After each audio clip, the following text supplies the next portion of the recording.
struck midnight, the tapping would begin, slow and deliberate. Mia tried to ignore it, blaming old house noises and her restless imagination. But the tapping grew louder, more persistent, turning into a rhythmic knocking that could not be ignored. One night, curiosity won over fear.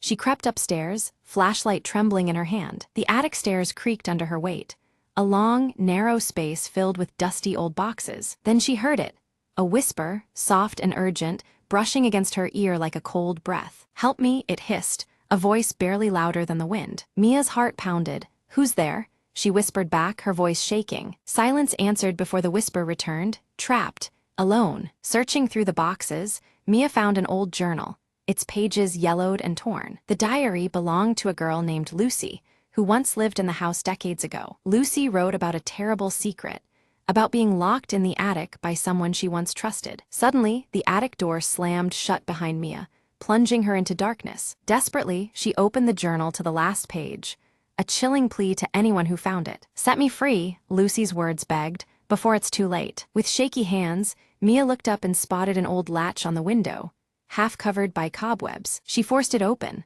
letting in a gust of fresh, cold air that seemed to lift the oppressive weight around her. The tapping stopped, the whispers faded, light filled the attic once more. Mia whispered, "You're free now," and as dawn broke, the house seemed at peace for the first time in years.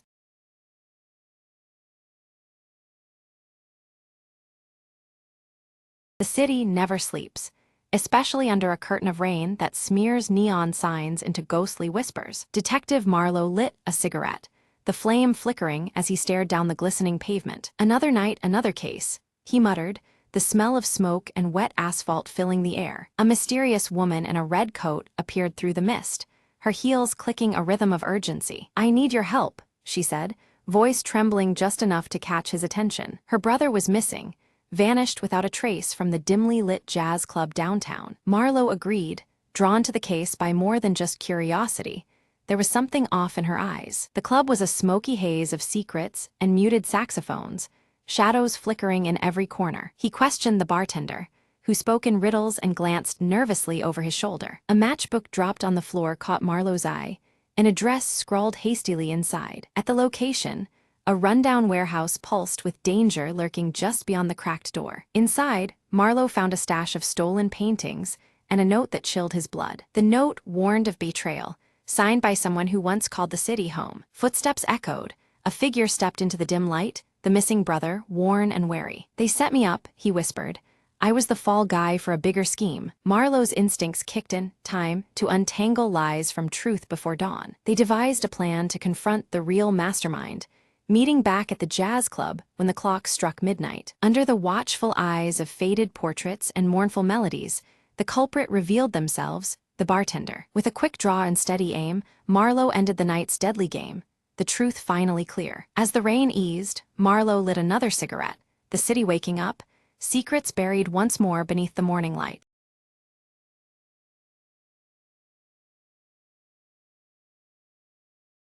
The silent hum of the abandoned space station was broken by a single, unexpected ping on the outdated console. Captain Alara, the last crew member, stared in disbelief as the screen flickered to life with a strange, undecipherable frequency. "This can't be right," she muttered, her fingers trembling as she tried to trace the origin of the signal. Outside the viewport, distant stars twinkled coldly, indifferent to the lonely outpost's mystery. Determined, Alara adjusted the receiver, isolating the pattern embedded within the noise, an encrypted message. Her breath caught when the message resolved into words, chilling and clear. "Help us. Repeat, help us." Memories flashed back, the doomed crew that vanished decades ago, whispers of an experiment gone wrong. With renewed purpose, she initiated the station's ancient transmission array, aiming to send a rescue beacon. As the signal soared into the void, the station's systems flickered, awakening something deep within its core. Suddenly, the lights revealed a hidden chamber, untouched by time, illuminated by pulsating alien technology. Ilara stepped inside, her heart pounding as mechanical limbs extended from the walls, assembling a strange device. A message and a cure, she realized, left behind by those who never returned. She connected the device to the mainframe, watching as data streamed in, revealing a way to reverse the catastrophe. Time was short. The station's instability grew, threatening to tear it apart. Working quickly, Ilara uploaded the cure to the distress signal, transforming it into a beacon of salvation. The console beeped erratically, then fell silent as the station stabilized. The unseen threat dissipated. Outside, rescue ships appeared on the horizon, answering the beacon's new call. As the doors desynchronized and opened, Ilara stepped toward the arriving crew, hope rekindled. "Echoes of the past saved us," she whispered, "and now we bring them home." The space station, no longer a tomb, but a testament to perseverance, as new beginnings unfolded beneath distant stars.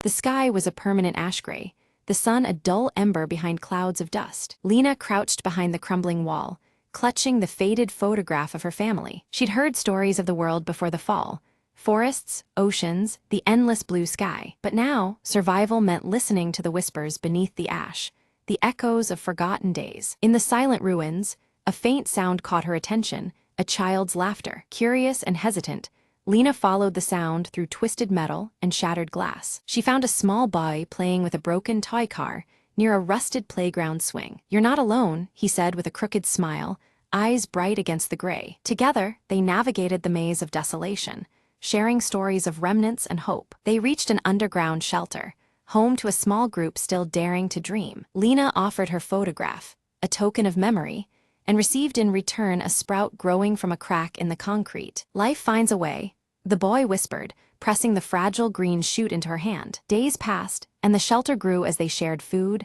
laughter, and plans for a future. Outside, the ash began to settle, revealing patches of earth hungry for light. Together, they planted seeds from salvaged packets, watching tiny sprouts pierce the soil. Hope was no longer a whisper, but a chorus rising amidst the ruins. Lena stood at the edge of the settlement, looking up as a faint blue sky began to break through the haze. "The world isn't over," she said softly, "it's just beginning again." And beneath the lingering ash, life stirred, resilient, persistent, reborn. In the quiet, Lena smiled, knowing that sometimes endings breed the brightest beginnings.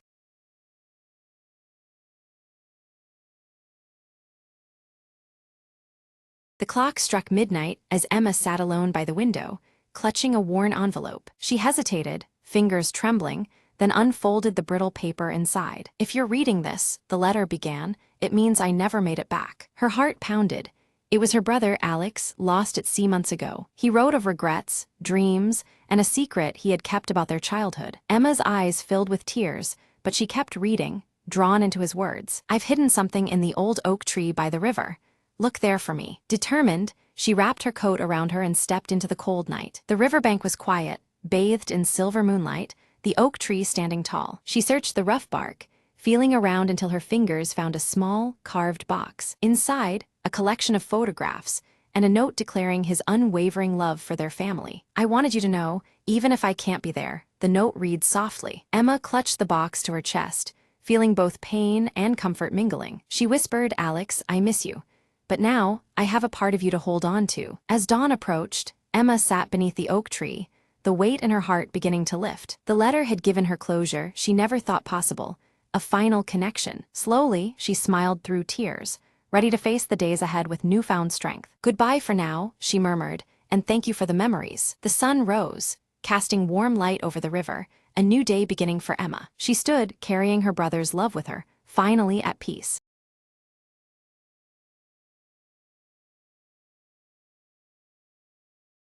At 2:45 a.m., Harper's room flickered with the blue glow of a single screen, desperately scanning through static lines of indecipherable code. For weeks, strange signals had burrowed into her radio's frequency, a series of cryptic pulses that no one else seemed to notice. Tonight, armed with her laptop and a hastily brewed coffee, Harper vowed to decode whatever mystery hid in the noise. The pulses formed patterns, eerily resembling a desperate SOS, but distorted beyond easy recognition. Her fingers danced across the keyboard, piecing fragments of signal into tentative words, phrases, and then something alarming. There was a location embedded deep within the code, coordinates near the abandoned lighthouse on the outskirts of town. Something about the message screamed urgency.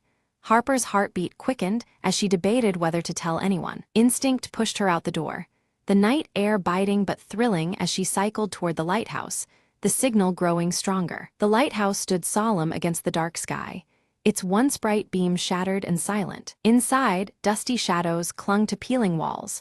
The source of the signal seemed to be a broken radio transmitter, humming faintly. Suddenly, a sharp noise, a metallic clang echoed behind her.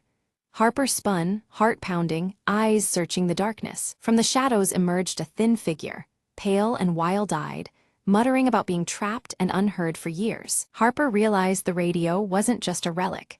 It was a lifeline for someone lost in isolation, sending signals desperate to be found. "You heard me," the stranger whispered, relief flooding his voice as he clutched Harper's hand. Together, they powered up the transmitter fully, sending a clear SOS into the night, summoning the rescue that had eluded him all this time. Sirens wailed in the distance as Harper stayed by his side, watching the first lights of dawn break over the horizon. The mystery signal had been a cry for help, and now, silence was replaced by hope and safety. Back at her desk, Harper smiled. The static finally resolved into a story of survival and human connection. She leaned back as the morning light filled her room, the screen dark now but her heart still racing. Sometimes, she mused aloud, the faintest signal carries the loudest message.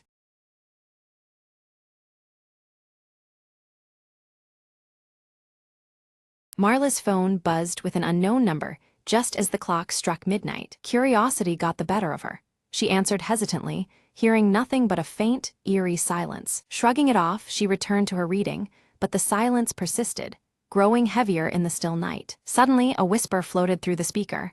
"I see you." Heart pounding, Marla dropped the phone. The screen fractured, yet the whisper continued, now coming from everywhere around her. She rose, trembling, and tried to escape the oppressive quiet that had now turned into a deafening echo. In the dim hallway, portraits seemed to watch her with hollow eyes, their shadows lengthening unnaturally. Each step she took echoed back distorted cries, as if the house itself mourned in agony. Reaching the main door, she found it sealed shut, her panic swelling with the realization she was trapped. The whisper morphed into a chilling chant, repeating her name over and over. Desperately, Marla searched for another way out, her breath visible in the suddenly cold air. In the corner, a cracked mirror shimmered. Her reflection stared back, but its mouth moved independently, mouthing words she couldn't hear. Frozen, she backed away, but the reflection beckoned, dragging her gaze deeper into its inky depths. A snatch of a forgotten memory flooded her mind, a warning from a childhood dream. Summoning all her courage, Marla focused on the old grandfather clock in the hall, its pendulum swinging sluggishly. "Time to end this," she whispered, smashing the clock's glass with a chair leg. The house groaned, the shadows retreating as the oppressive silence shattered into 1,000 shards of sound. The front door creaked open slowly, revealing the faint blush of dawn outside. With a final glance back, Marla stepped out, the whisper fading into nothingness behind her. She heard the narrator's voice softly in tone. "Some silences are better left unbroken."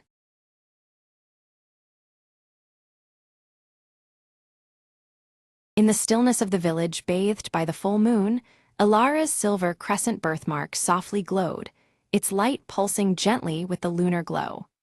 Her piercing green eyes reflected the moonlight as she traced the familiar mark on her skin, sensing a quiet resonance with the night. At the forest's edge, Alara noticed a shimmering, ethereal ribbon of light weaving silently among the ancient trees. The veil flickered subtly under the moonlight, its silvery hues shifting and fluttering like a living thread of light. She reached out cautiously toward the veil, her fingers trembling as the ethereal ribbon rippled briefly at her touch. A faint whisper echoed on the night breeze, unintelligible yet filled with a mysterious urgency. From the shadows stepped Kale, his storm-gray hair tousled by the night air.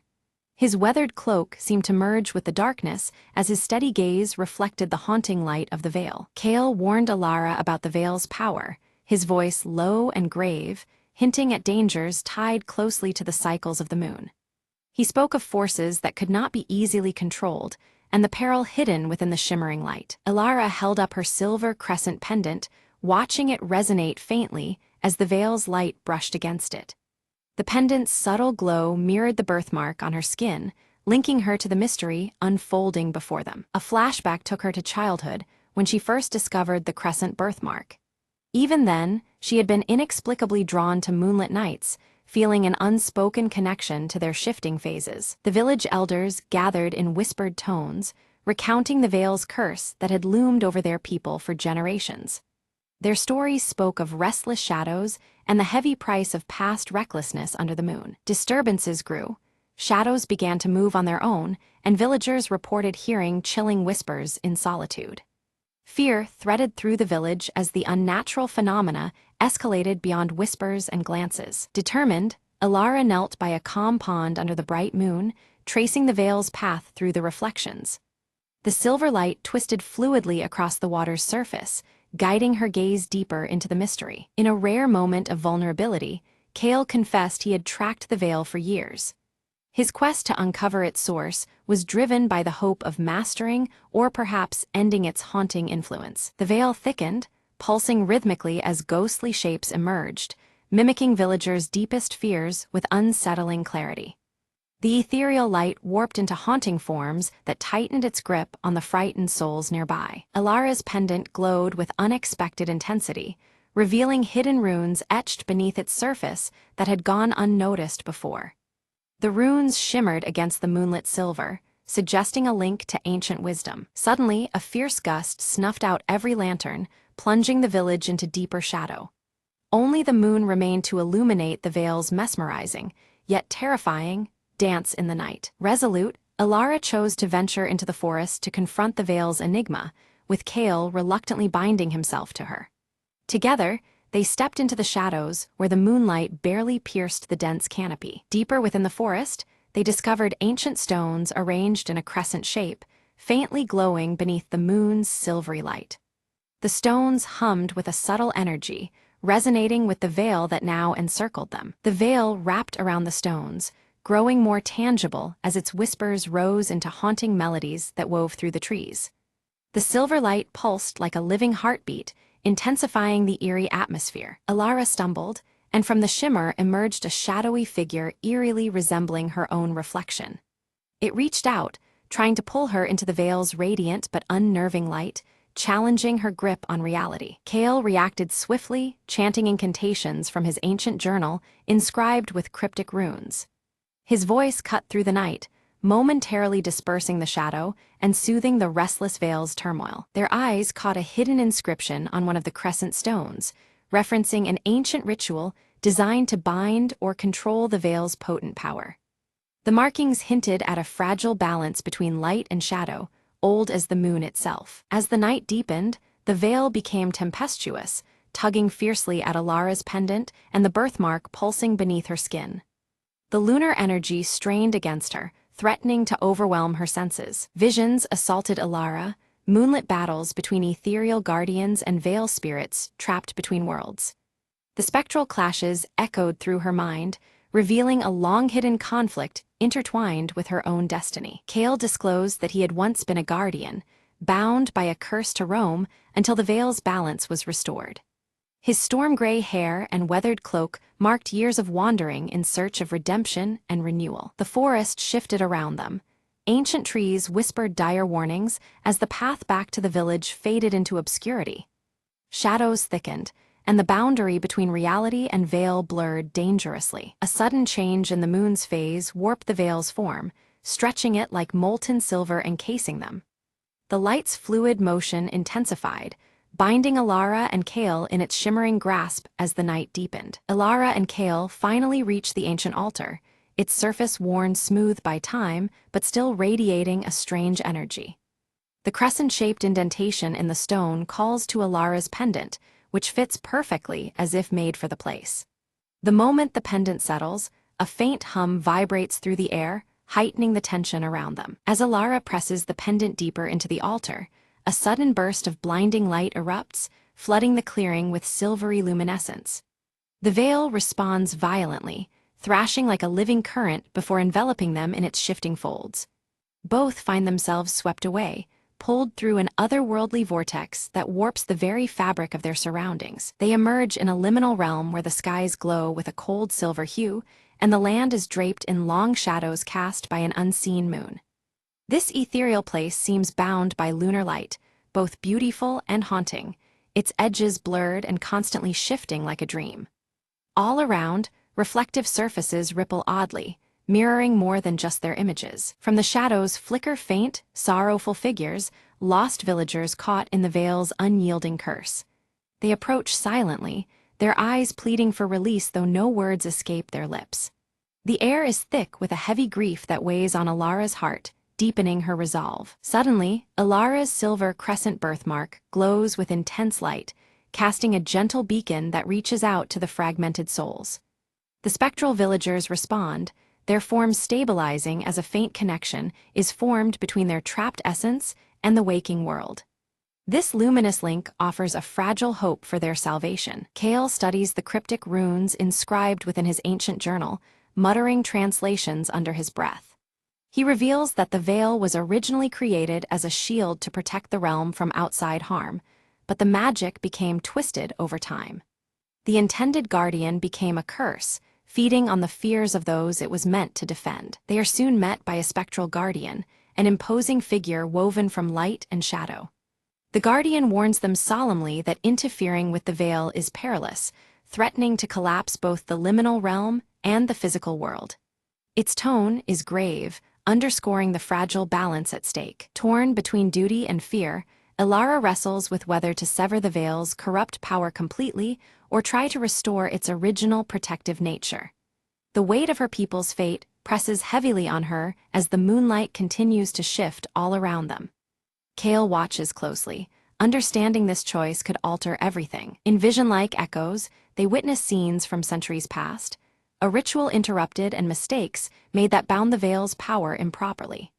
Shadows flicker with ancient sorrow, revealing how the once sacred ceremony turned source of torment. This glimpse into history deepens their understanding of the veil's dark transformation. The veil's once gentle shimmer now feeds on fear and despair, distorting the village's destiny under each changing moon phase. The shadows writhe unnaturally, as if alive with malice, and the villagers' suffering becomes a continuous cycle of anguish. This sinister evolution curses the land with dread and hopelessness. Kale confesses that he fled the village long ago, overwhelmed by guilt after failing to stop the curse from spreading. His weathered face reflects years of regret, and his voice carries a somber tone as he admits his past mistakes. Alara's resolve only hardens upon hearing his confession. Determined, Alara pledges to confront the root of the corruption, vowing to free both her people and the trapped souls from the veil's grasp. Her birthmark pulses softly, as if lending its strength to her conviction. Kale nods, ready to stand by her side through whatever trials lie ahead. Back at the altar in the forest realm, Alara and Kale begin a ritual drawn from the ancient runes and guided by the pendant's radiant glow. The air thrums with power as they work in unison, weaving light and shadow to mend the fractured veil. Time seems to stretch as the veil responds to their efforts, but the veil resists violently, twisting in turbulent waves of shadow and shimmering light, fighting to maintain its corrupted hold. The altar trembles under the strain, and the boundaries between realities blur dangerously. It becomes clear that the veil will not surrender its power easily. Summoning her inner strength, Alara channels the energy from her glowing birthmark, stabilizing the veil's tumultuous flow. Her hands steady as a calming lunar light radiates outward, soothing the chaotic forces. Slowly, the balance begins to shift, giving hope that the ritual will succeed. One by one, the trapped souls start to dissolve into serene moonlight, their expressions peaceful as if finally freed from torment. Their silent gratitude fills the liminal realm, lightening the oppressive atmosphere. Each soul's release brings the veil closer to restoration. At the ritual's climax, the spectral guardian merges with the veil itself, a sacrifice that purifies its essence and dispels the lingering darkness. Its form dissolves into radiant light, vanishing but leaving behind a restored balance. The price is great, but necessary for renewal. With calm restored, the liminal realm fades away under the dawn's first light, gently guiding Alara and Kale back to the forest floor. The world feels still and new as the sun's early rays touch the ancient altar. Their journey through shadows and moonlight has reached a turning point. Back in the village, clear skies stretch overhead, and the faintest crescent moon glows softly before sunrise. The suffocating darkness and strange whispers that once plagued the village are lifted. A subtle calm settles over the land, promising a fresh beginning. Alara's pendant has become inert, its light extinguished, yet her silver crescent birthmark remains, pulsing faintly with tranquil lunar energy. This quiet glow serves as a reminder of the veil's lingering presence beneath the surface.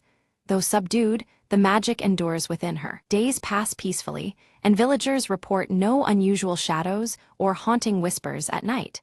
The once ominous phases of the moon now bring comfort instead of fear. Life begins to return to its natural rhythm, free from the veil's oppressive influence. Alara and Kale revisit the ancient stones where it all began.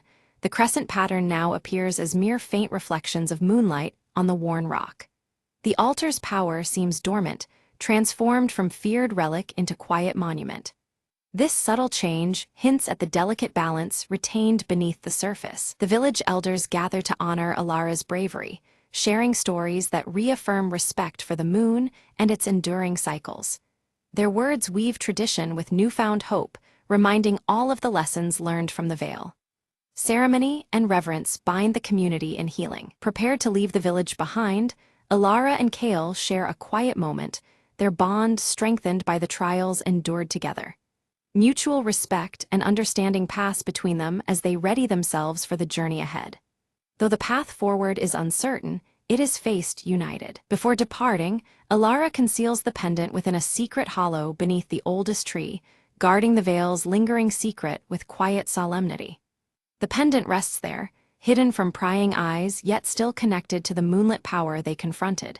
Its silence speaks of mysteries yet to unfold. Suddenly, a soft shimmer returns to the air, subtle and benign, weaving gently through the silvered shadows. It hints that the veil's protective spirit still endures, faint but unwavering beneath the moonlight. Alara smiles, her piercing green eyes reflecting the quiet radiance.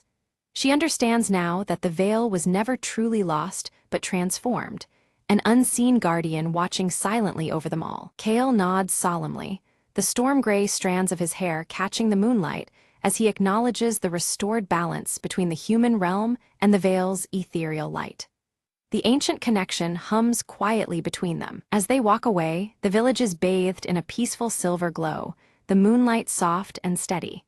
Shadows settle into calm, and the familiar motifs of reflective surfaces seem to hold their secrets gently, undisturbed. Alara glances down and notices her silver crescent birthmark glowing faintly once more, pulsing with a quiet promise. It is a sign of an enduring bond, linking her to the veil and the cycles of the moon. A final flashback reveals the ritual's original guardian, a figure cloaked in moonlit grace, passing the sacred charge to Alara's ancestors. The lineage of protectors is made clear, bridging past and present beneath the shifting phases above. Kale carefully folds his ancient journal, its pages now filled with new runes recounting their journey and the hope born from this night's revelations. Each word is a testament to the legacy they carry forward as guardians. Meanwhile, village children laugh and play beneath the soft moonlight, unaware of the unseen forces that shield them. The veil's silent protection wraps around them, gentle and unseen like a whispered lullaby. Together, Alara and Kale disappear into the horizon, their figures blending with the shadows and moonlight. They are ready to face whatever the next chapter of their intertwined fate will write beneath the celestial veil. Above, the silver moon arcs steadily across the sky, a timeless sentinel watching over all beneath its eternal veil. It remains the silent witness to stories of light, shadow, and enduring promise.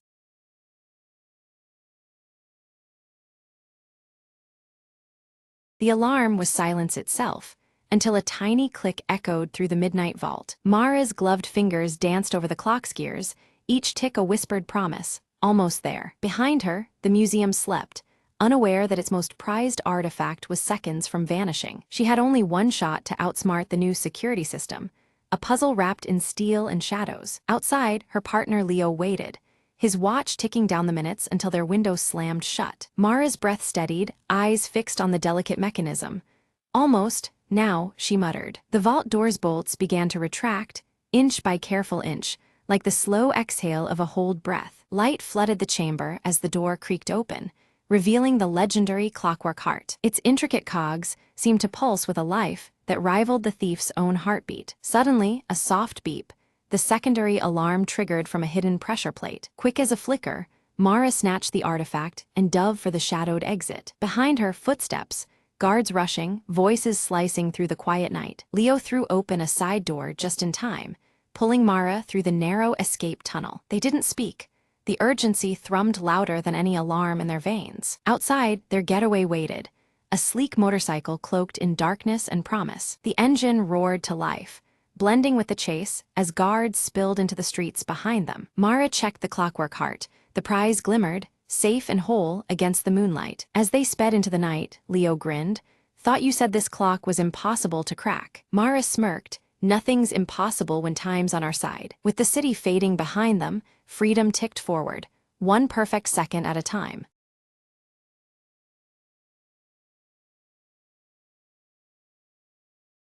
Maya wakes slowly, the morning sun casting a warm, golden glow through the curtains. Her fingers curl tightly around the cool silver locket at her neck, as if drawing strength from it. In the quiet kitchen, Maya moves with purpose, preparing a simple breakfast while the soft, haunting melody of an old music box hums somewhere in the background. The tune feels familiar yet distant, weaving through the stillness. Elias enters silently, his sharp blue eyes immediately fixed on a stack of yellowed letters spread carefully across the table. Concern deepens the furrows on his brow as he reads, sensing the weight these papers carry. Maya reaches out, holding a faded photograph in front of Elias, a smiling woman clutching the very same silver locket.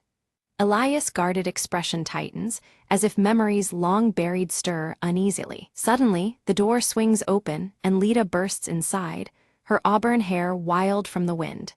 She announces breathlessly that the entire neighborhood is plunged into darkness, a sudden power outage casting uncertainty over the day. As the last artificial light dies, the room becomes enveloped in shadow. Flickering candles sputter to life, their warm glow painting fleeting images on the walls around them. Maya suggests they make the most of the unexpected darkness, searching for clues hidden in the past that might link to the photograph. An urgent determination settles over the group. Elias retrieves a dusty shelf's lone treasure, an ancient clock, its face cracked and frozen in time.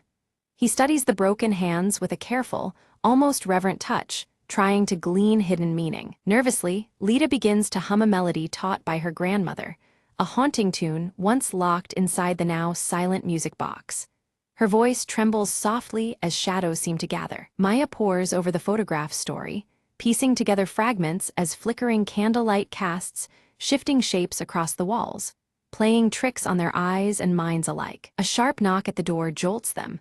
A weathered messenger, eyes full of caution, hands Maya an old envelope sealed shut, thick with mystery and silence. Breaking the seal, Maya unfurls a cryptic note hinting at buried secrets beneath a forgotten garden. Each word seems steeped in shadow, beckoning them onward despite unseen dangers. With exchanged wary glances, the trio silently agrees to follow the lead, tension thick in the air, as uncertainty creeps forward with every heartbeat. They ready themselves with flashlights and warm coats, a protective barrier against the cold, and the unknown looming beyond their threshold. As Maya steps into the cool night, the silver locket catches a sliver of moonlight, glinting like a beacon of hope and determination on her chest. Cautiously, they tread toward the overgrown garden marked on the note, where long shadows stretch and twist beneath the dark sky. Lita's foot strikes something hard. She kneels and finds a shattered clock face half buried in the dirt, mirroring the broken one inside their home. Elias crouches beside her, tracing the jagged hands frozen at a precise time. His brows knit tighter, the weight of this discovery deepening their unease. The faint wind carries Lita's melody anew, now more urgent, almost ghostly. The notes seem to swirl around them, entwined with the night air and unseen presences. Maya uncovers a weathered wooden box hidden under the tangled roots of a gnarled tree, its surface carved with strange, intricate symbols. Opening it, she finds a yellowed journal filled with delicate handwriting and carefully pressed flowers. The fragile pages whisper secrets long kept beneath the earth. As Maya reads aloud, Elias notices the fading photograph clenched in her hand beginning to shimmer faintly, as if awakening from a long slumber. Suddenly, the ground beneath their feet trembles slightly, sending a ripple of fear through the group and testing their resolve. Lita suddenly points toward a figure lurking at the edge of the tree line. Its features are lost in shadow, but its watchful presence unmistakable. The figure vanishes as a gust of wind sweeps through, scattering dry leaves across the soil and wrapping them in a chill that reaches deep into their bones. Maya's voice trembles with resolve as she reads aloud the journal's entries, revealing stories of lost promises and wounds that time has failed to heal. Each word echoes in the quiet room, stirring a heaviness that hangs in the air. The pages seem to carry the weight of sorrow and unresolved pain. As Elias carefully flips through the fragile journal, his sharp eyes catch a torn piece of paper tucked between the pages, marked with the same cryptic symbols etched on the wooden box. His furrowed brow deepens, sensing a connection that beckons deeper investigation. The enigmatic markings hint at secrets yet uncovered. In the dimness, Lita's voice falters as the persistent melody grows louder, its haunting notes seemingly reverberating off unseen walls around them. The music envelops the space, weaving through shadows and stirring an uneasy sense of anticipation. The atmosphere thickens with each passing moment. Clutching the silver locket tightly, Maya finds strength in its familiar weight against her palm. It anchors her amid swirling doubt and a rising tide of fear, its cold metal a reminder of the stakes they face. The locket pulses softly, as if responding to the growing tension. Their discovery beneath the garden floor sends a thrill through the group, a hidden door partially concealed by earth and winding roots. The secret entrance feels like a gateway to truths long buried. They exchange determined looks, ready to uncover what lies beyond. Elias hesitates momentarily, but soon joins the effort, carefully digging away soil to expose cold stone steps leading downward. Each unearthed root and clod reveals the passage deeper into mystery. Despite his reservations, he feels compelled forward by the pull of the unknown. Descending the stairs, their flashlights flicker as the melody shifts into a somber tune, echoing softly against the damp walls. The changing music mirrors their cautious steps, casting an emotional shadow over their journey. Every creak and whisper heightens their awareness. Maya's eyes lock onto faded murals along the underground walls, depicting moments from the photographs past with haunting clarity. The images tell fragmented stories, each stroke hinting at memories suspended in time. She traces the scenes silently, feeling history's touch. Elias uncovers a cracked mirror embedded in the stone, its fractured surface reflecting distorted images back at them. The broken shards symbolize hidden truths yet to be revealed. He studies the reflections, sensing the mirror as both barrier and revelation. Lita reaches out tentatively to touch the mural, her fingers brushing a loose stone that unexpectedly shifts aside. This movement reveals a small, hidden compartment nestled within the wall, inviting discovery. Excitement and curiosity flicker across her face. Inside the compartment rests a delicate music box, its surface intricately adorned with the same carvings as the mysterious wooden box. The craftsmanship speaks of care and significance, linking past and present. They exchange looks, realizing its importance. Maya wins the music box with reverent hands, unleashing the melody that floods the chamber once more. Emotions long kept beneath the surface rise, with the haunting tune, stirring memories and unspoken feelings. The music binds them in a shared moment of vulnerability. As the melody swells, shadows within the chamber coalesce into a faint, ethereal figure resembling the woman from the photograph. She reaches out silently, an apparition woven from memory and longing. The group stands still, caught between disbelief and awe. Elias steps forward, his sharp blue eyes reflecting memories and regrets etched deep within his gaze. Confronting this spectral presence challenges his reserve, revealing the depth of his personal connection. The moment weighs heavily on him, intertwining past and present. The figure slowly dissipates as the music slows, leaving behind a whispered hope that lingers in the chilled air. Silence returns, but the echo of the encounter remains, offering a fragile sense of closure. The trio exhales collectively, their resolve strengthened. They ascend the stone stairs carefully, the weight of revelation settling on their shoulders but lifted slightly by newfound understanding. The path behind them feels less obscure, shadows giving way to light. Together, they step toward dawn's promise. Outside, the first light of dawn breaks over the garden, casting warm hues that soften the quiet landscape. The world seems renewed, bathed in gentle gold and a fresh breeze. This new day feels like an answer to their quest. Maya opens the journal to a final entry, revealing the woman's last wishes intimately tied to the secret held within the silver locket. The words pulse with urgency and tenderness, guiding their next steps. The locket's significance deepens like a heartbeat. Elias unfolds a carefully drawn map tucked inside the journal, its ink marking a path to a nearby hill promising answers and closure. The terrain seems familiar yet charged with mystery. The map becomes their compass forward. Despite exhaustion, the group resolves to follow this path, driven by purpose and the invisible threads that bind them. Each step carries them closer to the truth, fueled by connection and determination. Their journey gains renewed momentum. At the hilltop, they discover a stone altar engraved with dates matching those chronicled in the journal. The carvings speak of time's passage and enduring remembrance. The altar stands as a silent witness to history and hope. Maya reverently places the silver locket on the altar, feeling a subtle pulse of energy in response, as if the locket itself acknowledges their presence. The moment vibrates with significance, linking object and spirit. A quiet power settles over them. The familiar melody returns softly, harmonizing with awakening birdsong and the gentle rustling of the breeze. Nature's soundtrack blends with their own hearts, weaving a tapestry of peace and continuity. The scene embraces them in calm reassurance. Elias, usually reserved, reflects quietly and breaks his silence to share personal memories of the woman, revealing layers others had never seen. His voice carries warmth and regret, bridging past and present. His openness deepens their collective understanding. Lita sketches the serene scene in her journal, capturing the moment for herself and those who may come after. Her spirited touch preserves their shared experience in ink and paper, a tangible record of their journey. The drawing holds hope and history intertwined. As they stood silently before the altar, the earth beneath it trembled unexpectedly.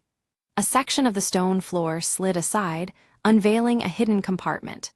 Within lay a sealed letter, aged but impeccably preserved, inviting them into a secret long buried. Maya carefully broke the seal and unfolded the letter, her voice steady but filled with emotion as she read aloud. The words spoke of sacrifices made in shadows, sacrifices born of love that endured through trials unseen. Each line wove a story of devotion and resilience, connecting past to present. Moved by the revelation, Maya, Elias, and Lita embraced tightly, a shared understanding bridging the gulf of years. The sorrows of bygone days weighed on them, yet now balanced by hope and the possibility of healing. This moment united them beyond mere words. Maya's fingers tightened around the silver locket hanging around her neck, now radiating a warm, gentle glow. It pulsed softly, as if alive, signaling closure and newfound strength. The locket was no longer just a keepsake, but a symbol of enduring resilience. Elias fetched a small sapling and, with deliberate care, planted it beside the altar. This fragile sprout stood as a living testament to renewal and the promise of growth after hardship. His furrowed brow softened, reflecting a rare moment of peace. Nearby, Lita's voice rose softly, humming the familiar melody once more. Her mischievous smile, now transformed into one of genuine hope, brightened the morning air.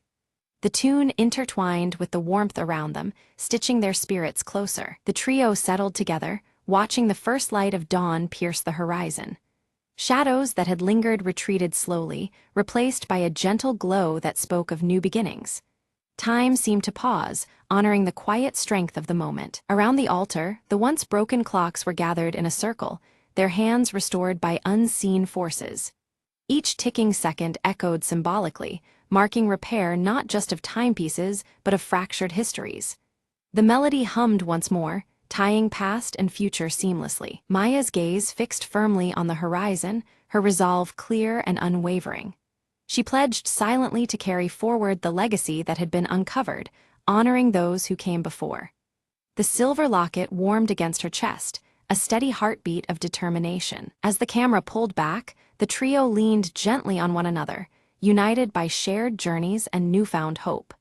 The persistent melody threaded through the dawn's light, weaving together the strands of their intertwined stories. Together, they stepped into a future bright with promise.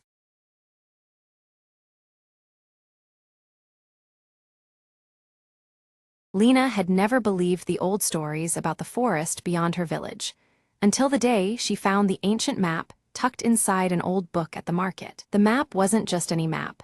It shimmered faintly, as if alive, guiding her eyes to a hidden spot marked with a curious symbol, a twisted tree with roots like fingers. Without hesitation, Lena set off into the dense woods, her heart pounding with a mix of fear and excitement. The forest was alive with sounds and shadows, as if watching her every step.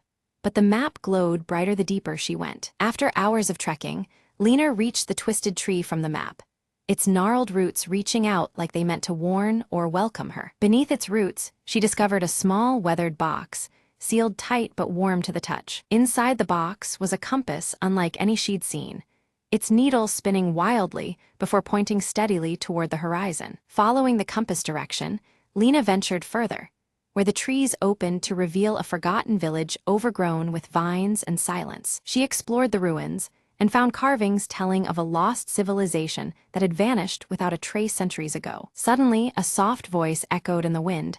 The path chosen, the secrets revealed, the past awakens with courage. Lena realized the map and compass were keys to uncovering stories buried by time, inviting her to be the new keeper of their memory. Determined, she took notes, sketches, and memories, preparing to share these wonders with her village. On her return journey, the compass's glow dimmed, resting now in harmony with her steady steps. Back home, the village gathered around as Lena unveiled tales of bravery, magic, and history hidden within the forest's heart. Eyebrows lifted and faces lit with wonder, Lena's stories rekindled a spark of adventure in every listener. From that day forward, the forest was no longer a place of fear, but a doorway to discovery, all thanks to Lena's courage. And the shimmering map? It hung proudly in the village hall, a reminder that every place holds secrets waiting for someone brave enough to find them. The compass remained with Lena, a faithful guide for the journeys still to come. Adventure isn't just about finding new lands, Lena said softly one evening. It's about seeing the magic in the unknown. With a smile, she looked toward the horizon, ready for the next whisper of the wild to call her name.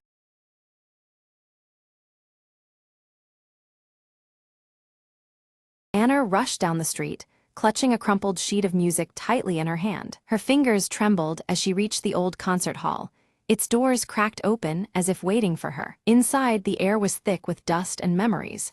The grand piano sat silent, keys hoping for a touch. Anna hesitated, then sat down and placed the sheet on the stand, her eyes scanning the notes she had spent years perfecting. The first chords spilled out, hesitant at first, then flowing with more confidence and emotion than ever before. As she played, memories of her late father, a legendary pianist, filled the hall, his voice echoing in her mind.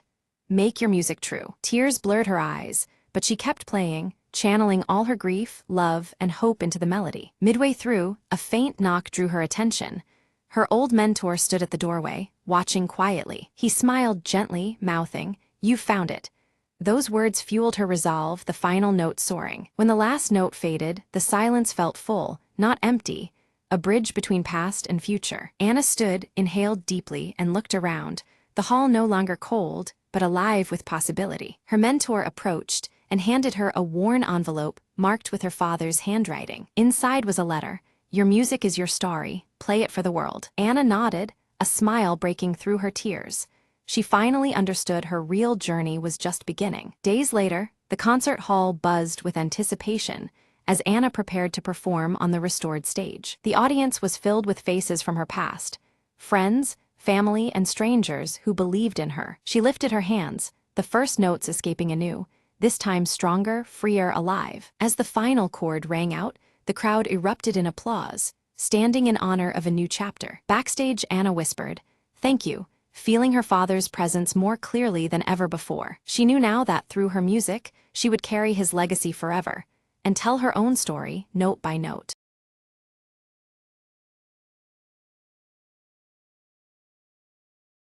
Night deepens over the city as rain taps steadily against glowing neon signs. Detective Marlowe stands outside a smoky jazz club, flicking open his silver lighter, its flame briefly illuminating his weathered face. Inside, Evelyn Shaw captivates the crowd, her scarlet dress vivid amidst the haze of smoke and shadowed figures. Her sharp eyes scan the audience with a knowing intensity as her voice fills the room. From across the street, Marlowe watches Evelyn with a tense expression. His gaze shifts sharply when Vincent Crane, marked by his jagged cheek scar, strides confidently into the club. Vincent's gaze cuts through the smoky air as he surveys the audience, his intimidating presence silencing whispers and drawing eyes. His brass cufflinks glint faintly beneath the neon haze. Marlowe's coat billows in the chill wind as he follows Vincent into a narrow, rain-slick alley. The atmosphere tightens as tension coils between the towering figures under flickering neon. Vincent pauses, throwing a dark, threatening glance toward a neon-lit apartment window where Evelyn's silhouette can be faintly seen, the night rain distorting the scene. Returning to the jazz club entrance, Marlowe clutches his silver lighter, a knot of unease tightening in his chest as the rain trickles down his trench coat. Evelyn slips out of the club, rainwater soaking her scarlet dress. Her fingers close protectively around a vintage locket as she moves down the narrow, neon-glowing lane. Shadowed beneath his fedora, Marlowe trails Evelyn carefully, blending with the wet darkness to keep her in sight without drawing attention. A rough thug steps into Evelyn's path, blocking the wet street and demanding the gleaming locket. Her defiant expression hardens as she refuses to hand it over. Marlowe steps from the shadows into the pale streetlight, his calm voice and posture confronting the thug with silent authority. The thug backs away reluctantly as Evelyn glances quickly at Marlowe, her grateful eyes reflecting the flickering neon as they disappear into the rain-soaked maze. In a deserted warehouse, Vincent leans coldly over his henchman, his voice sharp as he outlines chilling plans centered on Evelyn's hidden secrets. Under an unstable, flickering neon sign, Marlowe meets Officer Doyle, who puffs on his cigarette and warns him of Crane's deep corruption and reach in the city. Evelyn stares into a puddle distorted by rain, the vintage locket gleaming clearly as she steels herself for the dangerous confrontation looming ahead. Investigating Crane's hideout, Marlowe discovers encrypted notes hinting at a conspiracy intricately tied to Evelyn's mysterious past and the locket's significance. Visiting an old confidante, Evelyn learns a secret about the locket's origin, revealing its potential to unravel the dangerous web surrounding her. Vincent's men capture one of Marlowe's trusted contacts, deepening the threat and tightening Crane's iron grip on the city's shadows. Beneath a flickering neon sign reading Solace, Marlowe and Evelyn exchange low whispers, rain pelting around them as plans intertwine amidst growing danger. A coded message guides Marlowe to a clandestine meeting, where he narrowly escapes an expertly planned ambush lurking within the rainy night's shadows. Back at the club, Evelyn's voice sharpens, her fiery song carrying hidden warnings and cryptic signals to Marlowe waiting among the smoke and neon. Officer Doyle uncovers damning evidence linking city officials to Vincent Crane, complicating Marlowe's pursuit as loyalties fray under neon lights and rain. In a private encounter, Vincent confronts Evelyn, revealing knowledge of her darkest secret and delivering an ominous threat that jeopardizes her future. During a tense stakeout in relentless rain, Marlowe's silver lighter fails to ignite, the flickering neon casting shadows as a subtle sign of impending peril. Evelyn carefully slips the vintage locket inside an old, worn book, an unspoken symbol of trust and secrets yet to be shared, as rain continues to fall softly around her. The night erupted in gunfire, shadows scattering as Marlowe lunged to shield a trembling boy. The child gripped a crumpled letter, the address unmistakably marked for Evelyn. Marlowe's silver lighter sparked briefly in the rain, illuminating the urgency in the boy's wide eyes. Vincent's voice cut through the chaos, commanding a citywide blackout to tighten his grip. Neon signs flickered and died, plunging the streets into smothering darkness. His jagged scar seemed to catch the last glimmers of fading light, a sinister reminder of the power he wielded. Under muted neon ghosts that flickered weakly in the downpour, Marlowe and Evelyn slipped through treacherous alleys. Each step brought new dangers, but Evelyn's vintage scarlet dress and Marlowe's steady gait pushed through the gloom. Their eyes met briefly, a silent vow exchanged beneath the relentless rain. In defiance of commands, Officer Doyle appeared from the shadows, cigarette smoke swirling in the damp air. He handed Marlowe encrypted files, the paper damp but intact, a lifeline in the creeping darkness. Doyle's stoic gaze carried unspoken trust as he disappeared back into rain-soaked alleys. A piercing betrayal shook Marlowe's circle to its core, forcing him into the sanctuary of a hidden refuge. Outside, rain hammered relentlessly, blurring the city's fractured edges under neon glows. The weight of suspicion pressed heavy, but Marlowe's silver lighter remained by his side, a small beacon in his solitude. Evelyn, her scarlet dress now torn by confrontation, stood unwavering before the betrayer. Her powerful gaze cut through the cold rain, locket visible as a symbol of her resolve. The city's flickering neon signs cast erratic shadows, reflecting the storm that raged between them. Back in the sanctuary, Marlowe pored over the encrypted files, piecing together fractured clues. A startling connection emerged. Evelyn and Vincent share a past far older and more tangled than anyone suspected. The rain tapped on the window, a steady rhythm to his growing unease. At a grim crime scene, rain relentlessly washed away vital evidence, erasing traces beneath the dripping neon glow. Vincent's shadow slipped through the shadows once more, evading capture with practiced ease.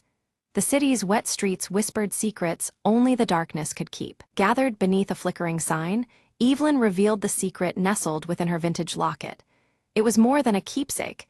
It was the key to dismantling Vincent's sprawling criminal web. Her scarlet dress shimmered wet against the rain, determination shining in her eyes. Beneath the fractured neon and persistent rain, Marlowe and Evelyn crafted their final strike. Every detail was aligned, every risk calculated in the dripping silence. The city's pulse beat steady around them, as shadows awaited the unfolding plan. Officer Doyle stood firm as henchmen surged through the streets, cigarette ends burning low and forgotten. His methodical defense carved space for the coming assault, every breath steady against mounting chaos. Neon reflections danced across his stoic face as rain splattered around them. A desperate chase wound through narrow alleyways, shadows stretching and contracting under flickering neon. Marlowe cornered Vincent at last, the night tense with unspoken reckoning. Every step echoed with the weight of years lost and battles yet to be fought. Vincent's jagged scar gleamed sharp and ominous in the dim light as he leveled accusations at Marlowe. His words bit deep, recalling failures Marlowe had kept buried in the rain. The city seemed to hold its breath, caught between past shadows and present resolve. With a rasp, Marlowe's silver lighter sputtered back to life, its small flame fighting the darkness. Fueled by rekindled will, he met Vincent's challenge head-on. The dance of light and shadow blurred as the decisive struggle erupted amidst dripping neon. Evelyn's fingers trembled slightly as she used her locket to unlock secret files within Vincent's safe house. The damning evidence spilled forth, exposing the full breadth of his crimes to the public eye.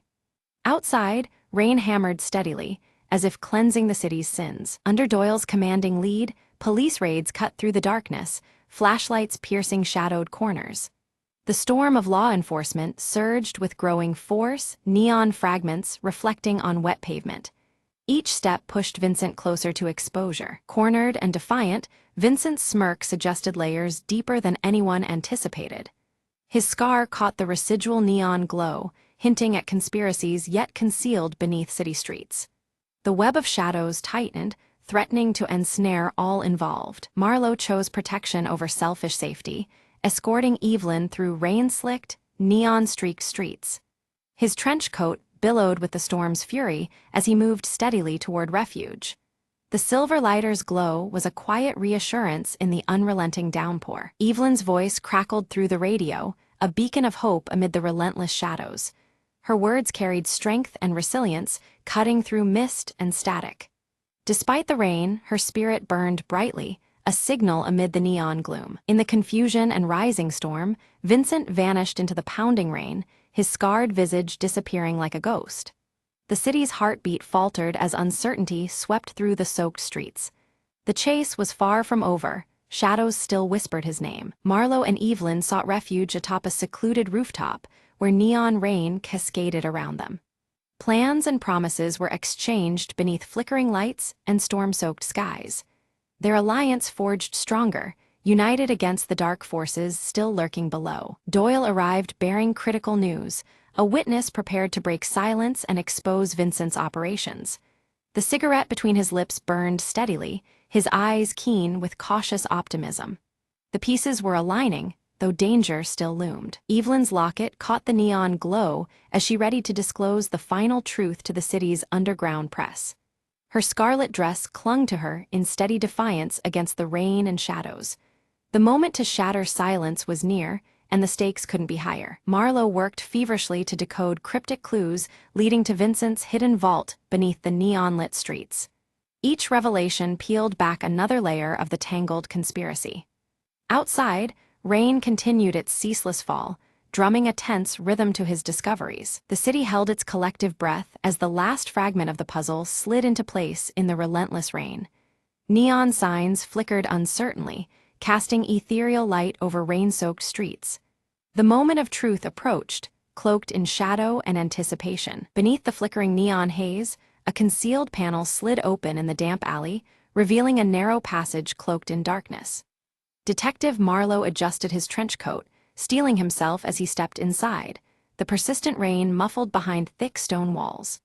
His silver lighter flickered briefly, casting fleeting light on the graffiti-scarred walls, leading him deeper into the heart of the city's shadows. From the suffocating darkness, Vincent Crane emerged, his bulky frame stepping forward as if risen from the underworld itself. The jagged scar across his cheek caught the light ominously as he declared himself the architect behind the betrayals that fractured the city's unsuspecting underbelly. His brass cufflinks gleamed with sinister pride, a chilling testament to his ruthless reign. Suddenly, the door burst open, and Evelyn Shaw emerged, her scarlet dress a vivid flame against the bleak chamber. Clutching her vintage locket tightly, she confronted Vincent with undeniable proof of his betrayals, her sharp eyes never wavering. The underworld figures assembled behind them exchanged stunned glances as the truth surfaced under the harsh glow of flickering neon. A heavy silence broke as the rain hammered the broken windows, each drop echoing the shattering of old alliances. Tension thickened the stale air, crackling like static before a storm, the neon signs outside casting eerie shadows through fractured glass. Trust dissolved like mist, the underworld fracturing beneath the weight of unveiled lies and whispered threats. In the claustrophobic chamber, Marlowe lunged at Vincent, their figures merging and breaking apart in the shadows cast by the wet walls. The clash was a desperate dance, his silver lighter temporarily lost in the scuffle as fists collided and coats flared. Each movement etched against the neon-lit gloom, their battle a raw testament to years of deceit and defiance. Evelyn's steady voice cut through the chaos, lifting a small device from within her coat. The recorded confession of Vincent's closest accomplice spilled into the chamber, shattering silence with damning evidence. The weight of his own words unspooled around Vincent, unraveling the last threads of his dark empire beneath the relentless downpour. Vincent's grip faltered, the jagged scar knitting into a grimace of defeat as Officer Doyle appeared, cigarette still clenched between steady lips. The bulky crime boss was restrained, his brass cufflinks catching faint neon glimmers as officers moved decisively. The city's shadows began to recede with every measured step Doyle took, heralding an end to the reign of fear. Outside, rain swept the streets clean, washing away stains both physical and moral. Neon signs flickered softly, their chaotic glow now calm and reflective across puddled asphalt. Vincent's silhouette faded into the night, detained and broken, as the city exhaled beneath the storm's lingering rhythm. On a rooftop above the soaked streets, Marlowe and Evelyn stood close, the breaking dawn framing their silhouetted figures. The vintage locket hung between them, glimmering briefly as the first light touched the city below. Rain still whispered against neon, a gentle promise lingering between the two in the quiet aftermath. The city breathed anew beneath soft neon glows, its pulse steadying after the tempest. Marlowe lifted his silver lighter, sparks flickering one last time before igniting into a small, steady flame. The glow marked a delicate balance of hope and uncertainty, signaling a future still unwritten beneath the shimmering shadows.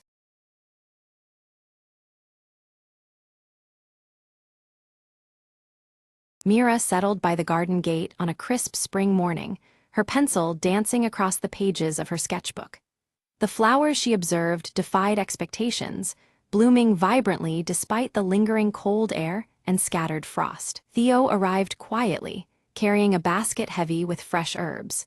He remarked on the strange weather that had perplexed local farmers, their crops uncertain under the unpredictable shifts. Perched gracefully atop the garden wall, Luna's amber eyes followed a gentle breeze that stirred the petals of the mysterious blossoms.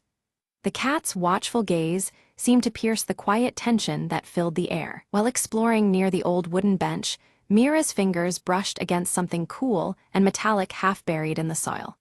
Pulling it free, she revealed a small brass key, its surface worn but intriguing sparks of curiosity ignited within her. A soft ticking broke the silence from the old garden clock, usually still and silent.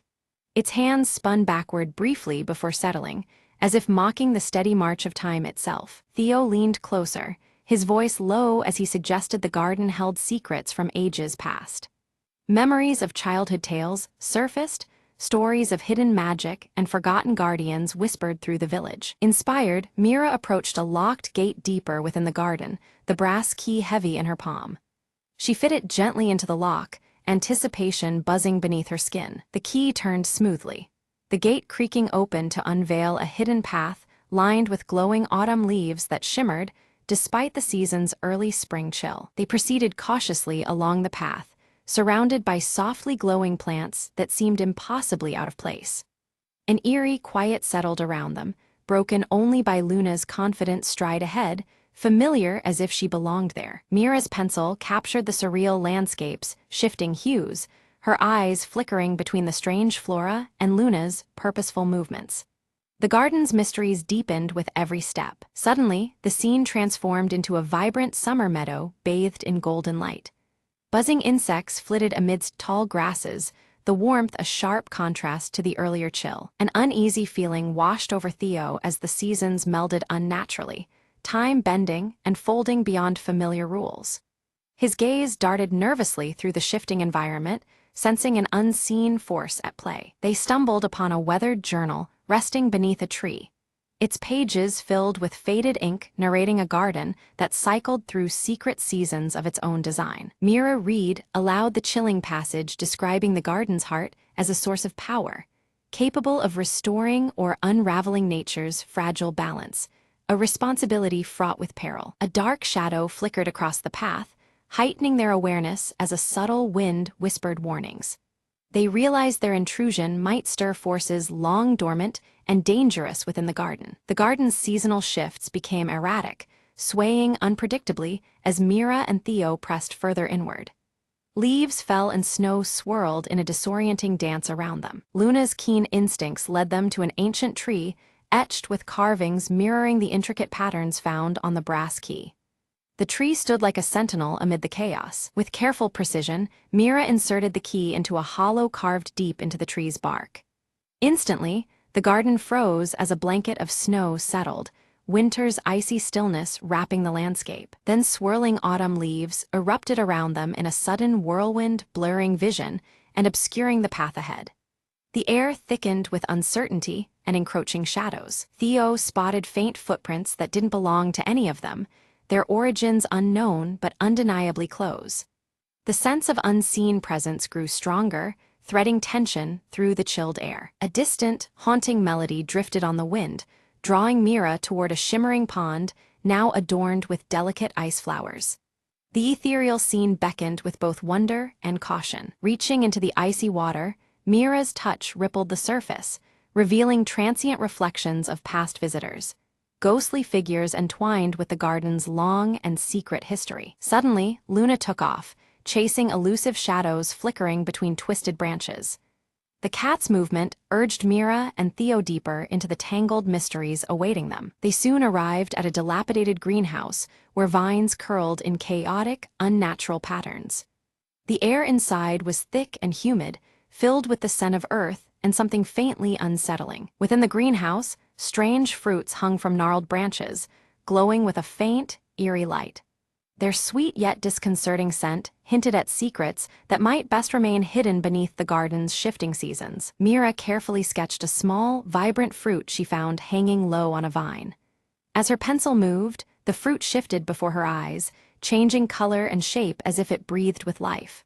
Surprised, Theo watched silently while Luna twitched her ears. Suddenly, the vintage garden clock chimed an impossible hour, its hands spinning wildly as a dizzy spell overtook them.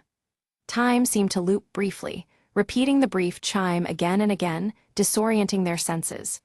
When clarity returned, the garden held an uneasy stillness. From the shifting shadows emerged a small, elderly figure, the gardener, holding a softly glowing lantern. His presence felt ancient, and his eyes held secrets of the garden's many mysteries.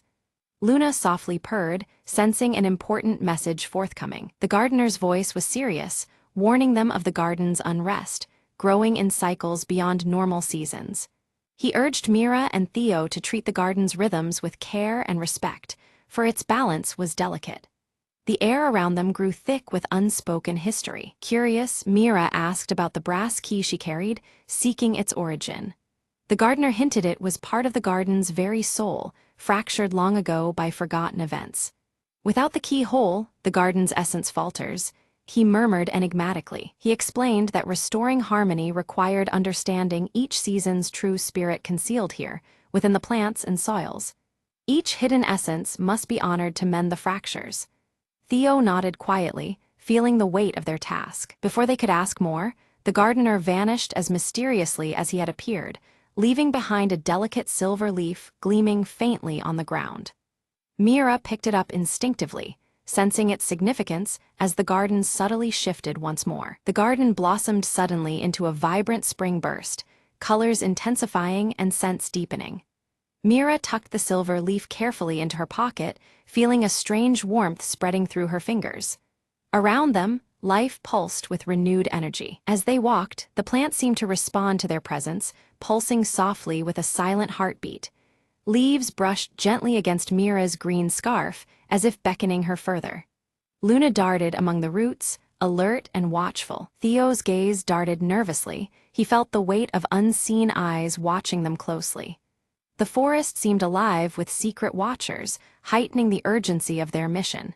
He tightened his grip on Mira's hand, urging caution. Then, a sudden rain began, the droplets shimmering like tiny stars, casting prismatic light all around. The garden glowed softly beneath this otherworldly shower, bathing everything in luminous grace. Mira closed her eyes, drinking in the magical moment. Under the starlit rain, flickers of Mira's childhood memories surfaced, fleeting images of gardens much like this, bathed in similar light. Faces, laughter, and whispers of seasons past mingled with the present. It felt as if the garden was unlocking her story. They soon came upon a stone altar, weathered but majestic, inscribed with symbols representing the cycle of seasons. Mira's sketchbook echoed the same markings, confirming their connection. They stood together, understanding deepening between them. Gently, Mira placed the silver leaf on the altar's center, triggering a radiant glow that spread through the garden. Warm light washed over the plants, steadying the shifting energies. The garden seemed to sigh in relief, its unrest calming. Before them, the garden stabilized into a scene of eternal autumn, peaceful, vibrant, and golden-hued. Leaves drifted lazily around them, as if time was holding still in this perfect moment. The atmosphere was charged with quiet strength. Mira and Theo felt an enveloping warmth, an understanding that the garden cycles mirrored life's inevitable changes they must embrace. The wisdom of patience and acceptance settled deep in their hearts. Luna purred knowingly, sensing their growth. Luna curled comfortably at the base of the altar, purring as if grounding the garden's newfound calm energy. The ticking of the vintage clock slowed into a steady, reassuring rhythm. The garden breathed alongside them in peaceful harmony. Suddenly, a hidden door in the ancient tree trunk creaked open, revealing a small room lined with books and curious artifacts. Dust motes danced in the warm lamplight spilling from inside. Mira's eyes shone with eager curiosity. Inside, Mira found a mirror unlike any she'd seen. It reflected not her image, but the intertwined seasons of the garden itself. Swirling colors and shifting scenes displayed life's essence in perpetual flux. Theo watched silently, mesmerized. Through the mirror, they glimpsed possible futures, paths shaped by the garden's balance or threatened by chaos. The visions were both beautiful and unsettling, a delicate choice hanging in the air. The weight of consequence pressed upon them silently. Reluctantly, Mira chose to leave the mirror untouched, deciding instead to focus on restoring harmony within the garden itself. The mystery would unfold in time, but their care and respect were immediate duties. Theo nodded approvingly, standing close. At the garden gate, the brass key hummed with a gentle vibration, syncing perfectly with the ticking clock, now steady and soft. The subtle pulse felt like an invitation, a sign of growing connection. Mira felt hope stirring within her. They agreed to return often, promising to care for the garden and patiently uncover its secrets. This garden was no mere place, but a living story they had become part of.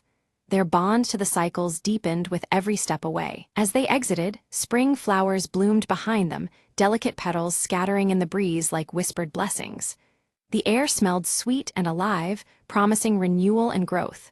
Luna loped ahead, alert yet calm. Back in their village, Mira sat quietly, sketching plans to share the garden's hidden magic through her art.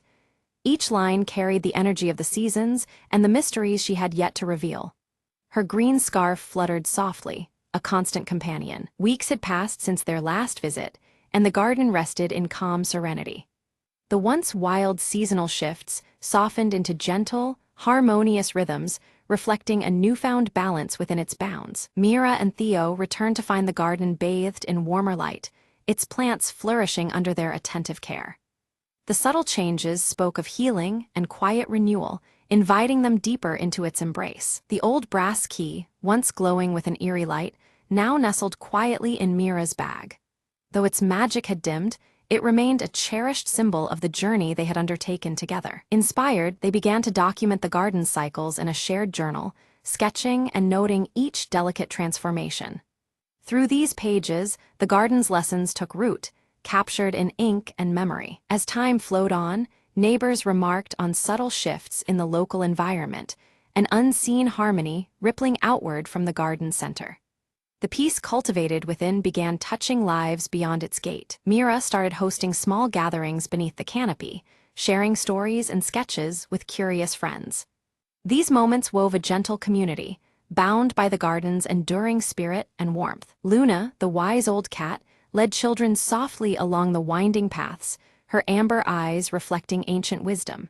She taught them to honor nature's quiet rhythms, planting seeds of respect and wonder. With each passing season, the garden grew into a living symbol of growth, change, and peaceful resilience.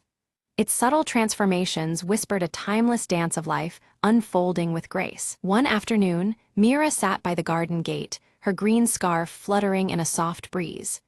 As the wind stirred, so did the promise of new beginnings, silently calling her forward. Steadfast and ever-changing, the garden stood as an eternal dance of hidden seasons. It awaited with quiet patience, ready to welcome curious souls into its unfolding story once more.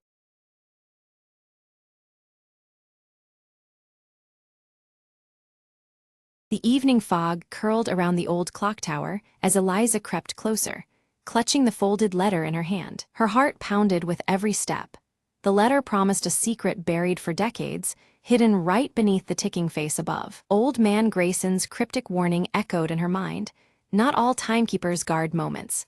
Some keep shadows. Eliza reached the iron door at the tower's base, her fingers trembling as she found the rusted key taped under the ledge. The door creaked open, revealing a spiral staircase that disappeared into darkness and dust. She took a deep breath and descended, the faint sound of the clock's ticking growing louder in her ears. Midway down, a glimmer caught her eye, a small leather pouch tucked into a crack on the wall. Inside, she found a collection of strange keys and a worn diary belonging to her grandfather, a man she barely knew. Flipping through, cryptic notes mapped a hidden compartment beneath the clock's mechanism. Her fingers quickly found the latch, releasing a panel that revealed a shaded alcove bathed in moonlight. Inside lay an old photograph and a delicate music box, its surface etched with a family crest she recognized. As she opened the music box, a haunting melody filled the silent tower, swirling memories of forgotten days. Eliza's eyes welled up.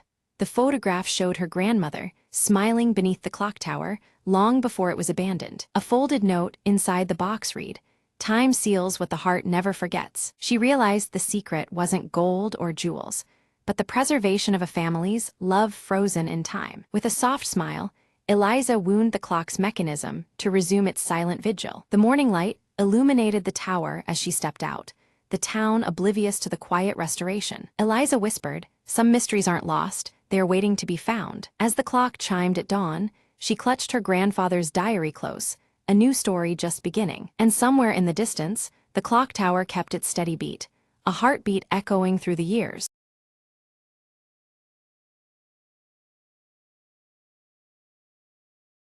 The rain was a relentless tap-tap-tap against the cracked window of my office on Marlowe Street. I lit a cigarette and glanced at the clock. 2:13 a.m. Prime time for trouble. She walked in like a shadow sliding across a dimly lit alley, heels clicking, eyes burning with secrets. "Mr. Crane," she said, voice low and trembling, "I need your help." Her husband was missing, vanished into the city's underbelly, where whispers meant danger and silence could kill. I agreed to take the case, knowing full well that trouble was my closest companion these days. The first clue led me to a smoky jazz club, neon lights flickering like Morse code messages. A saxophone cried in the background as I sidled up to the bartender, who wiped a glass like he could erase the past. "Looking for a ghost, are you?" he grunted, sliding me a note. It was a scrawled address and a warning: stay out of the shadows or join the lost. Ignoring the threat, I made my way through puddles and dark alleys toward the haunted address. The door creaked open under my touch, revealing a room filled with smoke, secrets, and broken dreams. At the center, a man with tired eyes and bruises that told a story without words. "I didn't want him to get involved," the man whispered.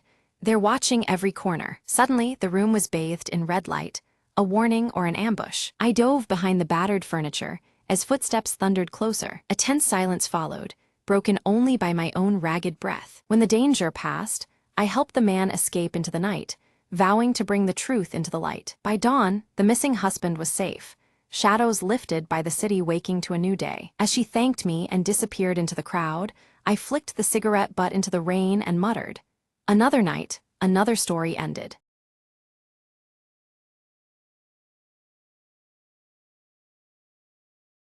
Maria hurried out the door, her hands full of groceries and her mind on the clock ticking down to the town's annual garden contest. As she reached her front gate, she fumbled in her pocket. "No keys." "Not now," she muttered, patting every pocket again, but it was no use. Just then old Mrs.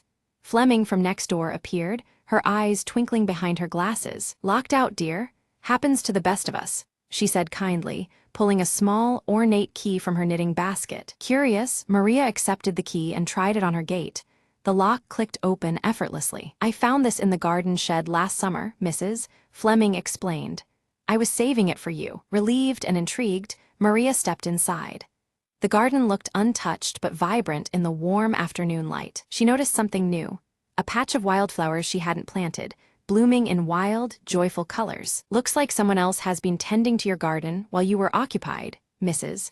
Fleming said with a smile. Maria knelt to examine the flowers, a note tucked among the petals catching her eye. It read, "For the one who loves the earth, sometimes help comes in unexpected ways." Moved, Maria looked up to see Mrs. Fleming waving, already heading to her own porch to knit nearer the window. With the key still warm in her palm, Maria tended the wildflowers, feeling a sudden, gentle connection to her neighbor and the earth. Together, though apart, they had tended the garden with love and hope. By the evening, Maria had prepared a small bouquet from the garden's new corners, wrapping it with care. She walked over to Mrs. Fleming's house and knocked gently, bouquet in hand. Mrs. Fleming opened the door, her face lighting up brighter than any flower Maria could pick. "Thank you," Maria said softly, "for the key, the flowers, and the kindness." Mrs. Fleming nodded. "And thank you for keeping our garden growing. Sometimes, it's the little things that bloom into the most beautiful stories."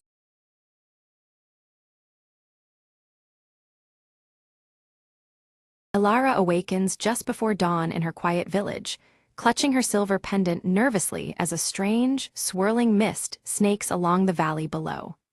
The air feels heavy, almost charged, and the usual morning stillness carries an unsettling edge. Stepping outside, she joins villagers busily preparing for the annual harvest festival. Yet whispers ripple through the crowd, their voices laced with unease about the mist's ominous arrival and what it might portend for the season ahead. Suddenly, Kale appears among the villagers, his dark, curly hair tousled from travel. Beneath his rolled sleeve, the mysterious tattoo on his wrist glows faintly, drawing curious and wary glances from those nearby. Elara approaches Kale, her piercing green eyes locked onto the glowing mark. She demands answers, suspecting he knows far more about the mist and its dangers than he admits. At the village's edge, a figure emerges, the veiled seer, cloaked in shimmering azure robes. Her face remains partially hidden as she glances toward the mist before vanishing silently back into its swirling depths. Fear takes root as villagers begin falling ill without explanation. One collapses amidst the bustling marketplace, sparking panic and confusion. The mist seems to thicken around those affected, as if feeding on their plight. Elara clutches her silver pendant, which tingles against her palm. A faint connection stirs inside her, linking the pendant's energy to both the spreading illness and the encroaching mist enveloping the village. Kale confesses he journeyed to seek the veiled seer, hoping to understand the mist's true nature. Yet he hesitates, unwilling to reveal the full scope of what he learned, casting doubt on his trustworthiness. Night descends with unsettling sounds, whispers and shifting shadows that crawl alongside the thickening mist, wrapping the village in ghostly veils. The air chills, and unseen eyes seem to watch from within the haze. Resolved and unyielding, Elara decides she must venture into the mist alone to find the veiled seer and unlock the secrets hidden beneath the veil.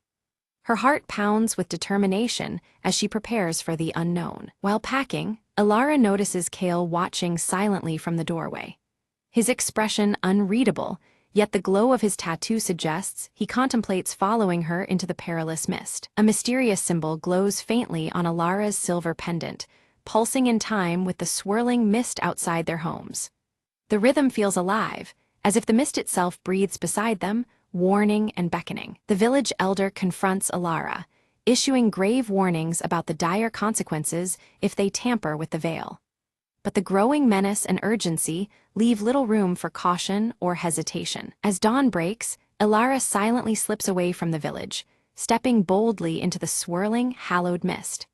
The world around her shifts as the mist envelopes her, the familiar colors of her clothing deepening in tone with resolve. Kale follows her trail, his tattoo on his wrist glowing brighter as he approaches the mist-cloaked forest. The glow intensifies with each step, signaling the rising presence of supernatural energy. Within the mist, Elara is engulfed by shifting shadows that whisper cryptic warnings and riddles. The eerie voices toy with her mind, testing her courage and determination at every turn. Her silver pendant begins to glow softly, illuminating hidden paths and spectral images of past travelers caught within the mist's eternal grasp. These visions offer clues, but also deepen the enigma surrounding the veiled seer. Meanwhile, Kale confronts illusions crafted to undermine his resolve. As darkness presses in, his tattoo pulses rhythmically, forming an unseen protective barrier against the encroaching shadows. They reunite briefly amidst the swirling haze, sharing fragmented clues about the veiled seer's intentions and the mist's formidable power. Yet mistrust lingers, their clothing hues subtly shifting as uncertainty colors their alliance. Suddenly, the mist warps violently, separating Elara and Kale and plunging each into personal trials.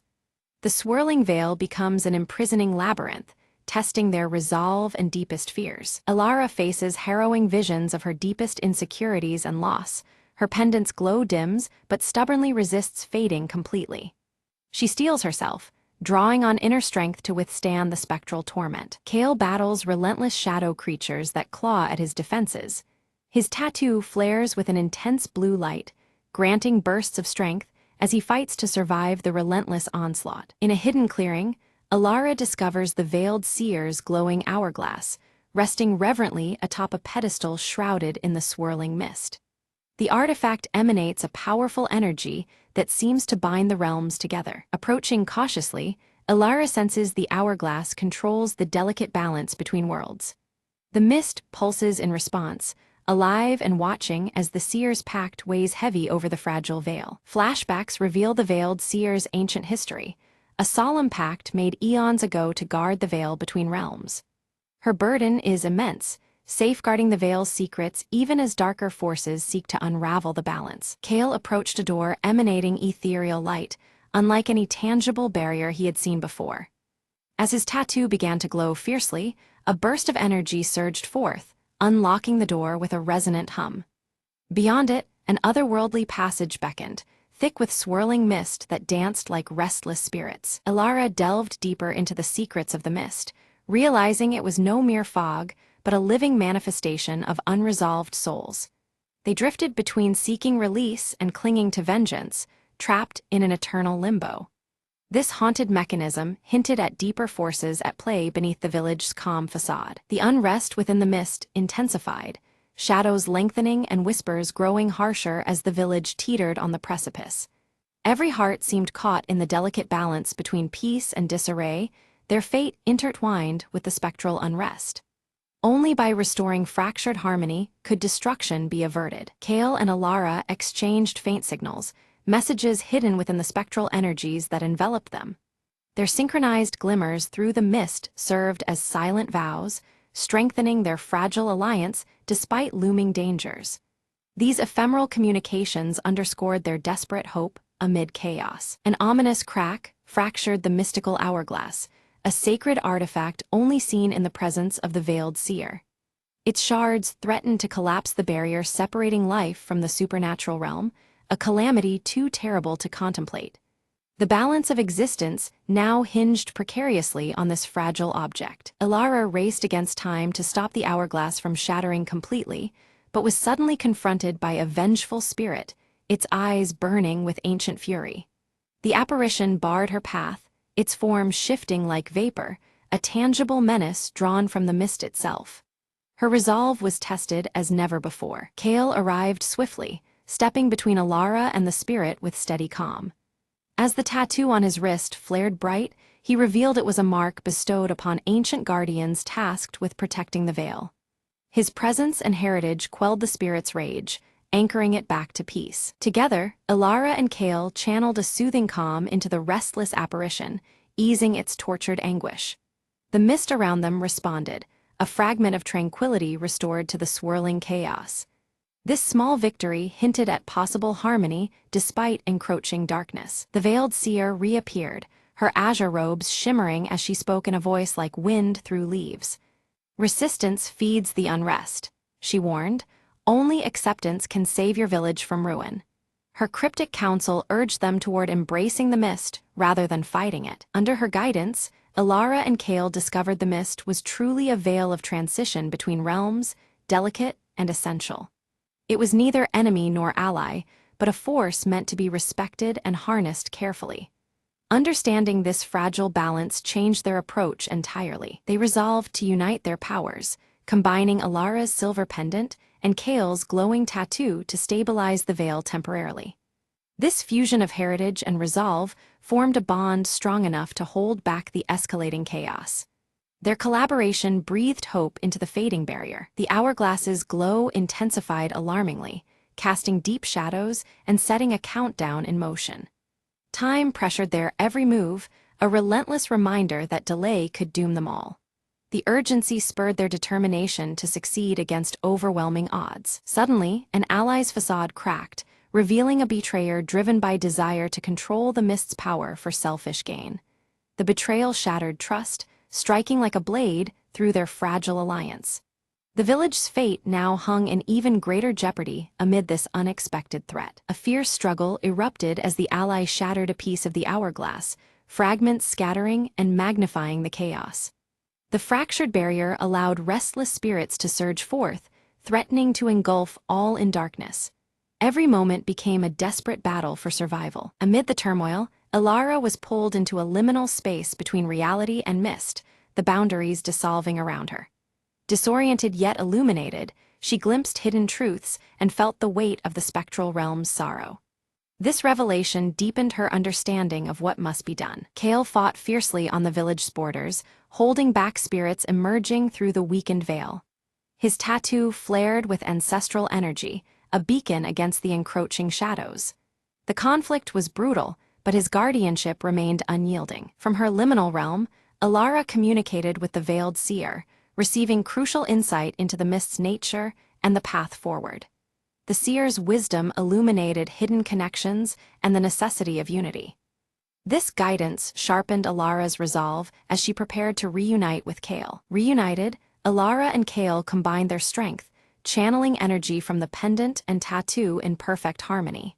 their powers intertwined, creating a radiant shield against the storm of spirits. Together, they became a living conduit of balance and hope. Guided by the veiled seer's ritual, they raced to mend the hourglass, hands trembling as they worked against the ticking clock.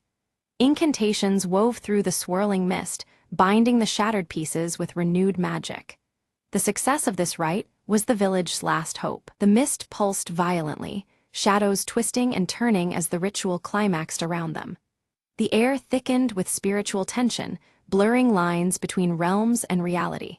Every breath felt charged with ancient power as the veil responded to their efforts. Beneath their hands, the hourglass shimmered and repaired, glowing with a newfound strength. Its surface gleamed like starlight, symbolizing fragile restoration and renewed protection. The barrier regained its form, holding back the threatening surge for now. A stunning revelation emerged. Ilara's silver pendant contained a fragment of the veil's original essence. This timeless shard was key to the renewal process and linked her fate inseparably with the mists. Her resolve took on new meaning in light of this profound connection. Kale's tattoo was revealed to be directly connected to the ancestral guardians who first sealed the veil's breach. His lineage carried the responsibility and strength of generations, a living thread to the past protection. Together, their combined heritage was a powerful force against dissolution. Their uniting of pendant and tattoo rekindled the veiled bond, halting the mist's destructive surge. The swirling energies calmed, drawing back from the brink of devastation. The village's fragile sanctuary was secured for the present, a testament to their combined strength. The veiled seer bestowed her blessing upon their union, imparting wisdom on maintaining balance in the fragile veil moving forward. Her words echoed with solemn promise and gentle caution. The future remained uncertain, but their path was lit by newfound understanding and hope. As the swirling hallowed mist began to recede, the village emerged transformed beneath a soft, restorative light that bathed every corner in a serene glow. The once ominous fog gave way to clarity, revealing vibrant fields and homes touched by newfound vitality. Life seemed to breathe anew, as though the air itself held a gentle enchantment of healing. Ilara and Kale returned to the village, their presence marked by the subtle glow of Ilara's silver pendant and Kale's tattoo, now shimmering softly with a steady light. These symbols revealed their newfound status as guardians, bound by the mystical forces they had harnessed. Together, their figures reflected strength and quiet resolve, a protective force watching over all. One by one, the villagers awoke, their bodies healed and minds peaceful, unaware of the fierce supernatural battle fought on their behalf. Confusion mingled with relief as they sensed the lingering calm, yet the true extent of the ordeal remained cloaked in silence. The everyday returned, untouched by the shadows that had briefly encroached. From a distance, the veiled seer observed the scene with a measured gaze, her shimmering azure robes catching the light before she began to fade into the horizon. Her mission fulfilled for now, she vanished gracefully, leaving behind the treasured mystical hourglass, a silent reminder of the fragile flow of time and fate. The balance was preserved, yet her presence would be needed once more. Ilara stood quietly, her fingers brushing the cool surface of her silver pendant as she reflected on their harrowing journey. Each trial had carved strength and wisdom into her spirit, underscoring the immense responsibility now resting upon her shoulders. The path ahead was uncertain, but her resolve had deepened alongside her understanding of sacrifice and duty. Kale shifted his stance, eyes dark with acceptance as he tightened the bond between himself, Ilara, and the pendant's legacy. His mysterious tattoo pulsed with a steady rhythm, symbolizing his newfound role as protector intertwined with hers. Together, they had sealed a pact, keepers of the fragile harmony between their world and the shimmering beyond. As the last light faded from the sky, a new mist arose above the village, gentle and harmless, curling softly around the ancient trees. This delicate veil signified renewal, a fragile peace forged through courage and unity rather than conquest. The mist's embrace was one of quiet guardianship, promising that balance would be preserved if respected. Beneath clear skies and twinkling stars, the village celebrated a restored harvest festival, their joy warm and unburdened. Laughter rang out as lanterns swayed gently in the evening breeze, a testament to life's resilience and hope's return. The sense of community felt stronger, sealed by the unspoken gratitude toward unseen protectors. Ilara and Kale stood watchful at the village edge, cloaked in shades signaling trust, eyes fixed on the horizon where worlds intertwined. Their silhouettes blended with the landscape, guardians of the delicate balance sustained between realms. In their presence, the village found not just safety, but enduring harmony between the seen and unseen. As twilight deepened, Ilara's silver pendant and Kale's glowing tattoo pulsed softly in unison, a quiet beacon of their unbreakable bond and shared purpose. The rhythmic light echoed the heartbeat of the village and the protective mist that now lingered harmlessly. With this harmony established, the scene gently faded into the enveloping night, signaling the beginning of a guarded peace.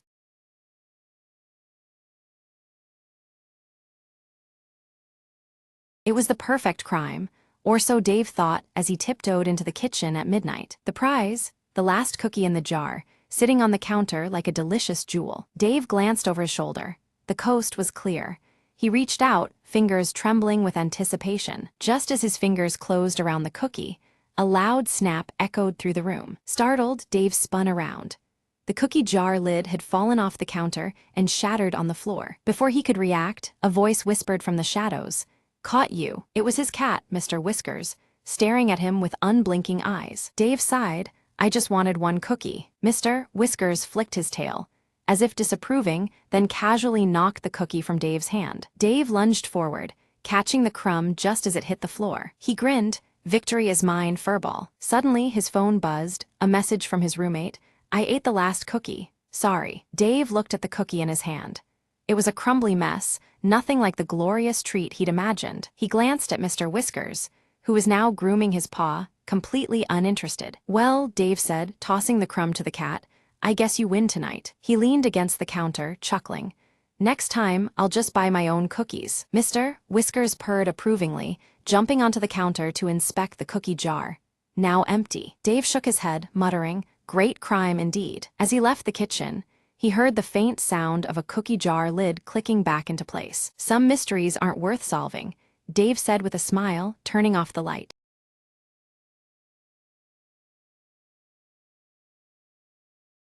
In the heart of Grayson Hollow stood a forgotten cottage, its windows dark and its garden overgrown. One stormy evening, Clara, a curious traveler, sought refuge there, unaware of the cottage's eerie reputation. As she lit a candle to ward off the darkness, the flame danced wildly, casting shadows that seemed alive. Whispers floated through the air, soft and beckoning, as if the house itself were telling secrets. Drawn to a dusty old book on a creaking shelf, Clara opened it to find pages filled with strange symbols. Suddenly, the candle flickered out, plunging the room into darkness more profound than the night outside. But then, a faint glow emerged from the book, illuminating a path that twisted beyond reality. Curiosity overcame fear, and Clara stepped into the light, finding herself in a realm woven from memories and dreams. Figures appeared, lost souls bound by sorrow, eyes pleading for release from ancient pain. Realizing the candle was her anchor, Clara relit it, its steady flame promising hope and courage. She recited an incantation from the book,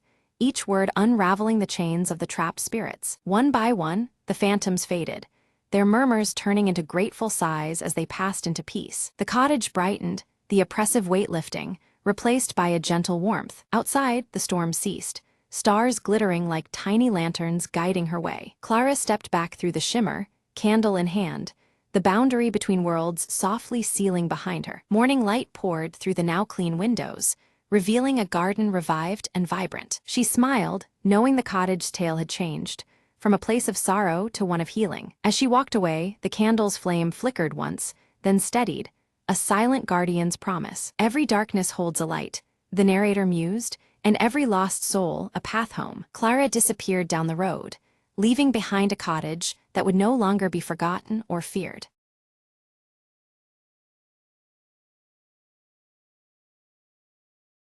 Elena sat alone in her dimly lit apartment, the rain tapping steadily against the window pane. Her fingers gently traced the contours of the vintage locket around her neck, the cool metal a small comfort amidst the growing unease in her chest. Navigating through the crowded streets, Marcus clutched his leather-bound notebook tightly, his eyes darting nervously between passers-by. The towering buildings felt oppressive, shadows stretching like silent watchers as he moved with purpose yet caution. In the sunlit park, Ava played quietly with her small handcrafted doll, her curls catching the golden light.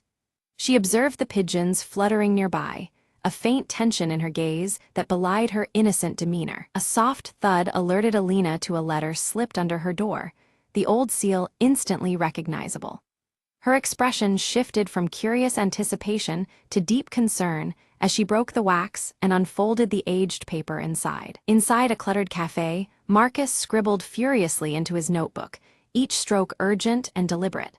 He kept glancing over his shoulder, as if expecting someone, or something, to appear at any moment. Alina hesitated at the entrance of a small antique shop, her fingers trembling slightly as she reached out to touch a cracked photograph resting on a dusty shelf. The image within stirred a mix of nostalgia and unease, the fractured glass symbolizing memories she struggled to piece together. In the park, Ava approached Alina cautiously, clutching her doll tightly as if seeking safety.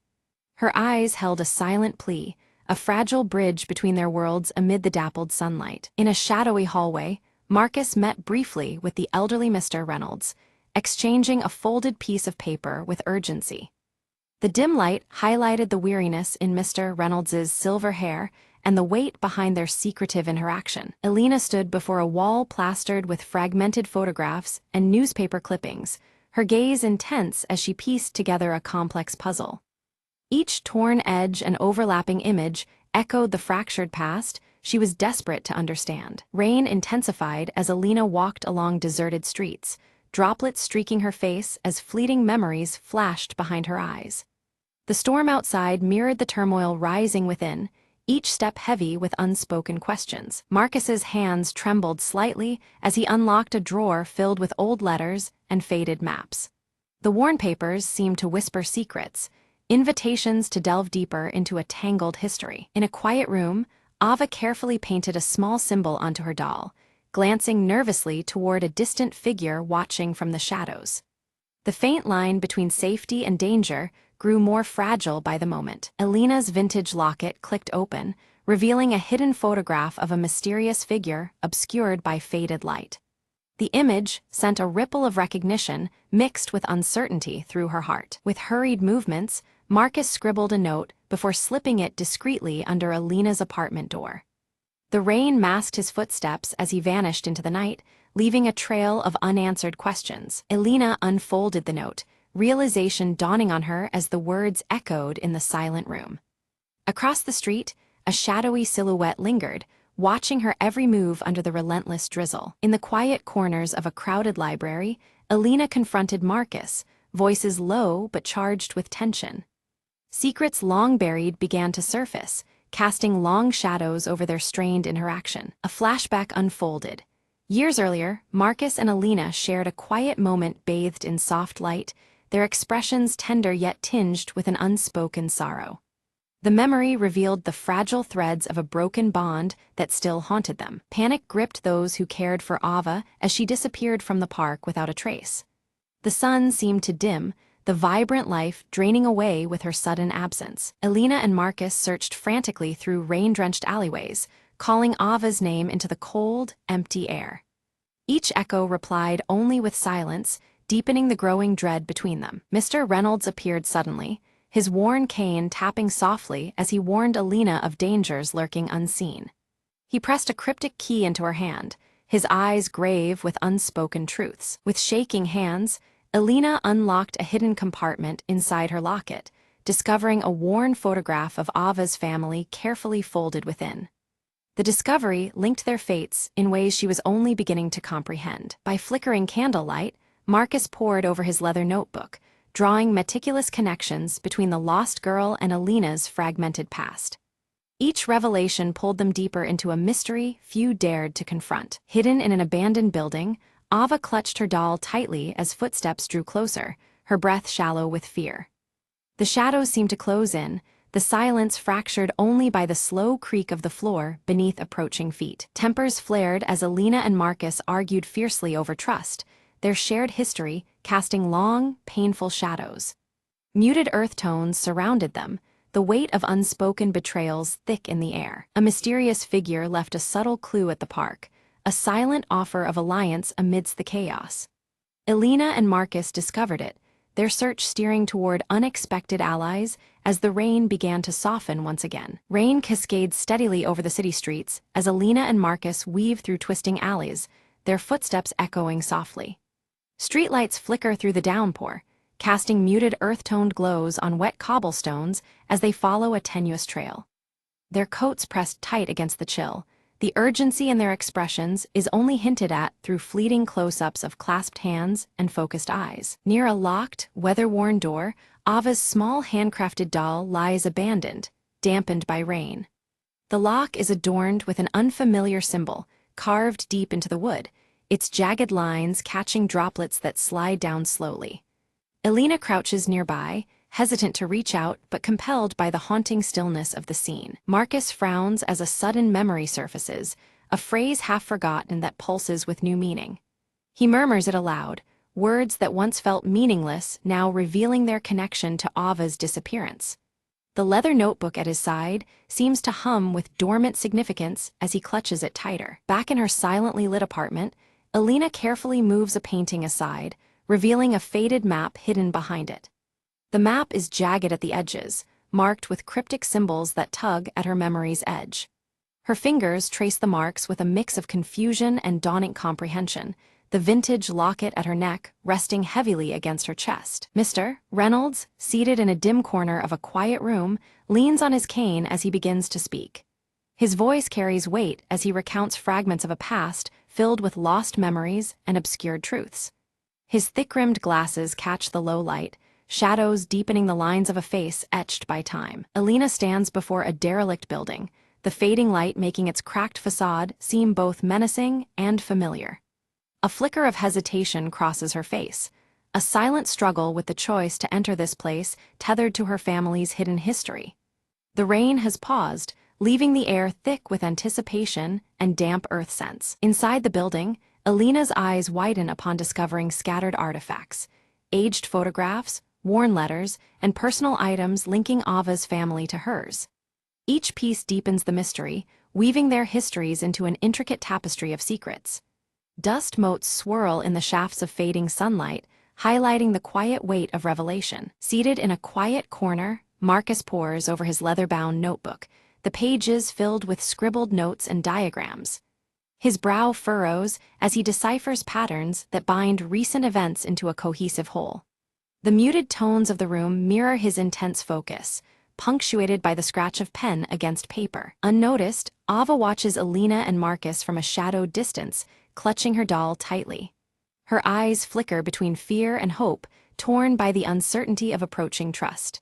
The muted dusk wraps around her, hiding her fragile presence from view. A beam of light catches Elena's vintage locket, its surface reflecting a hidden message visible only from a particular angle.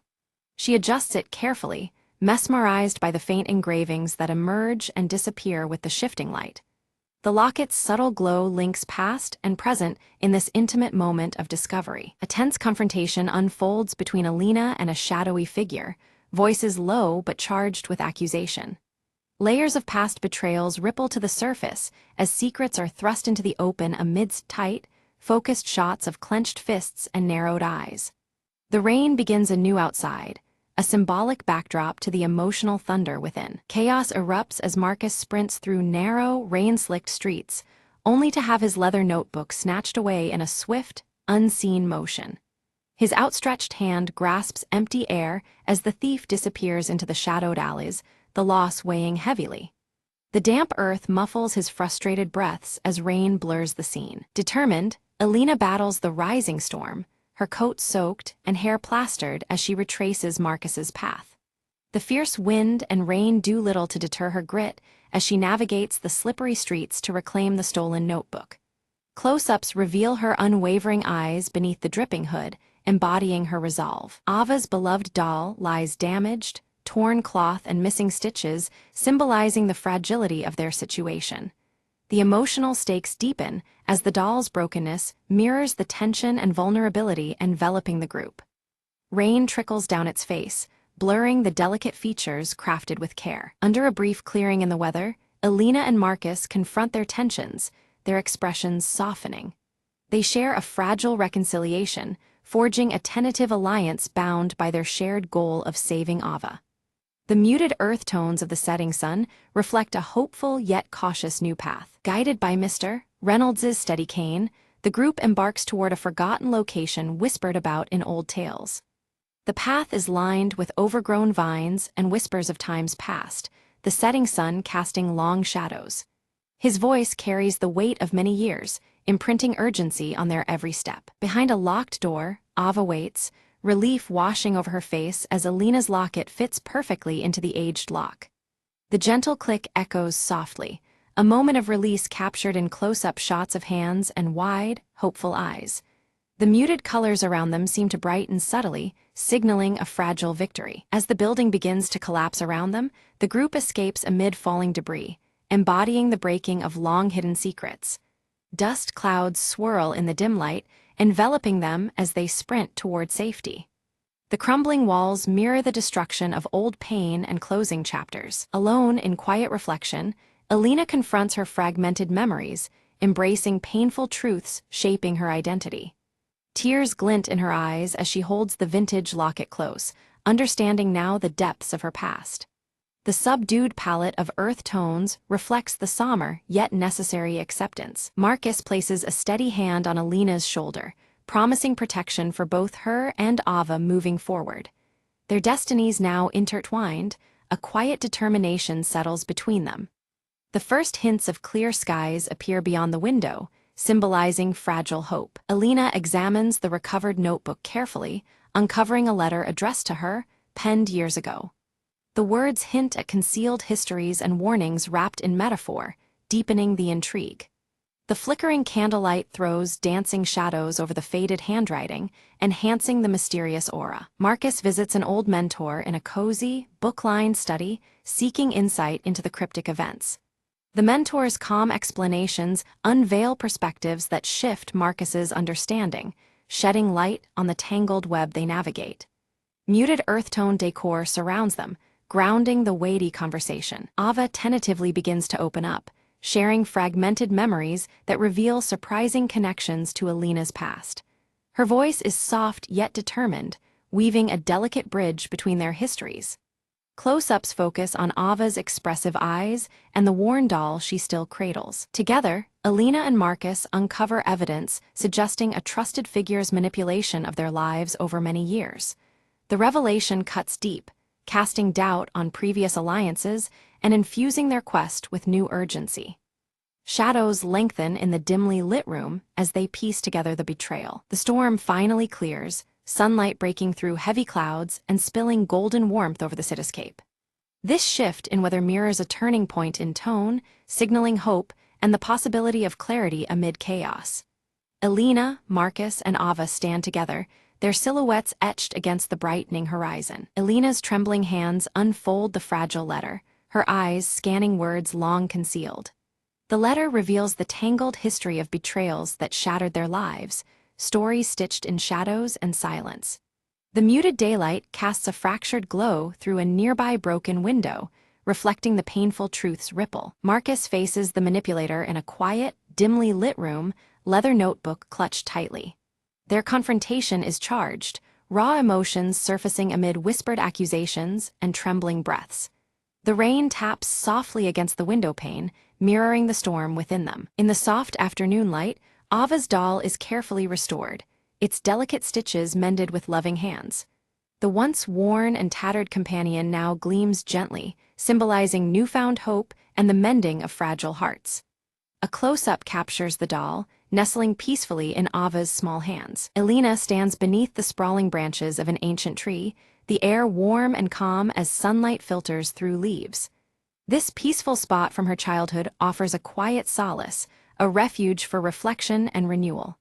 Her vintage locket catches the light, a beacon of strength and closure. Marcus places the final copy of his article on a local newspaper's editorial desk, each word exposing the hidden corruption uncovered. The muted earth tones of the office reflect the gravity of his revelations, a testament to perseverance and truth. Outside, clouds part, allowing soft sunlight to spill in. Under a sky clear and bright with sunshine, Ava laughs freely, her joy pure and unrestrained.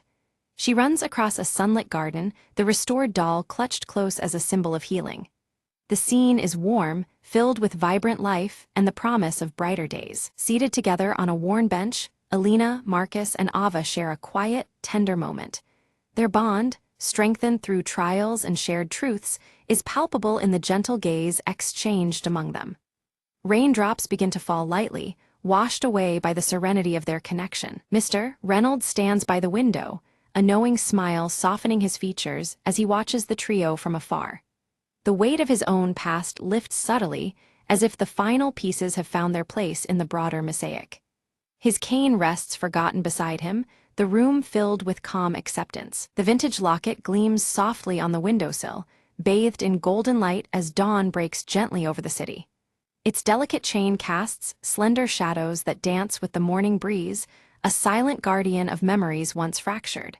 The scene is intimate, full of quiet hope and enduring love. Together, Alina, Marcus, and Ava walk down a sunlit path, their steps steady and hearts lightened by newfound hope. The muted earth tones of the world around them embrace the promise of a future rebuilt from fragments of yesterday. Their journey continues forward, united and unbroken.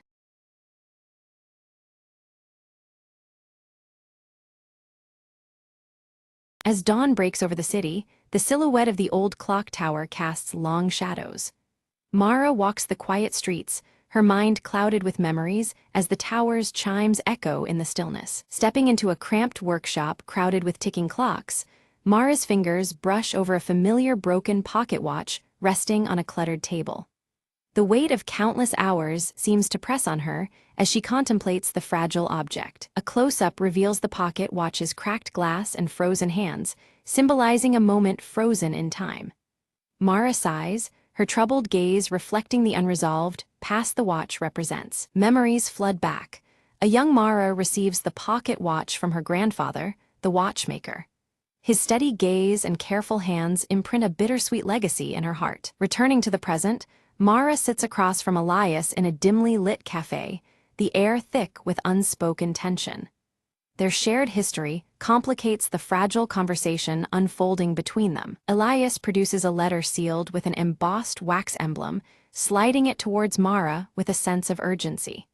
The weight of its contents hangs heavily between them. Opening the letter, Mara reads about a hidden family secret, threatening to unravel everything she thought she knew. The stakes rise, deepening her internal conflict. After a moment's hesitation, Mara clenches the broken watch tightly, steeling herself to face the shadows of her past head-on. Determination replaces doubt within her eyes. Nearby, Nina watches Mara intently from the shadows, fingers nervously twisting a small mechanical part.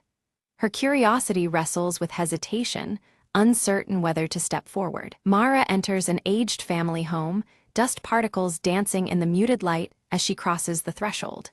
Faded memories cling to the walls, whispering stories of days long gone. Her fingers glide over a faded photograph depicting her grandfather wearing a peculiar, knowing smile. The image stirs questions she hadn't dared to ask before. A sudden thunderstorm crashes outside, rain pelting the windows as Mara's turbulent emotions mirror the tempest. The past feels as restless and unyielding as the storm. Elias appears unexpectedly at the doorway, his rugged presence filling the room. He warns Mara of the dangers tied to unearthing buried family truths. Despite Elias's caution, Mara insists on moving forward, fueled by a desperate need for closure. Reluctantly, Elias agrees to accompany her through this uncertain journey. Unexpectedly, the broken pocket watch begins to tick faintly, its eerie rhythm signaling that time itself seems to be shifting. Secrets long dormant stir awake around them. Together, Mara and Elias sift through the attic's shadows, uncovering concealed journals and letters hidden beneath loose floorboards. Each discovery deepens the mystery. Nina steps closer, offering assistance and revealing her surprising connection to Mara's family. Her presence introduces new dimensions to the unfolding story. Tensions flare as Mara and Elias clash over trust, fracturing their uneasy alliance. Old wounds open amid accusations and doubt. In a haunting dream, the watchmaker appears, his cryptic gaze inviting Mara to look beyond the obvious. His steady hands gesture toward truths yet uncovered. Awakening with newfound resolve, Mara discovers a secret compartment within the pocket watch containing a small, enigmatic key. Hope and fear intertwine in her grasp. The key fits an ancient chest hidden beneath the house, which they open to reveal letters and artifacts long concealed. Each piece reshapes Mara's understanding of her family's past. Among the findings is a letter referencing a lost sibling, challenging everything Mara believed about her lineage. This revelation forces her to reconsider her identity. Elias confesses his own ties to the family's history, adding layers of complexity and raising the stakes. His rugged exterior cracks, exposing vulnerabilities tied to shared secrets. Mara's mind flashes back to forgotten or misunderstood childhood moments, fragments of memory swirling like puzzle pieces. Clarity and confusion intertwine as the past resurfaces. Suddenly, the pocket watch stops ticking once more, announcing a crucial turning point. Time's fragile thread seems to hold its breath, awaiting what comes next. Nina sat cross-legged on the floor, delicately examining the intricate pieces of the broken pocket watch. As she adjusted a tiny gear, her fingers brushed against a faint engraving hidden deep inside the casing. Leaning closer, she realized it was a message, carefully etched in an elegant script that had gone unnoticed until now. The message spoke of a meeting place tied to Mara's grandfather, hinting at old alliances and betrayals long buried. The words suggested that answers lay buried within forgotten walls, places where time seemed to stand still, yet memories whispered endlessly. Mara's mind raced as the past began to entwine more tightly with their present quest. Under the cloak of night, Mara, Elias clad in his worn leather jacket, and curious Nina ventured toward an abandoned train station. The cold air was thick with anticipation, and the shadows cast by the flickering lantern grew longer with each step. Guided by the secret message, their footsteps echoed into the darkness of a place forgotten by time. Unseen eyes seemed to watch their every movement as vague silhouettes moved beyond the station's broken windows. The atmosphere thickened with unease, signaling that danger was closer than they realized. Each glance shared was met with silence, warning them that they were not alone in this pursuit of truth. Tension surfaced between Elias and Mara, their voices low but edged with frustration over past decisions and recent risks. Bitter words hinted at cracks forming in their once solid partnership, revealing fears and doubts beneath their steely exteriors. Sensing the growing divide, Nina quickly intervened, her youthful voice urging calm and unity among them. Their search uncovered a hidden trapdoor beneath loose wooden planks, leading down into a secret room. Inside, the walls were adorned with cryptic symbols, and countless clocks of various designs ticked in unison, creating a haunting symphony of time.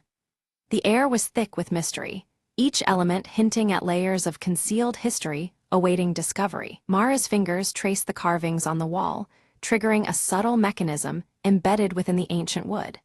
A panel slid open silently, revealing a secret document covered in faded ink that detailed the true loyalties of her family. The revelation was profound, challenging everything she believed about her lineage and legacy. Elias eyed the fragile parchment warily, his rugged features tightening with concern. He questioned whether unveiling such truths was worth the chaos that might follow, fearing the fractures it could cause in their fragile community. His hesitation cast a shadow over the group's resolve as the gravity of their discovery sank in. Mara met his doubts with steely determination, her silver-streaked hair catching the dim light as she vowed to see the truth brought into the open. She believed that only by confronting the past could they hope to heal their fractured bonds. Her resolve ignited a flicker of hope amidst the tension, solidifying her role as their leader. Suddenly, the fragile trust that had held them together shattered when an unexpected betrayal surfaced from within their own group. A subtle, almost imperceptible act revealed hidden motives, throwing suspicion in every direction. The betrayal threatened to unravel all they had worked towards, demanding reckoning and clarity. In a surprising moment, Nina confessed her true motives, linking her actions to a solemn promise made to the watchmaker years before. Her fidgeting hands betrayed the weight of her secret, yet her eyes remained resolute. This revelation added a new layer of complexity, binding their fates even tighter with threads woven long ago. The watchmaker's voice seemed to echo through the shadows, guiding them with a riddle that wove together themes of time and memory. His meticulous hands, though unseen, felt present in the silence as they pondered the cryptic words. This counsel offered a path forward, shaping the next chapter of their intertwined journey. With renewed purpose, Mara reached out to Elias, bridging the gulf that had formed between them. Their reconciliation was quiet but firm, a mutual acknowledgement of the dangers they faced and the strength needed to overcome them. Together with Nina, they formed a united front against the threats closing in. They raced through rain-slicked streets, desperate to retrieve a final piece of evidence before it could be snatched away by darker forces. Every moment felt borrowed, the clocks ticking a stark reminder of time slipping through their fingers. Their combined skills and determination fueled the pursuit, driven by nerves and hope alike. A fierce storm raged outside, rain beating against the windows as the antique clocks within the safe room began to chime in perfect unison. The symphony of ticking hands grew louder, signaling the climax of their quest was near. Inside, tension and anticipation mingled, as moments stretched beyond themselves in the storm's heart. Hidden within an old ledger, they uncovered a detailed account of familial tragedies, betrayals concealed, and truths covered up for generations. The pages revealed the causes and consequences of past actions, painting a sorrowful picture of sacrifice and deceit. This knowledge brought clarity, but at a heavy emotional cost for all involved. Suddenly, the shadows coalesced into figures intent on silencing their discoveries forever. The trio found themselves cornered, the sinister presence closing in swiftly and without mercy. Adrenaline surged as instincts took over, turning their hunt for truth into a battle for survival. Drawing on the watchmaker's riddles, Mara deftly outmaneuvered their pursuers, using her knowledge of time and memory as a weapon. Each step and decision was calculated, turning the labyrinthine station into a maze their enemies could not navigate. Her sharp mind and steady resolve kept them one step ahead in the deadly game. In a moment of selfless courage, Nina created a diversion, drawing the adversaries away with quick thinking and fearless resolve. Her actions bought Mara and Elias precious seconds to escape, though at great personal risk. This sacrifice underscored the deep bonds forged in trust and shared purpose. Safely ensconced in a secluded room, the trio pored over the ledger's contents, preparing to expose the painful truths to the world. Each detail was matched with mounting urgency, their words poised to unite or divide their community. The weight of their responsibility settled heavy as they planned the inevitable reveal. Mara hesitated, her silver hair catching the flickering candlelight, as she wrestled with the cost of unveiling the truth. She knew that once revealed, the community's fragile peace could shatter, igniting conflict and old wounds anew.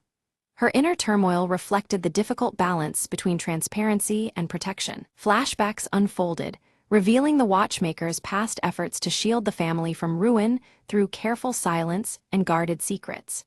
His meticulous hands had crafted more than just clocks, they held time's fragile story within, preserving legacies through subtle measures.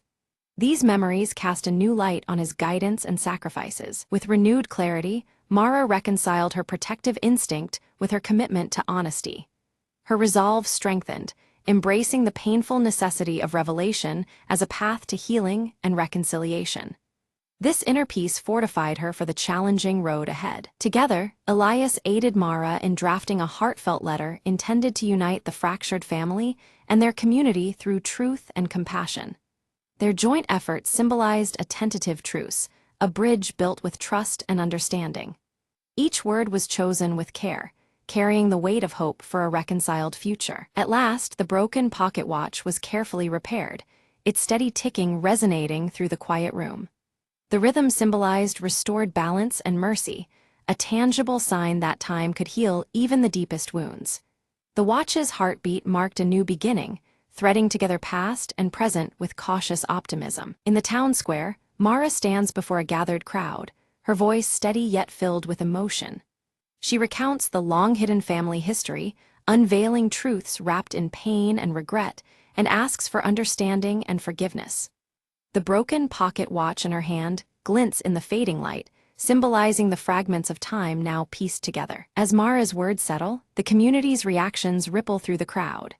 Some people nod slowly, their faces softening with empathy, while others tighten their jaws, recoiling in shock and denial. Whispers spread, mixing acceptance with doubt, reflecting the complexity of embracing a complicated past. Through the murmurs, Elias steps forward beside Mara, his weathered leather jacket catching the evening breeze. His quiet support is palpable, a protective presence that reveals both loyalty and the vulnerability of standing firm amid judgment. His gaze meets Mara's, silently conveying strength and shared burden. Nina fiddles nervously with a small gear, then reveals she has been quietly preserving the family's legacy in her own way. Her role as keeper of the overlooked truths earns her cautious respect from those previously doubtful.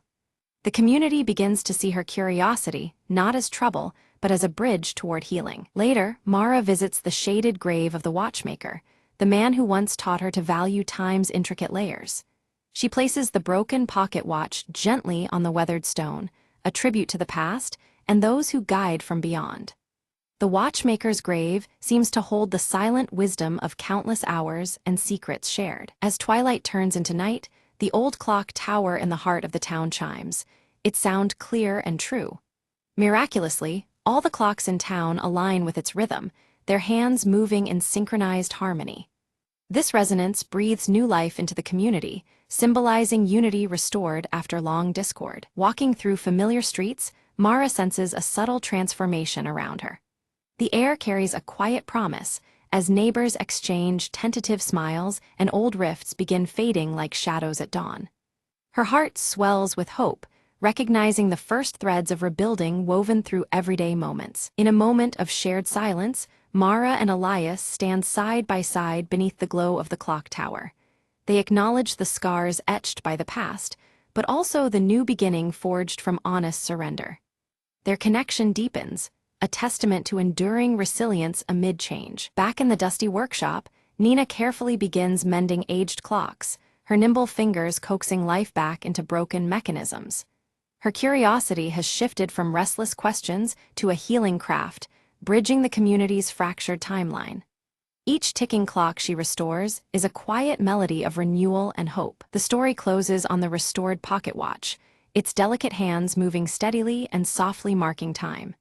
Its gentle ticking echoes the endless cycles of life, memories, and truths that layer one upon another. In this sound lies the subtle promise of forgiveness, continuity, and new stories yet to unfold.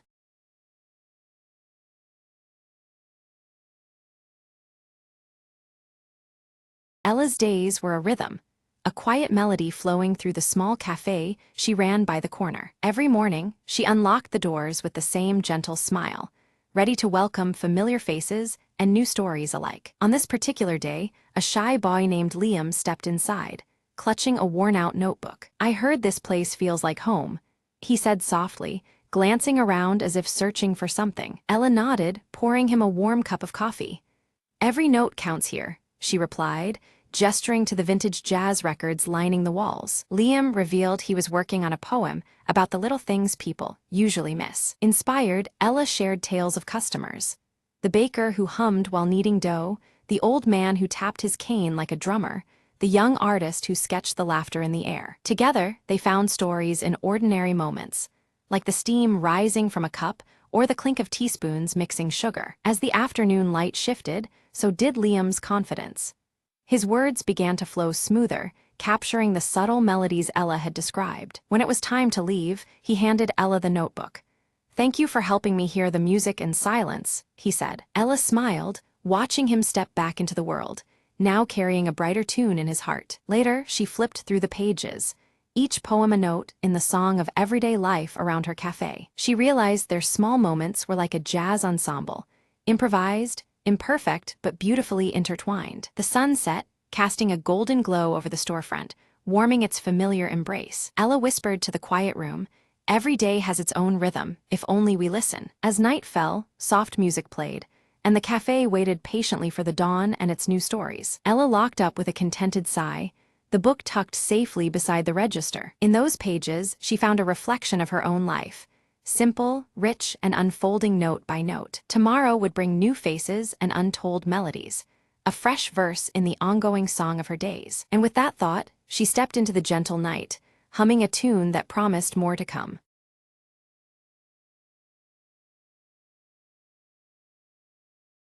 Anna's morning began with the familiar scent of freshly baked bread wafting through her kitchen. She glanced out the window and noticed a golden maple leaf fluttering gently to the ground. Deciding to seize the calm, she slipped on her shoes and stepped outside, the crisp air filling her lungs. The park nearby was her sanctuary, especially under the sprawling branches of the ancient maple tree. She sat down on the worn wooden bench, watching children play and dogs chase after frisbees. An elderly man approached, carrying a small sketchbook and a kind smile. "Mind if I join you?"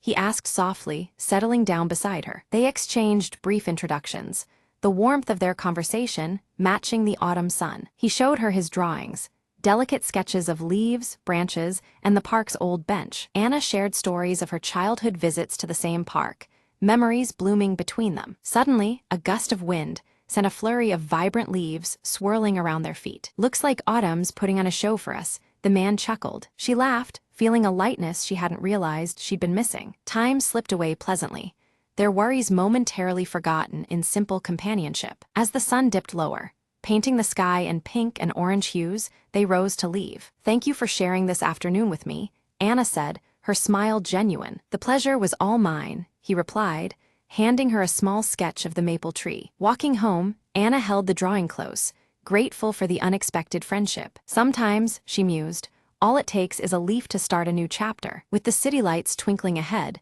she felt ready for whatever tomorrow might bring.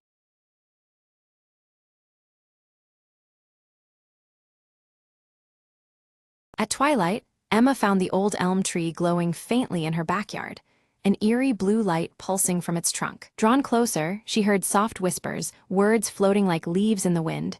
"Help us, trapped." Emma reached out, touching the bark, and suddenly the world twisted, colors inverted, sounds warped. She landed in a shadowy realm beneath the bark, where ghostly figures shimmered, fading in and out like mist. One spirit, a woman with eyes full of sorrow, spoke.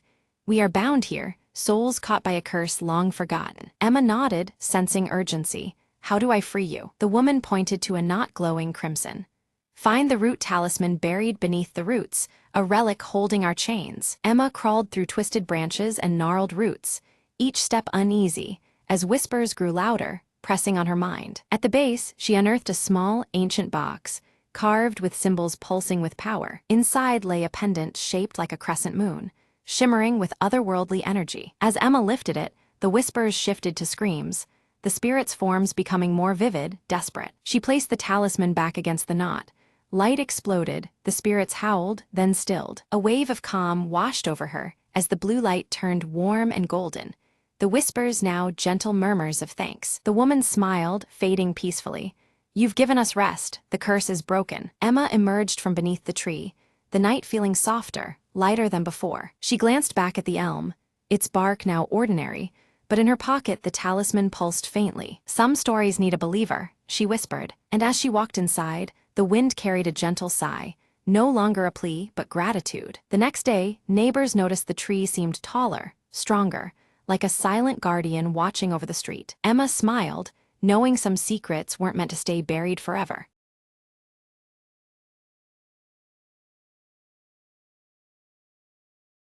Clara's breath froze in the air as the evening fog swallowed the quiet town square. At the edge of the square, an old clock tower told eerily out of sync, its face cracked and eyes hollow. She whispered to herself, this was never supposed to be alive, as shadows twisted at the corners of her vision. The clock hands spun backward suddenly, the chimes echoing like a call from another time. An invisible pull guided Clara to the tower's ancient wooden door, which creaked open with a breathless sigh. Inside, the air hummed, thick with stories long forgotten, and the floor was littered with dust and faded pages. She stepped carefully, eyes drawn to a glowing hourglass suspended midair, sand swirling upward instead of down. A voice like wind through chimes whispered, "Turn time and see what should not be lost." The world around her blurred, colors bleeding as scenes from the town's past flickered like old film. She saw the founder of the town, a misunderstood seeker of truth, trapped within the tower's curse. The clock tower was a prison,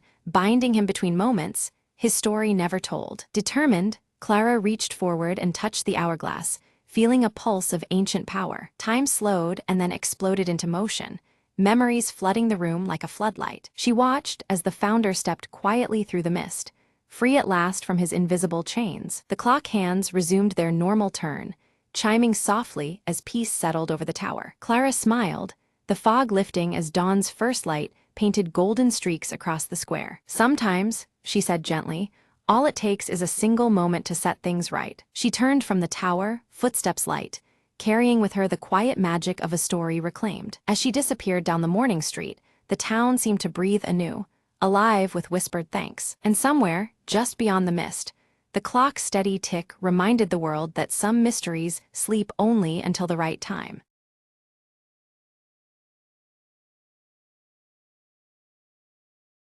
Under a deep indigo sky embroidered with twinkling stars, Eris stands quietly, her silver hair catching the soft, celestial light.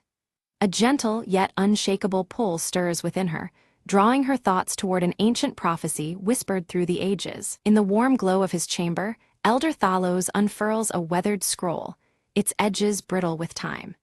He points to an image of a delicate veil separating two realms, his voice heavy with warning that the veil's power is waning on this very night. Kalen approaches from the shadows, his tall frame adorned with celestial tattoos that pulse gently with radiant light. Meeting Eris's gaze, he pledges his unwavering protection along her foretold journey, the stars reflecting fiercely in his steady eyes. Suddenly, the peaceful night fractures as shadow wraiths emerge from the forest's edge, their faceless forms marked by ominous glowing red. They slide silently, yet threat looms palpable, their presence turning the tranquil hues to sharp crimson. Eris seizes the crystal star staff from Elder Thalos's grasp. Its luminous glow flickers precariously as the wraiths close in. She tightens her grip, the staff's light casting trembling patterns that dance against the surrounding darkness. Before them, the veil dissolves into a visible shimmer, a translucent curtain of ethereal light dividing the celestial stars from the mortal world below. Its presence hums with ancient power, both fragile and infinite. With determination, Eris steps through the shimmering veil, entering a realm alive with swirling constellations and radiant celestial wonders. The air pulses with the energy of countless stars, illuminating her path through the cosmic expanse. Kalen follows closely, his armor catching and reflecting the distant starlight, making him appear as a beacon amidst the unfamiliar celestial surroundings. Together, they move cautiously, eyes alert to the mysteries and dangers that lie ahead. The wraiths cross the veil's threshold, their forms writhing menacingly as the outer realm shudders in response. The cosmic light twists erratically, signaling turmoil and the fragility of the boundary between worlds. A glimmer beneath the stars catches Eris's eye. There, embedded in the ground, lies a radiant star fragment pulsing softly. She senses its importance immediately, as though it carries the very essence of power needed to sway fate. Echoing in her mind, Elder Thalos's dire warning visits her. This glowing fragment holds the dual power to seal or shatter the veil. Its fate now rests uncertain in her hands, burdening her with grave responsibility. Raising the star fragment, Eris feels her violet eyes flare with intensified light, a ripple coursing through the starry realm in resonance. The energy around her vibrates, responding to the fragment's awakening force. Kalen's vigilance sharpens as a wraith lunges toward them.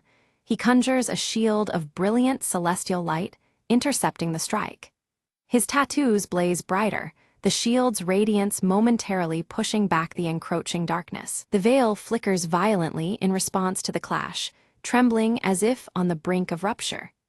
Unseen forces strain against the fabric of the boundary, threatening to unravel the divide between worlds. Eris's heart tightens with realization. Her choice now carries the fate of both realms.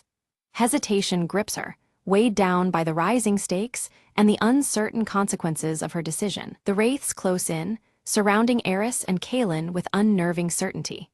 Their forms multiply unnaturally, pressing the attack with relentless shadows that grow more menacing with every moment. Kalen's celestial tattoos flare with fierce light as he summons a spear shaped like a constellation. With swift precision, he strikes back against the unseen enemy, the spear glowing brightly as it swings through the air. Drawing upon the star fragment's potent energy, Eris projects beams of shimmering light that sear through encroaching darkness. Her power holds the advancing wraiths at bay, though the effort strains her very being. The veil pulses erratically, its shimmering border quivering under the violent exchanges. The delicate balance between the realms weakens visibly, threatening to collapse with each surge of battle. Out of the veil's trembling surface emerges a shadowy figure, a lost starborn spirit cloaked in faint celestial glow. Its presence is urgent, pleaded eyes, seeking Eris's aid as the cosmos teeters toward greater peril. The spirit's voice trembles as it warns Eris of a looming darkness far greater than the wraiths, one that threatens the entire cosmic order. Its plea ignites a spark of alarm and curiosity within her heart. Clouded with doubt, Eris struggles to decide whether to trust the enigmatic spirit. A deeper mystery seems to unfold around them, shifting the very fabric of their understanding. Momentarily, the wraiths withdraw, retreating into shadows to gather strength. Above the veil, a dark storm swirls violently, its red hues casting ominous light over the celestial fight. Kaelin's voice cuts through the tension as he counsels vigilance, preparing for the next confrontation. His tattoos flicker nervously, a reflection of the looming threat awaiting their resolve. The starborn spirit reveals the existence of a hidden celestial forge, a place of ancient power pivotal to restoring balance to the veil. This revelation offers a glimmer of hope and a new direction amid the gathering dangers. Eris took a deep breath, her violet eyes glowing softly as she chose to follow the ethereal spirit deeper into the celestial realm's mysteries. Each step felt lighter yet filled with the weight of destiny, the shimmering stars above guiding her into the unknown. Around them, the stars shifted and realigned, forming new constellations unfamiliar yet beckoning. These celestial patterns glowed in deep purples and blues, casting a mystic light that traced their path through the vastness. Suddenly, jagged star-shaped portals burst open from the darkness, and shadow wraiths emerged, their glowing red marks contrasting sharply against the sky. With no time to hesitate, Eris and Kaelin braced themselves for the oncoming ambush. Thinking quickly, Eris raised the star fragment, summoning a radiant dome of celestial light that pulsed protectively. The dome shimmered with intricate star patterns, momentarily shielding them from the wraith's attacks. Kaelin moved with calm precision, his celestial tattoos glowing intensely as he struck with his spear crackling with cosmic energy. Each foe that fell seemed to dissolve into stardust under his swift assault. After the fierce battle, they reached the forge, a majestic, ancient structure ablaze with celestial fire and pulsating power. The forge radiated warmth amid the cool cosmos, its glowing hues of deep blue and violet bathing the surroundings. The lost spirit appeared beside Eris once more, its form flickering as it beckoned her to place the star fragment into the heart of the forge. The crystal star staff in Elder Thalos's vision seemed to pulse in response, echoing the moment's importance. As Eris nestled the fragment within the forge's core, the veil pulsed violently, distorting between realms. A shadowy rift tore open, releasing a massive dark entity whose form seemed to consume the very stars themselves. The entity's presence snuffed out nearby stars, replacing their celestial light with an encroaching cold void. The cosmic balance teetered as the surrounding space shifted to ominous red tones reflecting the danger. Kaelin stepped forward, his celestial tattoos dimming as he confronted the dark force, but his cosmic energy struggled against its overwhelming shadowy power. His strikes rang hollow as the entity absorbed the light around them. In the chaos, Eris felt a sudden, calming voice echo within her mind. It was Elder Thalos urging her to awaken the starborn heritage that lay dormant. Her eyes flared brighter, feelings intertwining with an ancient power waiting to emerge. Focusing deeply, Eris's celestial tattoos ignited in a brilliant cascade of violet and silver light, her energy surging through her veins like a river of stars. The glow expanded outward, illuminating the battlefield with intensity. Drawing strength from the vast starry sky, she channeled their combined energy into a radiant force that pushed back the persistent darkness engulfing them. The cosmic clash shook the celestial realm, stars twinkling in defiance. The dark entity shrieked, its form shattering as fragments dissolved into sparkling star dust and faint glimmers of fading light. The oppressive cold ebbed, replaced by a renewed warmth spreading through the realm. With the threat quelled, the veil mended, its shimmering translucent curtains stabilized, winking with renewed celestial light as it bridged the intertwined realms once more. Peace seemed momentarily restored under the twinkling universe. The lost spirit smiled gratefully, its shape becoming one with a newly formed constellation that shone peacefully in the night sky. Freed at last, it became a beacon, a guide among the stars for future travelers. Eris and Kaelin shared a glance filled with relief and understanding, the ordeal forging a deeper bond between them, their glowing eyes reflecting unspoken promises. Together, they breathed in the calm after the storm, ready for what might come. The once vibrant forge began to dim, its celestial fires waning as its purpose concluded, but a faint glowing sigil emerged on Eris's palm. The mark pulsed softly, a subtle reminder of the power now intertwined with her fate. Setting off on their journey back, the stars lit their warm path, the celestial realm responding with peaceful hues of blue and purple. Their steps were steady, illuminated by the gentle cosmic energy surrounding them. The night sky settled into a tranquil canvas, revealing a universe delicately balanced between light and shadow. It spoke of calm, but also whispered that the equilibrium remained fragile and ever-changing. Beneath the veil, Elder Thalos awaited their return, his eyes gleaming with newfound respect and renewed hope. The crystal star atop his staff glowed steadily, a sign that destiny's wheels continued turning. Eris recounted the saga of the Forge and the Starborn Spirit, the ancient prophecy held within the scroll now fulfilled. Her voice carried weight, weaving together fact and fate beneath the watchful gaze of the stars. Kaelin knelt beside her, devotion clear as he pledged to remain at her side beyond the looming horizon. His vow resonated quietly, binding him to the path ahead and to Eris's luminous journey. The cosmic sigil on Eris's palm pulsed faintly, an omen of trials yet to come, hinting at shadows lurking beyond the restored balance. Its gentle glow reminded them both that vigilance must be constant. Together, they prepared to guard the veil vigilantly, fully aware that though order was restored, the balance remained delicate. Their intertwined destinies and shared resolve set the stage for all that awaited beyond the stars. Eris traced her fingers over the sigil, feeling a surge of light pulsing beneath her skin. Suddenly, visions blossomed before her eyes, stars that had yet to grace the night sky, twinkling with ancient promise. This celestial guidance pointed her toward the path she must take next, intertwining fate and hope. A subtle disturbance rippled through the cosmos, a tremor of imbalance Eris could almost hear. Her glowing violet eyes narrowed in concern as she felt the celestial harmony falter in a distant corner, warning of shadows stirring beyond her sight.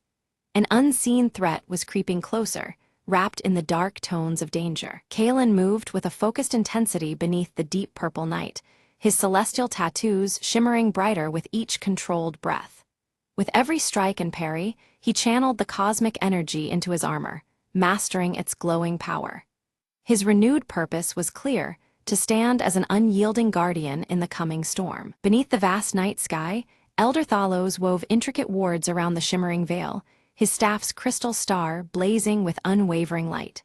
Threads of starlight intertwined with his spells, fortifying the barrier that balanced fate's delicate weave. The wards pulsed softly, a luminous promise of protection amid encroaching darkness. The veil itself shimmered softly in the nocturnal hues, casting a radiant beacon into the heavens. Around it, other starborn souls began to gather, drawn by its luminous refuge. Their forms shimmered faintly as they found solace beneath the veil's protective embrace, a sanctuary amidst the cosmic expanse. Under the open night sky, Eris sat cross-legged, her gaze steady and serene. Her violet eyes glowed gently, a quiet power radiating from within as she meditated on the stars' silent wisdom. The celestial light around her flickered in harmony, a silent song of strength and resolve. Far beyond the stars, the fading remnants of the dark entity dissolved into nothingness, a final wisp of shadow extinguished by cosmic light.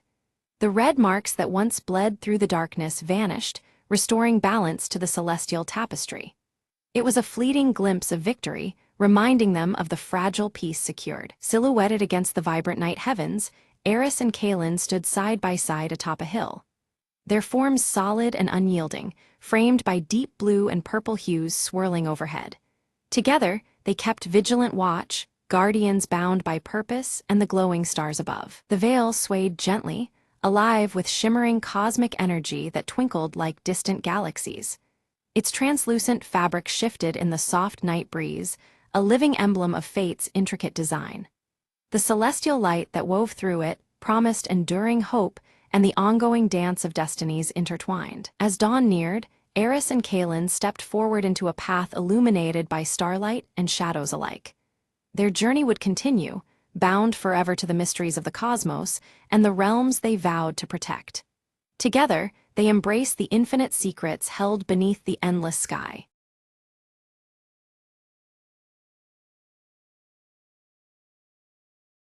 Mira found the old painting tucked behind dusty books in the basement, its colors strangely vivid in the dim light. The frame was carved with tiny symbols, almost seeming to shimmer as she held it up. That night, whispers drifted from the painting, soft and unintelligible at first. Curious and unnerved, Mira leaned closer, trying to catch the words. Suddenly, cold fingers grazed her shoulder.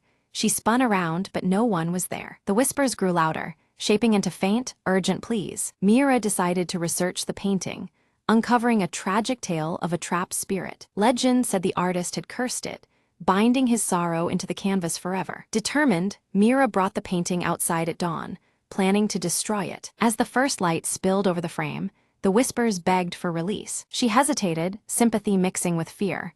Was it truly a plea for help? With a deep breath, she smashed the glass carefully, then unfolded the canvas. The whispers turned to a low, grateful sigh, fading into the crisp morning air. The symbols on the frame glowed faintly one last time, then dimmed into silence. Mira felt a sudden warmth, a presence no longer restless. She wrapped the fragile canvas in cloth, intending to keep the memory safe but the curse broken. The basement felt lighter, as if a shadow had lifted from the house. From that day, Mira never heard whispers again, only the quiet peace she had given. She sometimes looked at the empty frame, a reminder of the night when silence returned. Some whispers are meant to be heard, but not feared, she often told herself, smiling quietly.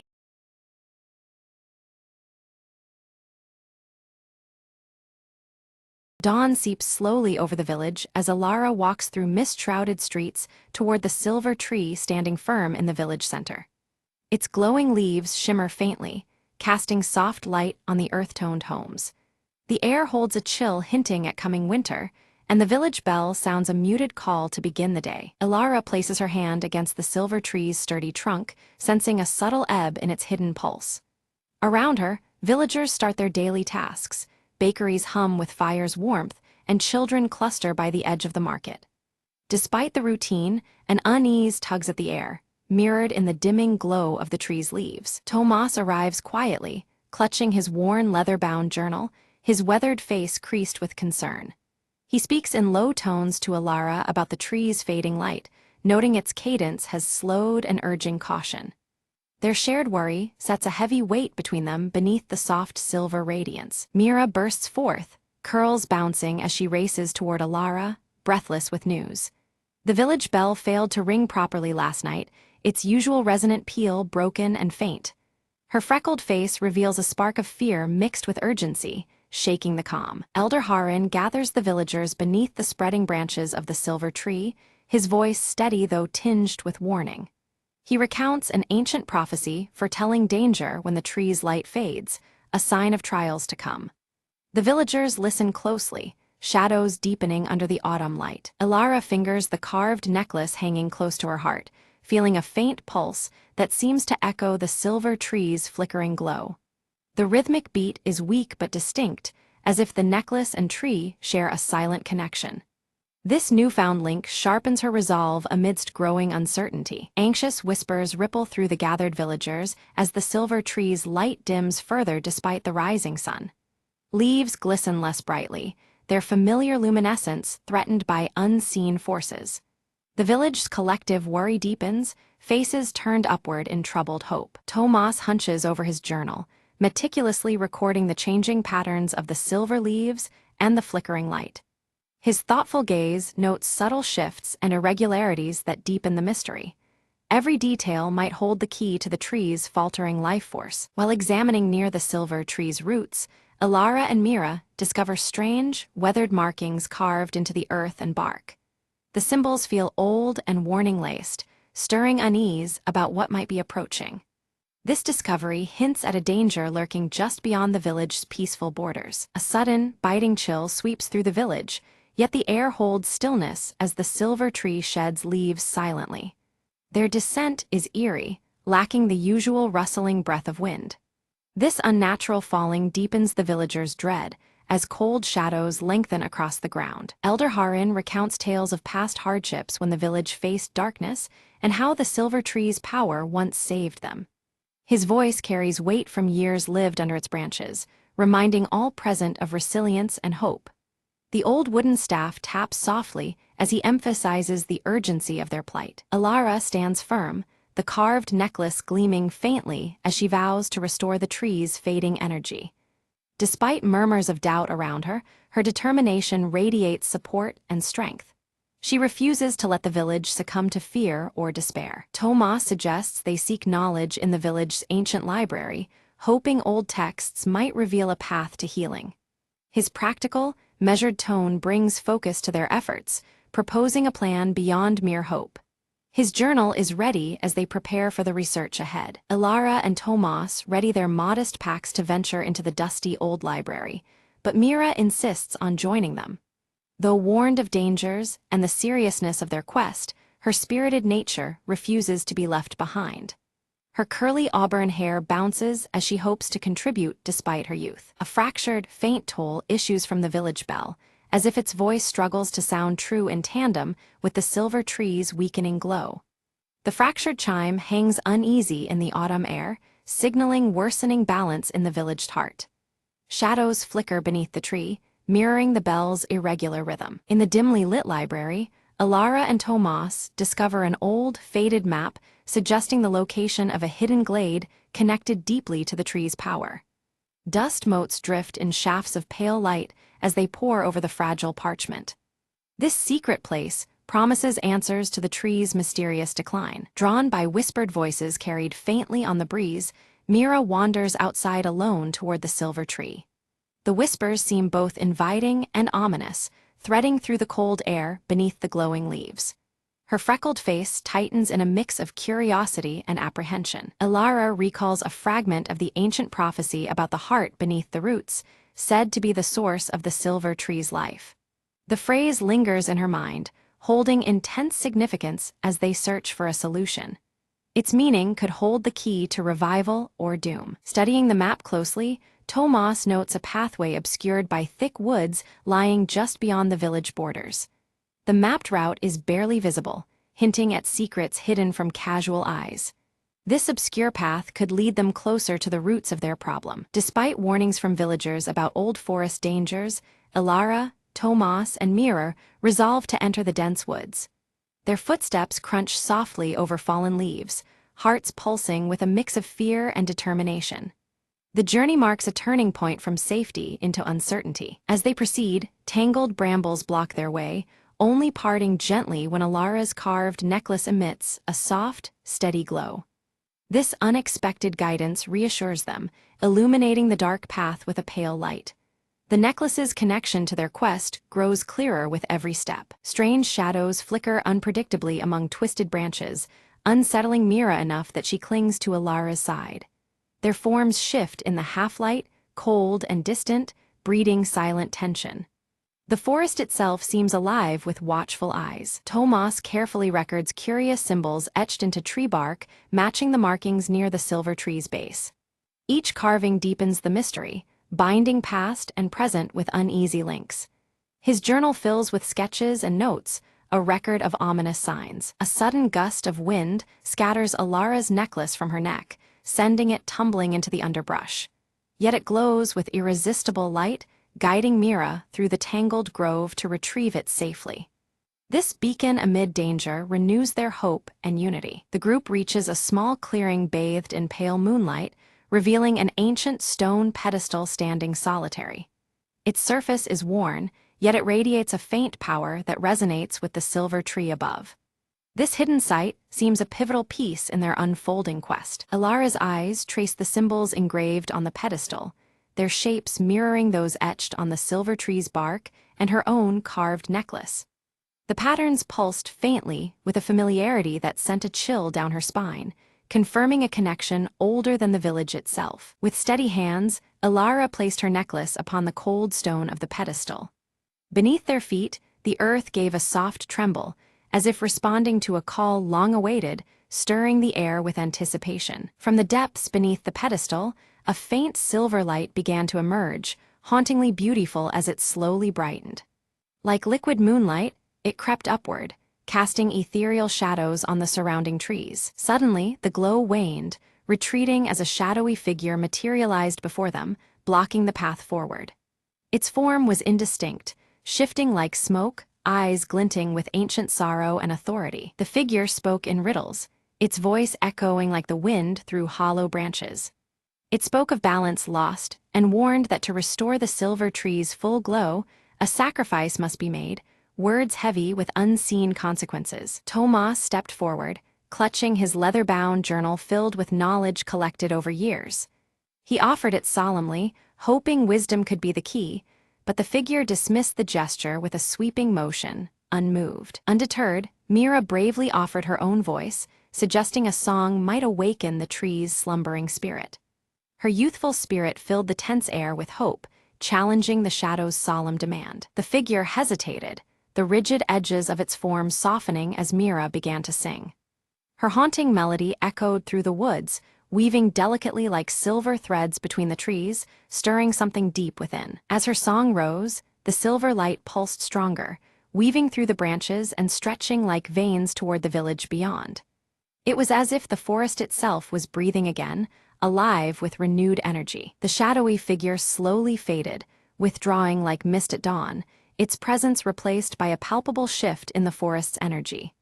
Around them, the air seemed lighter, charged with the promise of healing and change. Elara felt a strange warmth beneath her feet, an awakening deep under the roots of the silver tree. The forest around them brightened subtly, leaves shimmering against the dimming sky, alive with magic and renewal. Guided by the now glowing silver light threading through the trees, the group hurried back toward the village. Each step carried a mix of urgency and awe as the forest's pulse grew stronger with every breath. Returning home, they found the villagers gathered anxiously beneath the silver tree, whose glow now shone faintly, a fragile beacon of hope. The anxious faces reflected both relief and uncertainty, awaiting the next sign of the tree's power. Elara climbed once more to the pedestal, carefully returning her necklace to rest directly on the tree's trunk. The precious carving seemed to hum under her touch, syncing with the tree's subtle shimmer of light. The silver tree responded immediately, its leaves shimmering intensely as waves of light radiated through the village square. The once dormant heart of the forest pulsed visibly, bathing all in a silvery glow that felt both ancient and lived in. A cheer rose from the crowd as the village bell, silent for days, tolled loudly and clearly once again.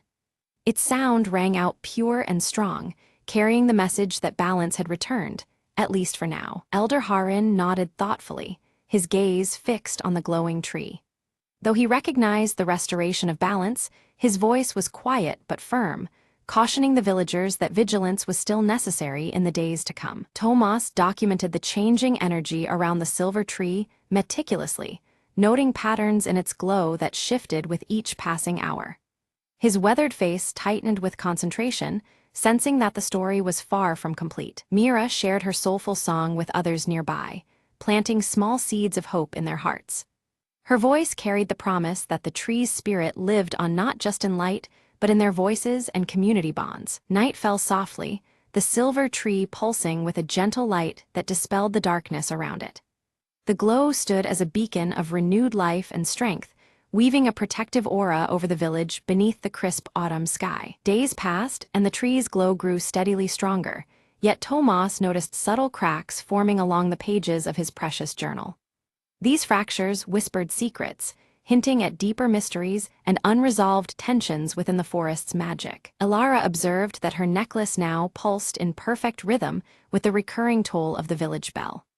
The two beats echoed each other, as if intertwined by unseen threads, binding the village to the silver tree's fate. Mira noticed shadows lurking just beyond the edge of the forest, movement too swift and dark to be normal woodland creatures.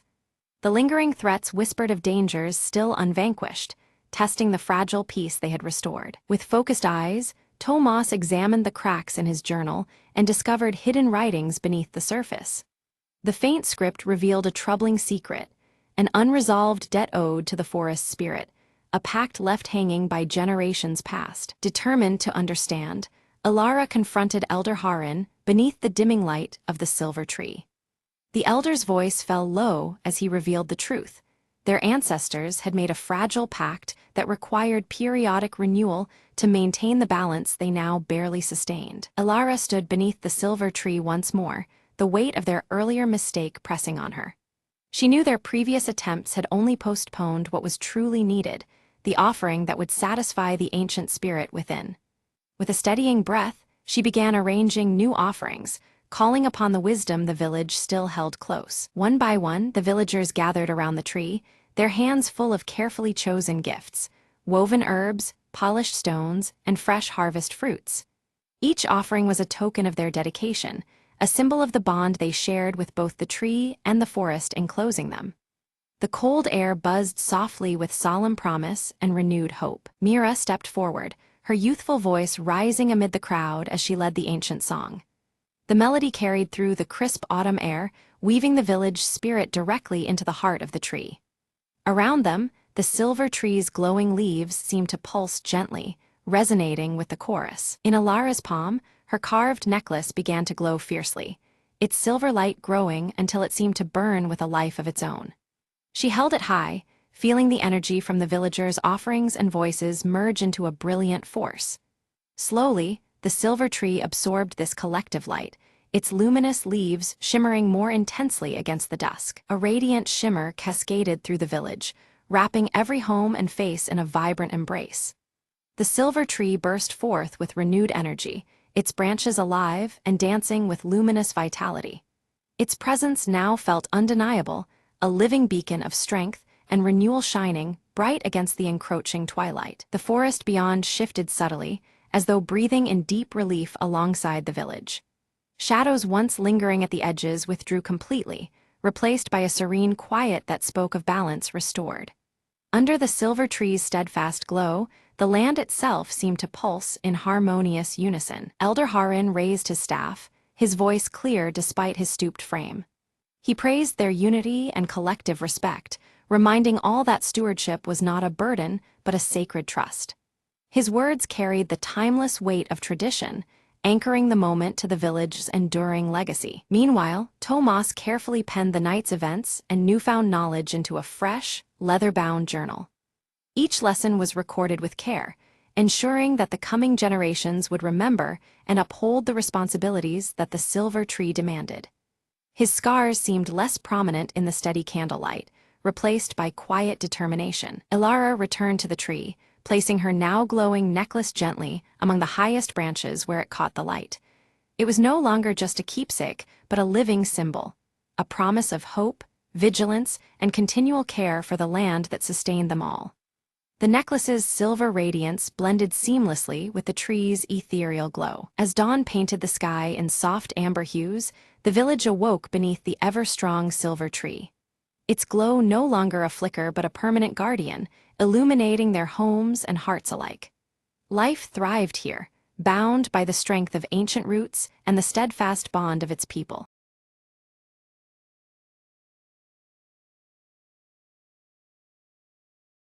Ella steps through the village boundary, her silver locket catching the fading light and reflecting a faint shimmer. The air feels heavier here, as if the land itself is holding its breath just before twilight. Near the ancient hollow oak, Rowan lifts his wooden whistle to his lips and plays a strange, haunting melody.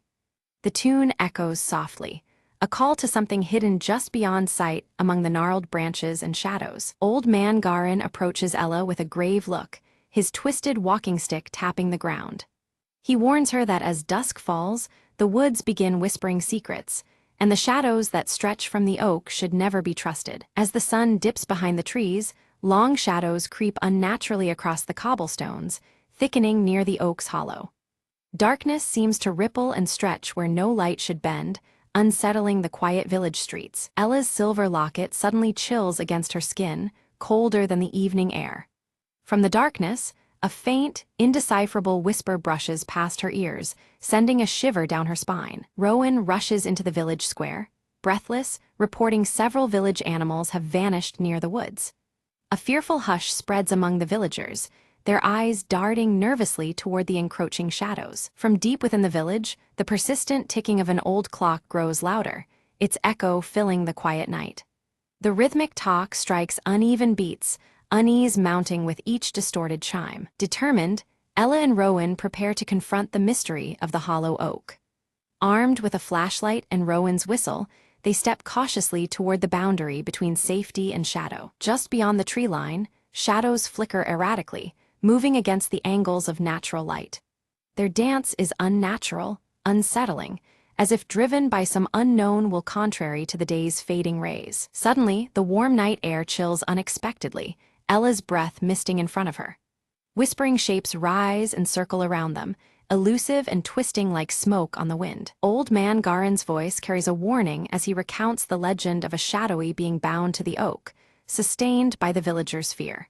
His tale weaves dread through the night, making the darkness seem alive and watchful. Out of the shadows, dogs howl in terror before fleeing, their elongated shadows contorting grotesquely before fading into the night. Fear weighs heavier with each unnatural movement in the darkness. Rowan lifts his wooden whistle, blowing a sharp, piercing note that cuts through the gloom. The sound ripples outward, momentarily forcing the darkness to recoil and retreat from their immediate circle. Ella's silver locket begins to glow faintly, a soft light pulsing in response to the encroaching darkness. It seems attuned to the shadow's presence, reacting like a silent sentinel against the gloom. As midnight nears, nervous villagers barricade their doors and light candles, their flickering flames casting fragile halos against the growing black. The warm light serves as a fragile barrier, keeping the most malevolent shadows at bay. From the edge of the candlelight, Ella spots the shade, its form undulating with no fixed face, eyes glowing faintly like dying embers. It lurks just out of reach, watching and waiting for a moment to strike. In the darkness, Rowan panics as he discovers his wooden whistle is missing. The shadows creep closer in silence, and without his signal, fear starts to take deeper hold in their hearts. A sudden gust of cold wind sweeps through the village, snuffing out all the lit candles in an instant. The village plunges into pitch-black darkness, broken only by the ominous ticking filling the void. The eerie ticking of the distant clock begins to fluctuate wildly, slowing, then rapidly speeding up.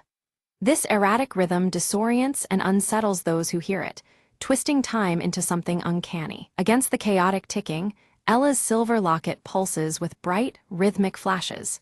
It seems to challenge the erratic beat, its steady glow a beacon amid the distorted time and creeping fear. A whisper of cold breath brushes Ella's ear as the shade's voice, low and sibilant, tempts her with secrets hidden beneath the hollow oak.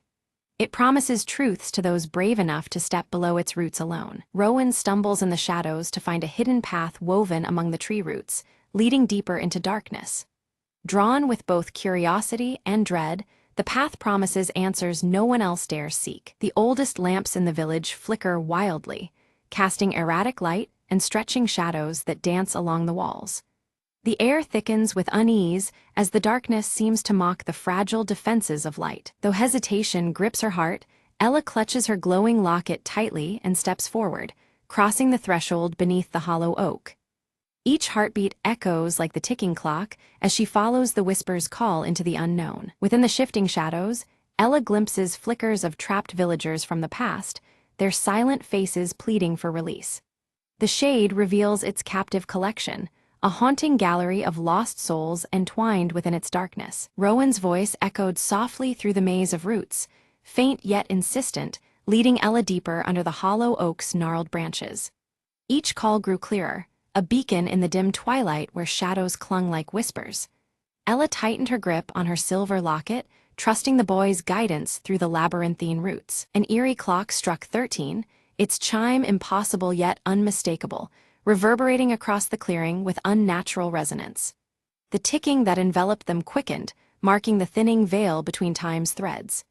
This haunting hour signaled the boundary where past and present entwined beneath the ancient oak. Ella's vision blurred, revealing fleeting memories of others caught in the shade's grasp.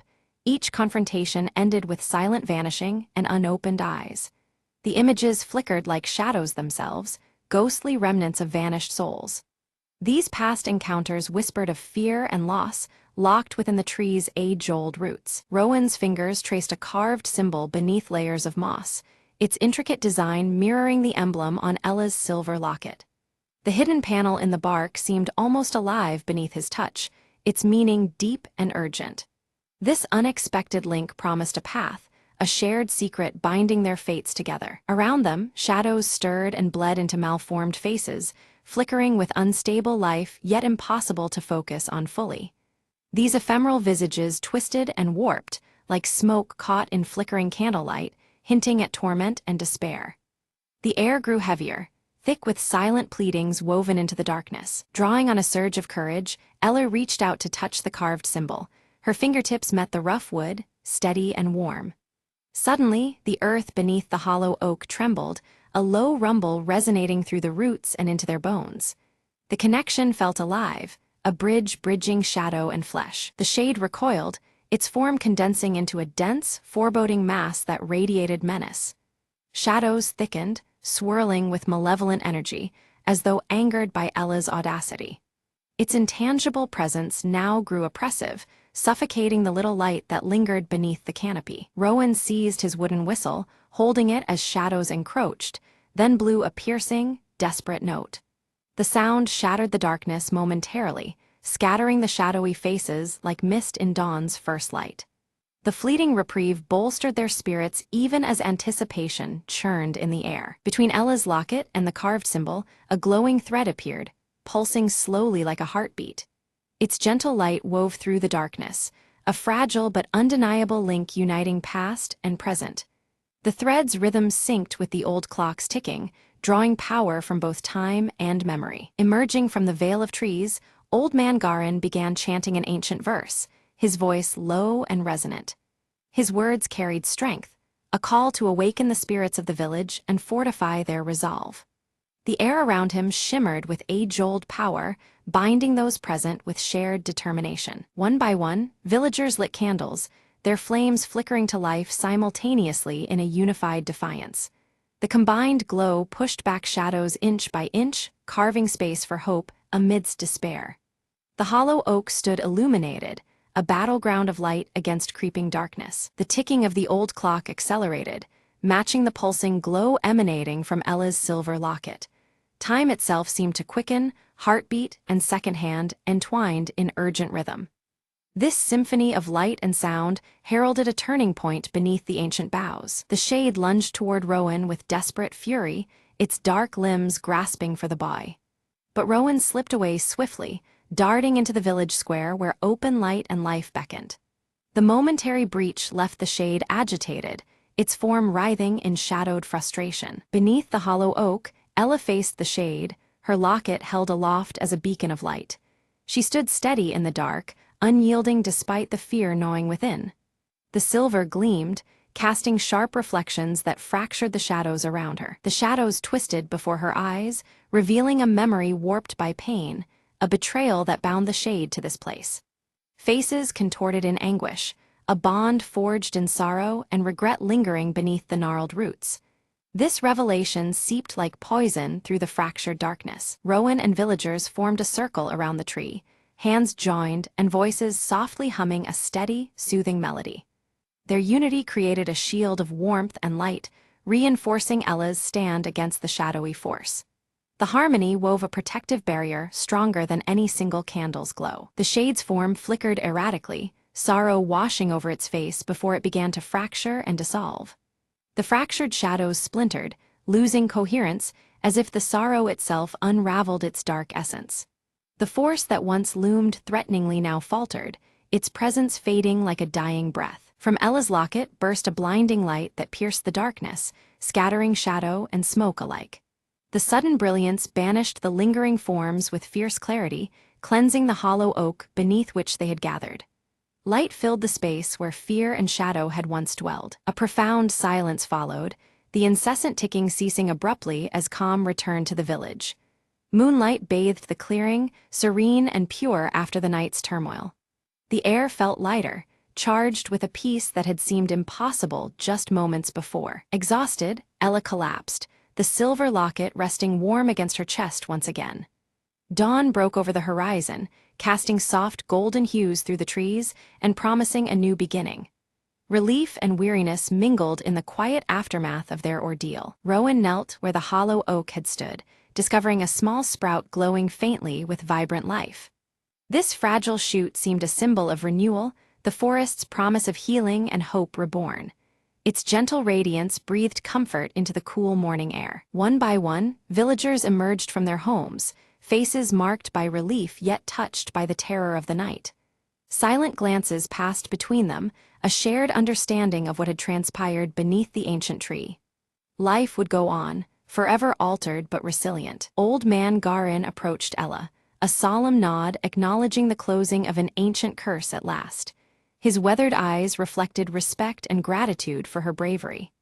The twisted walking stick tapped softly against the earth, a rhythm steady as new beginnings. Ella's silver locket remained unbroken, now humming softly with a gentle, warm light. It shimmered faintly, a token of strength and hope preserved through darkness.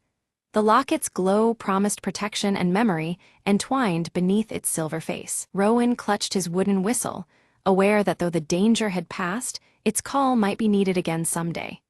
Yet hope warmed his heart more than fear, a belief in peace restored for their village. The whistle hung quietly at his side as dawn painted the sky with promise. Ella held her silver locket up to the dim light, explaining how its glow sealed the shade's power by binding shadow and time together. This ancient magic ensured that the dark entity could no longer slip through the cracks of the ticking moments. The villagers listened intently, their eyes reflecting both wonder and relief. Vowing to keep the hollow ground sacred, the villagers agreed to protect it from any future encroachment of darkness. Their whispered promises mingled with the soft wind, each determined to guard the fragile balance that held peace in their home. The memory of the shade would remain, but only as a warning etched in their hearts. Rowan knelt at the village center, carefully planting a glowing sprout whose light pulsed gently against the twilight. This living symbol of rebirth and safety would remind everyone of the harmony they now preserved. The little shoot seemed to breathe new life into the weary earth beneath its roots. Ella, no longer gripped by fear, felt a lasting connection to the woods and the shadows they contained. She stood watchful and calm, anticipating any ripple in the natural order rather than recoiling from it. Her silver locket shimmered quietly, a beacon of steady strength. Old Man Garin gathered the villagers to recount tales of courage past and caution against the lure of fear's return. His voice, steady as his twisted walking stick, urged vigilance and unity. Through his stories, the community understood the importance of facing darkness together, not alone. The old clock in the village square chimed 12 times, its steady tick and reassuring strike restoring normalcy to the air. Each chime echoed like a heartbeat, affirming that the unnatural ticking was at last silenced. Time flowed without disturbance, comforting every listening soul. As night settled in, shadows folded into their natural shapes, behaving without menace or mystery. The whispers on the wind faded, replaced by the gentle rustling of leaves and the night's tranquil breath. Darkness returned to a harmless cloak, a backdrop rather than a threat. Ella and Rowan sat quietly beside the glowing sprout, the silver locket resting between them with a faint, steady glow. Their shared presence spoke of friendship forged in challenge and hope blossoming anew. Together, they watched as the village breathed in peaceful silence. Throughout the village, restful sleep enveloped the people, dreams clear of whispering shadows or unsettling ticks. The nightmare of darkness receded, leaving only calm and comfort in its wake. The silence felt alive with gentle promise as the night deepened. When dawn's light filtered over the village rooftops, it cast a warm glow filled with hope and quiet strength. The land seemed to sigh in relief, renewed and steady after the trials faced. A new day began, bright and unshadowed, held safely beneath watchful eyes and hearts.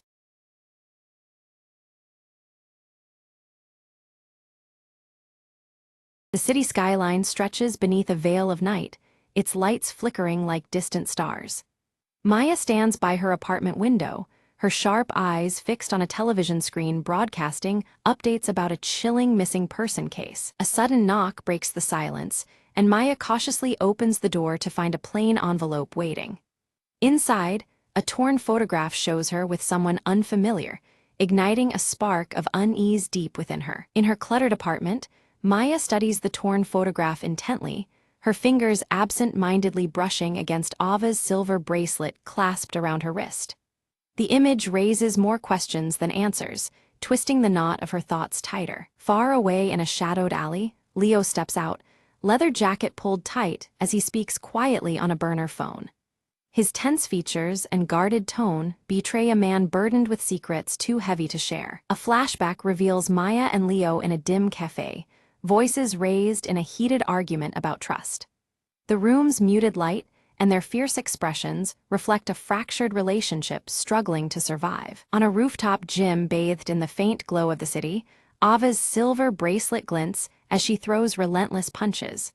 Her athletic form moves with determined purpose, each strike echoing unspoken resolve. In a stark office space, Elias peers intently at grainy security footage, his round glasses catching the pale light.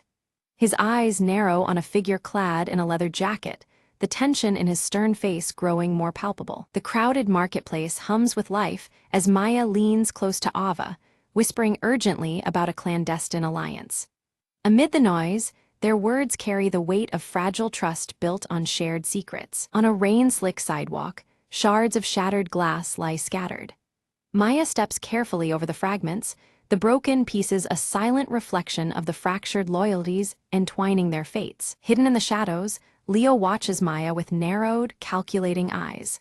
His leather jacket shifts slightly in the dim light, signaling readiness for what might come next. Determined, Maya traces the torn photograph's origins to an abandoned warehouse at the city's outskirts.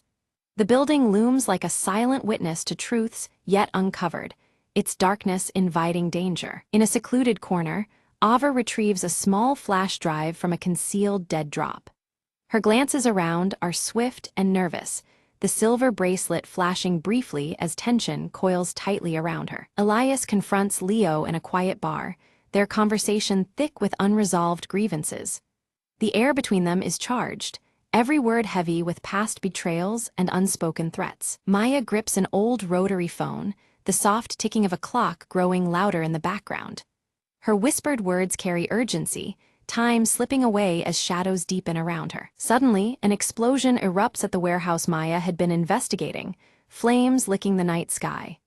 The blast shatters the calm, echoing like a frantic heartbeat through the city streets. Leo escapes the fiery chaos, clutching his leather jacket tightly, disappearing into the darkness with practiced agility. The night swallows him whole, leaving only questions in his wake. Maya tends to minor burns, her determination hardening as she stares into the unfolding mystery. Pain sharpens her resolve. She vows to uncover the truth no matter the cost. Back in her apartment, Ava's silver bracelet catches a stray beam of light as she opens a locked briefcase silently. Inside lies secrets that could unravel everything they thought they knew. Under the cold glow of a desk lamp, Elias studies a fragment of the torn photograph through his magnifying glass. His expression darkens as pieces of a larger, more sinister puzzle begin to fit together. Meyer and Ava move stealthily through a government building under cover of night, their senses heightened. Every shadow seems alive, every step carries the weight of potential exposure. Leo's voice is low and urgent as he speaks into a burner phone, mentioning the lost files. Each whispered word pulls him deeper into the web of hidden agendas. The camera focuses on a ticking clock striking midnight, shadows creeping slowly across its face. The relentless passage of time presses on, amplifying the growing urgency of their mission. At an office computer, Meyer uncovers an encrypted folder titled Project Shard. Her fingers hesitate over the keyboard, aware that opening it might change everything. Trapped behind sliding metal doors, Ava works desperately to unlock them, the silver bracelet gleaming faintly in the confined space. The ticking clock reverberates, mirroring the pounding in her chest. In a narrow alley, Leo battles two attackers with swift, precise moves, his leather jacket twisting as he strikes. Each moment is a dangerous dance, survival hinging on perfect timing and relentless determination. Maya's fingers flew over her keyboard, the encrypted files slowly unraveling under her sharp gaze. A hidden connection emerged. Elias was entangled in the conspiracy more deeply than anyone had suspected. The weight of this revelation pressed down as the ticking clock echoed in the background, urging her onward. In the dead of night, Elias slipped into a secure vault, his face set in determined concentration.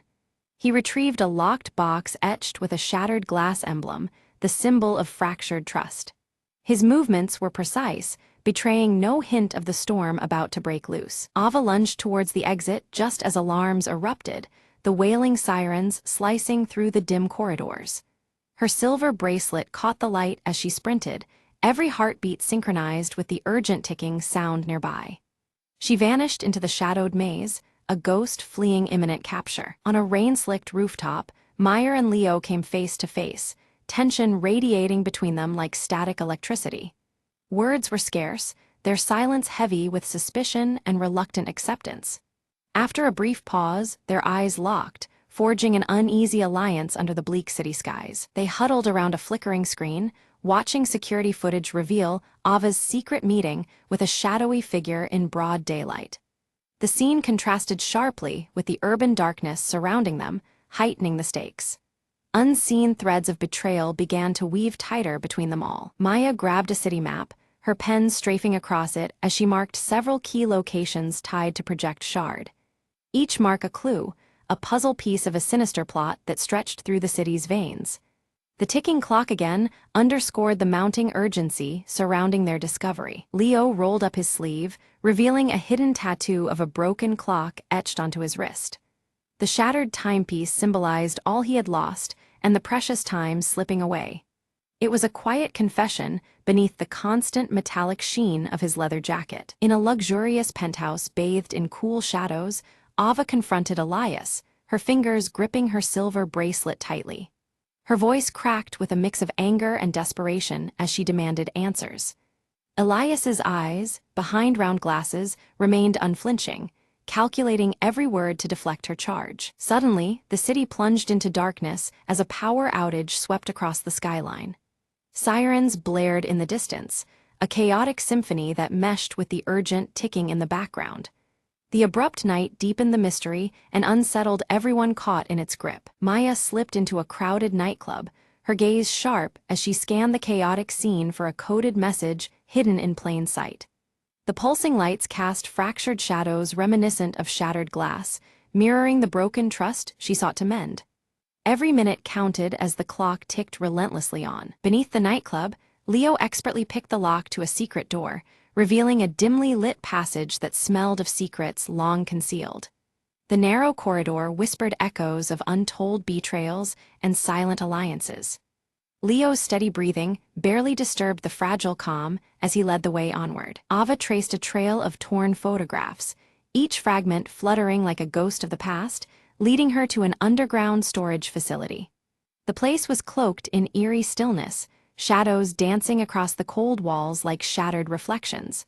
Her silver bracelet felt heavier, charged with the weight of discovery. From a distance, Elias observed with a stern face partly obscured by shadows, his eyes sharp and relentless.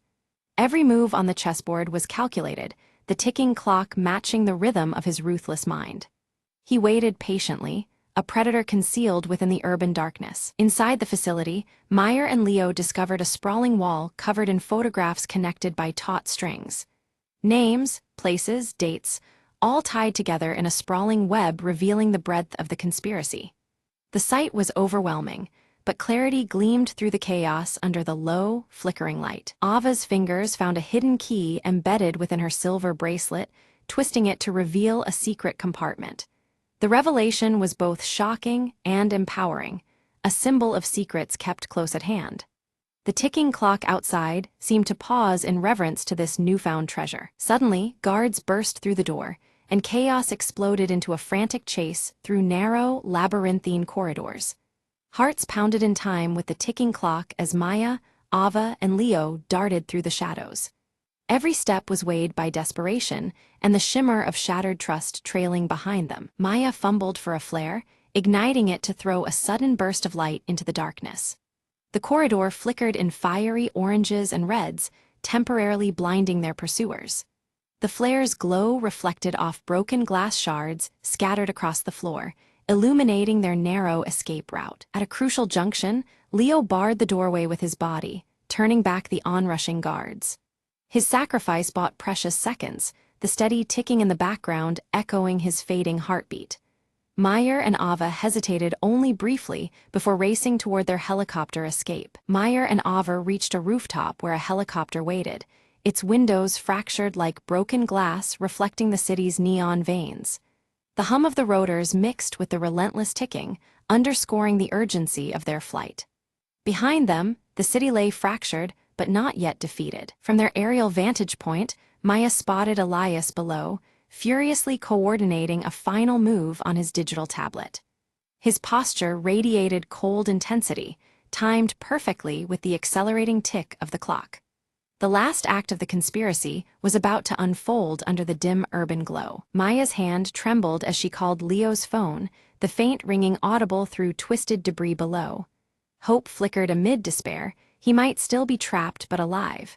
The ticking clock seemed to slow in that fragile moment of suspense. Using the bracelet's hidden key, Ava activated a secret safe embedded in the rooftop wall, revealing critical evidence buried within. Papers and small devices spilled out, each piece a testament to the dangerous truths they'd unearthed. The ticking clock tightened the noose around their pursuers. Elias sat before multiple screens, preparing to upload classified data to an unknown recipient. The intensity of the ticking clock grew deafening, each second dragging the city closer to disaster. His fingers danced across the keyboard with ruthless purpose. Maya's fingers flew across her laptop, hacking into Elias's system remotely, a desperate attempt to intercept the dangerous transmission. The digital battle unfolded against a backdrop of relentless ticking and fractured trust. Failure was not an option. Too much depended on her success. Ava's sharp eyes decoded a complex cipher, revealing the location of a hidden bunker beneath the city. This underground refuge held secrets vital to exposing the conspiracy's core. With the ticking clock echoing faintly, the trio prepared for their final descent into darkness. Meyer and Ava moved silently through the dim corridors of the bunker, the flickering screens casting erratic shadows on their faces. Ahead, Elias stood framed by the glow of a control panel, his stern gaze unflinching as they approached. The urgency of the ticking clock echoed softly, pressing upon their nerves as they prepared for confrontation. Elias's voice was calm, but edged with desperation, as he confessed the truth behind the conspiracy. Controlling information was never about power alone. It was a means to prevent chaos, born from fear of losing control over a world spiraling into uncertainty. His motives were complicated, rooted in a hope to preserve order amidst mounting threats. Suddenly, Leo appeared, his leather jacket torn and smeared with grime but unmistakably present. With practiced efficiency, he disabled the nearby security systems, the screens flickering into darkness and giving Maya and Ava the advantage they needed. His battered but alive presence reignited their resolve in the dim bunker's oppressive air. Maya held up the torn photograph, fragments of past ties aching between them. She confronted Elias with the painful revelation, a betrayal intertwined not just with their mission, but with their shared histories. The broken image mirrored the fractured trust that had driven them to this moment. Silence hung thick as the standoff stretched on, tension crackling like static around them. Then, without warning, the bunker's ceiling groaned and collapsed, debris and dust engulfing the space in a sudden chaos. The ticking clock's rhythm intensified, marking the terrifying urgency of their escape. Shards of glass shattered around them, glinting ominously as they navigated the crumbling bunker. The relentless ticking grew louder, a visceral reminder of the fleeting time to flee the collapsing stronghold. Every step was a struggle against falling debris and the threat of entrapment. Outside, the first light of dawn painted the city skyline with hues of orange and pink. Their silhouettes stood together, framed against the awakening world, breathing deeply as the night's trials receded. The urban backdrop glimmered in the new day, offering a fragile promise of renewal. Meyer and Leo exchanged a glance, the weight of their fractured loyalties dissolving in the shared trials they had endured. Words were unnecessary as understanding passed silently between them, mending old wounds with tentative hope. Their alliance was reforged, stronger and more genuine than before. Ava's hand tightened around her silver bracelet, the cool metal grounding her amid uncertain futures. Her eyes scanned the horizon, reflective and cautious, but carrying a spark of hope. The bracelet, once just an accessory, now symbolized resilience and the unbroken spirit of their group. In the final moment, shards of broken glass caught the rising sun's light, scattering reflections across the bustling streets. The protagonists melted into the city's flow, their past struggles etched in fractures but overshadowed by newly forged alliances. The dawn marked not just an end, but a beginning carved from shattered trust and reclaimed loyalties.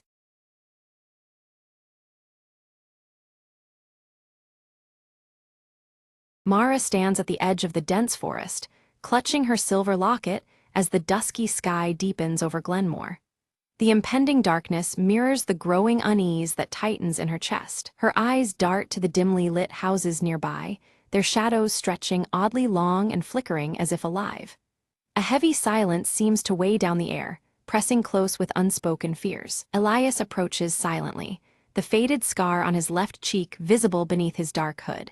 His voice is low and urgent, warning Mara of the dark force stirring beneath the town's surface. Inside Mara's home, a shattered mirror catches the flickering lamplight, reflecting shadows that twist and move independently.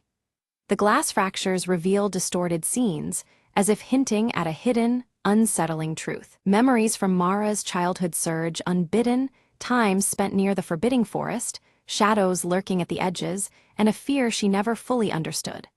A trauma lies buried, tethered tightly to the trees beyond the town's borders. Whispers spread through Glenmore of people vanishing mysteriously, their last sightings registering near the forest's edge. Panic simmers as the town grapples with the impossible disappearances, the darkness seeming to reach ever closer. Suddenly, Mara's silver locket emits a faint glow, its light pulsing gently as if sensing a presence unseen by human eyes.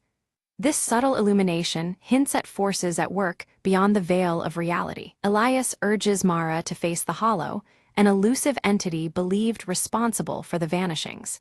His warning is grave.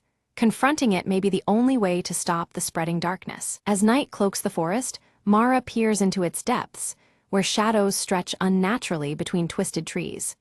The atmosphere tightens, each breath heavier as the boundary between worlds begins to blur. She steps carefully onto a broken path littered with shattered glass and dead leaves, the crunch underfoot echoing in the stillness. Every movement feels measured, as if the forest itself watches her approach. Without warning, the ground trembles beneath her feet and distant whispers weave through the air, their words scrambled and impossible to decipher. The eerie sounds unsettle Mara, deepening the sense of unseen presence. A flicker of movement catches her eye, a writhing shadow just beyond the tree line, glowing ember eyes piercing through darkness. The entity recoils like a predator aware of her gaze, disappearing into the night. Gripping her silver locket tightly, Mara feels the shadows teasing retreat, a silent challenge wrapped in malevolence. The elusive glimpse fuels both her fear and determination. Elias recounts old legends of the Hollow, describing it as a fractured spirit feeding on fear and forgotten memories. His words paint a chilling portrait of a menace that thrives in the cracks of reality. Resolved and steeled, Mara vows to find and end the Hollow before its darkness consumes her and Glenmore. The stakes become painfully clear. Failure could mean losing everything she holds dear. Each night, the shadowy figure prowls closer to Mara's home, warping reality in subtle, terrifying ways. The boundaries between the familiar and the nightmare twist beneath its malevolent influence. Mirrors shatter spontaneously around town, splintering into shards that reveal fleeting, distorted glimpses of a dark world lurking beneath normal life.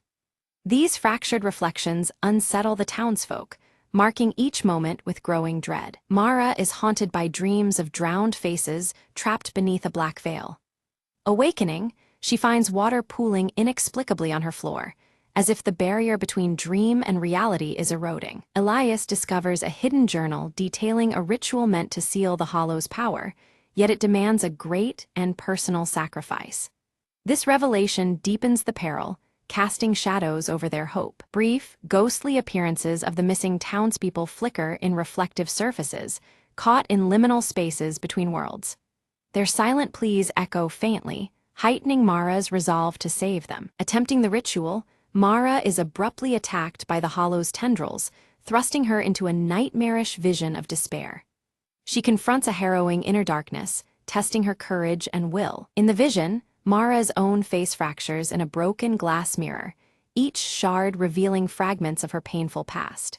The reflections offer painful clues that might lead to understanding the Hollow's true nature. Her silver locket pulses with increasing strength, guiding her through the labyrinth of memories and encroaching shadows.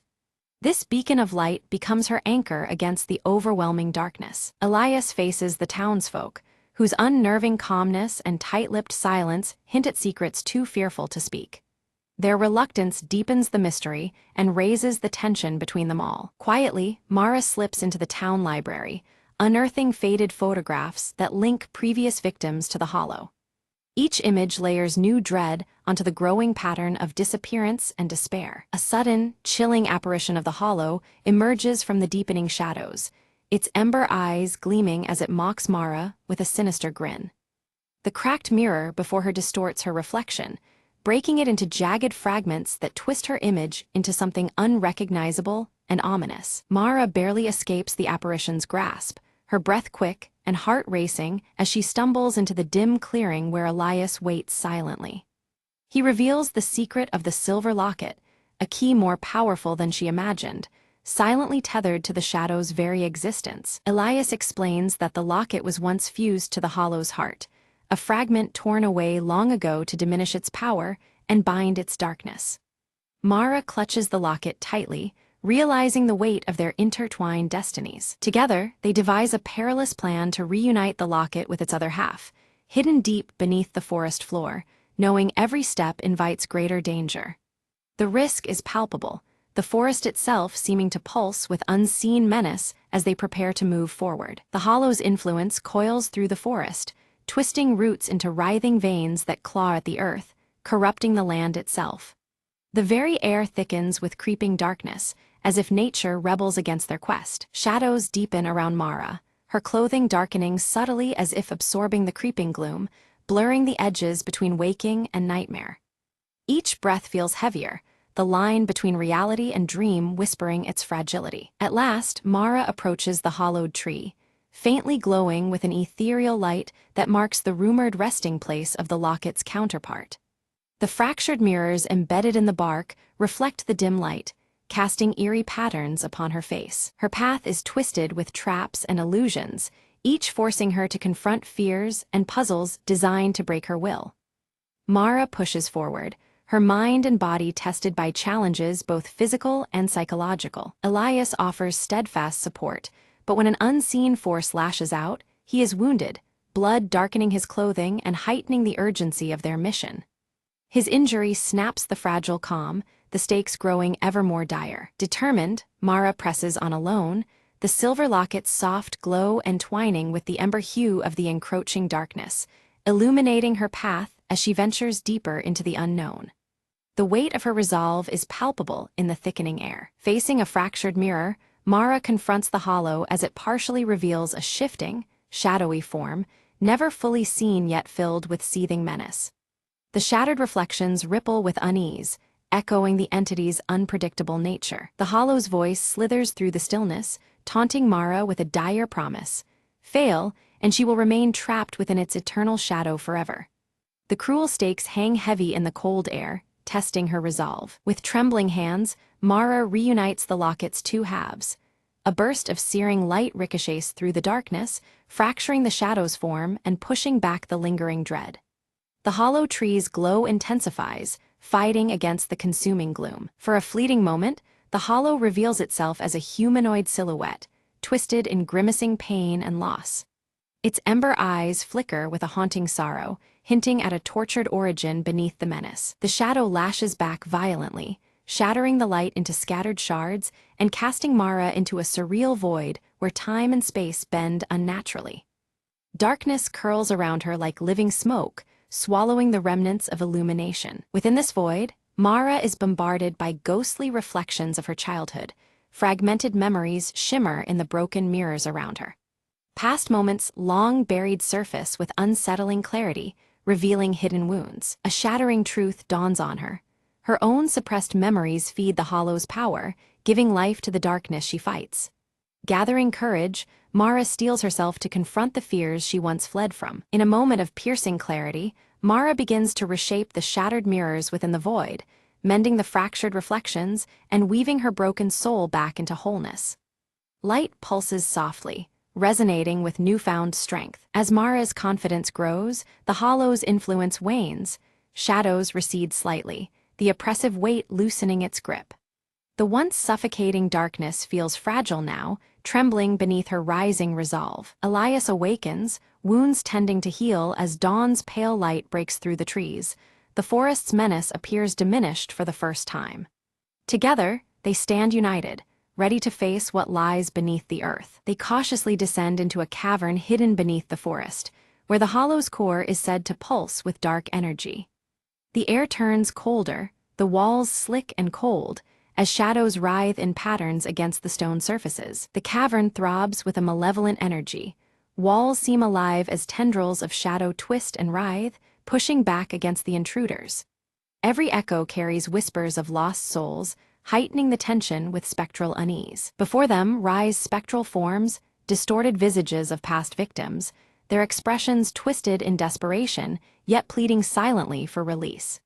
Each one reflects in cracked mirrors that seem to float in the stale cavern air. Mara offers words of forgiveness and remembrance, her voice steady as the spirit's anguish begins to soften. Their fading presence weakens the Hollow's hold, the cavern's darkness flickering uncertainly. At the cavern's center, a cracked crystalline heart pulses faintly, the source of the Hollow's power and pain entwined. Light flickers across its fractured surface, promising answers yet guarded by shadows still thick and deep. Mara took a deep breath, her fingers trembling as she placed the silver locket into the crystal's jagged fracture. The moment the locket touched the surface, a blinding light burst forth, bathing the cavern in an intense, pure glow. Shadows recoiled as the fractured crystal responded to the locket's truth, illuminating the darkness. A chilling scream echoed through the cavern as the Hollow writhed in agony. Its shadowy form began to shrink, losing shape and coherence, like smoke caught in a sudden gust. The glowing ember eyes flickered weakly, draining away into the light that now claimed its space. Then, a final, brilliant burst of light erupted, flooding the entire cavern with a warm, natural glow. The sinister shadows that had lengthened unnaturally moments before dissolved completely. The fractured surfaces around them reflected true light for the first time in so long. Mara's strength gave out, and she collapsed against the cavern floor, utterly exhausted but alive. Elias caught her steadily, his darkened clothes matching the tension that now eased between them. A calm settled, broken only by their quiet breaths amid the returning silence. When they returned to Glenmore, the oppressive darkness that had lingered was gone, replaced by gentle sunlight filtering softly through the streets. The town looked reborn, as if the shadows had never claimed it. Layers of dread lifted, making way for the warmth of a new day. The residents emerged slowly from their homes, blinking against the light as if waking from a nightmare. Memories of the Hollow's chilling influence faded quickly, slipping into the recesses of forgotten dreams. Life began to reclaim its rightful place, serene and unshadowed. Mara's silver locket no longer radiated light, but rested quietly against her chest, a silent testament to what had passed. It symbolized closure, a resilience forged in darkness now at peace. The connection it represented was no longer a burden, but a shield of strength. Elias stood beside Mara, his presence steady and resolute. He vowed to remain in Glenmore, dedicating himself to rebuilding what was broken and guarding against the return of lurking shadows. His faded scar caught the sunlight, a reminder of battles fought and ones still ahead. The fractured mirrors throughout the town had been replaced with clear, unblemished glass.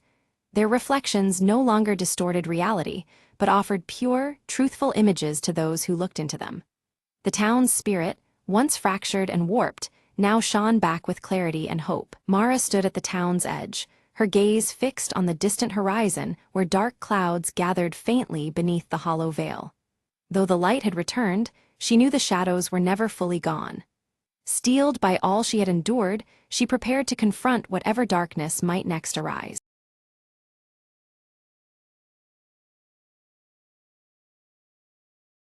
The wind hummed through the ancient maple grove as Alara stepped cautiously beneath the vibrant canopy. Her fingers brushed the rough bark, feeling the pulse of something far older than time itself. They say the trees whisper secrets to those who listen. A voice murmured behind her. Turning, Alara saw an old man with eyes like molten gold, his smile both kind and mysterious. "Are the whispers real?" she asked, her curiosity outweighing her fear. He nodded, gesturing deeper into the grove. "Follow me, but beware, not all secrets wish to be heard." The leaves rustled in approval as they walked, shadows dancing between shafts of fading sunlight. Suddenly, a soft glow emerged from a knotted tree stump, revealing a shimmering, delicate dragonfly. Alara reached out, and the creature landed on her palm, its wings casting prismatic colors. "This is Aelith," the old man explained. "A guardian of the grove, lost for a century and now found." The dragonfly's light pulsed gently, illuminating runes etched into the surrounding trees. "These runes tell the story of balance between our world and the enchanted," the elder said. Alara listened intently as the dragonfly's glow grew, weaving ancient symbols in the air. Suddenly, the grove trembled, shadows gathered, seeking to consume the light. "Hold Aelith steady," the old man urged. "Only pure hearts can protect the magic here." Closing her eyes, Alara steadied her breath and focused on the warmth of the dragonfly's glow. A burst of light erupted, scattering the darkness and restoring peace to the grove. The elder smiled, pride shining in his eyes as the dragonfly's glow faded to a soft shimmer. "You have awakened the grove's heart," he said. "Now, its secrets belong to you." Alara nodded, understanding that some whispers are worth guarding, and some magic is worth sharing.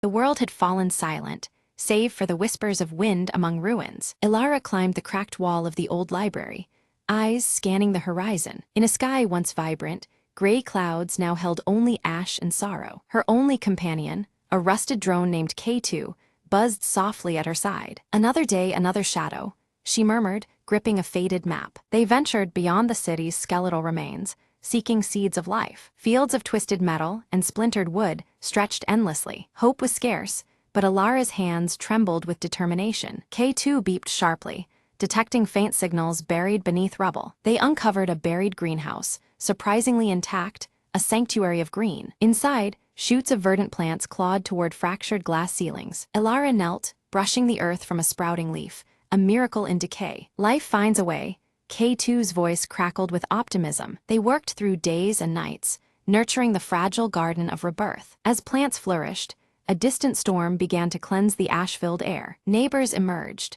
drawn by the promise of renewal beneath shattered skies. Together, they rebuilt, patching the world with small acts of courage. Alara smiled, watching green reclaim the gray, a quiet victory. The future was uncertain, but within those growing leaves lay the spark of dawn. And under the ember-streaked horizon, hope whispered its unyielding song.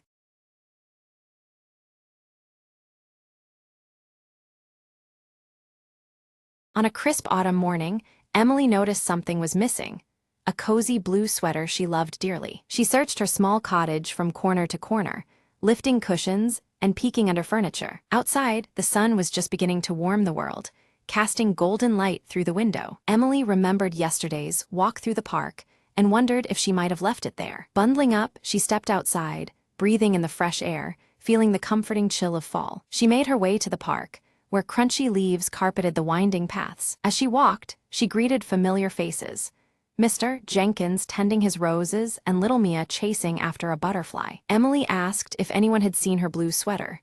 No one had yet, but they promised to keep an eye out. Just as doubt began to creep in, Emily spotted a flash of blue near the old oak tree. She hurried over and found her sweater caught on a low branch, gently swaying in the breeze. Relieved, she laughed softly. I suppose it wanted to see the sunrise too. On her way home, she wrapped the sweater around her shoulders, feeling its warmth return to her spirit. Back inside, she brewed a cup of tea and settled by the window, the sweater snug and familiar. The sunlight spilled in, filling the room with a golden glow that felt like a gentle hug. Emily smiled, realizing that sometimes small troubles lead to unexpected moments of peace. She thought, maybe I'll take more walks and let the world surprise me more often. Outside, leaves danced playfully, as if celebrating Emily's little adventure. The morning unfolded quietly, a perfect blend of warmth, light, and simple joy. And with that, the day seemed full of promise, wrapped up in the comfort of a lost and found sweater. Emily whispered to herself, sometimes, all you need is a little patience and a cozy sweater to brighten your morning.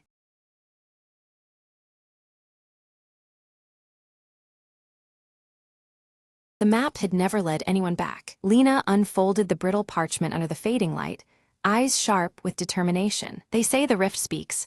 Her mentor had warned, voice gravely. Yet here she was, standing at the chasm's edge, heart pounding with both fear and hope. Suddenly, a whisper unlike any breeze drifted from the depths. Come closer. It seemed to chant, a voice ancient and laced with secrets. Lena stepped forward, feet steady despite the abyss below. The winds shifted, revealing an invisible path shimmering faintly in the air. With cautious steps, she descended, each echo blending with whispered tales of lost travelers. Midway, a glowing glyph pulsed beneath her touch, illuminating murals carved ages ago. They told a story of a guardian trapped within, waiting for someone brave enough to listen. Why me? Lena whispered, feeling the weight of countless eyes upon her. A soft warmth enveloped her, and the guardian's voice resonated. Your heart knows the way. Following the glowing trail, Lena reached a chamber where light and shadow danced in harmony. There, suspended in crystalline chains, hovered an orb of pure energy. Gently, she reached out, breaking the bonds with a surge of courage and faith. As the orb ascended, the rift began to hum, the ground steadying beneath her feet. Outside, the sky cleared, revealing a horizon bursting with promise and endless trails. Lena smiled, knowing she'd not only returned, but unlocked a destiny intertwined with forgotten lore. Every whisper has a voice, she said softly, stepping into the dawn, ready for whatever awaited.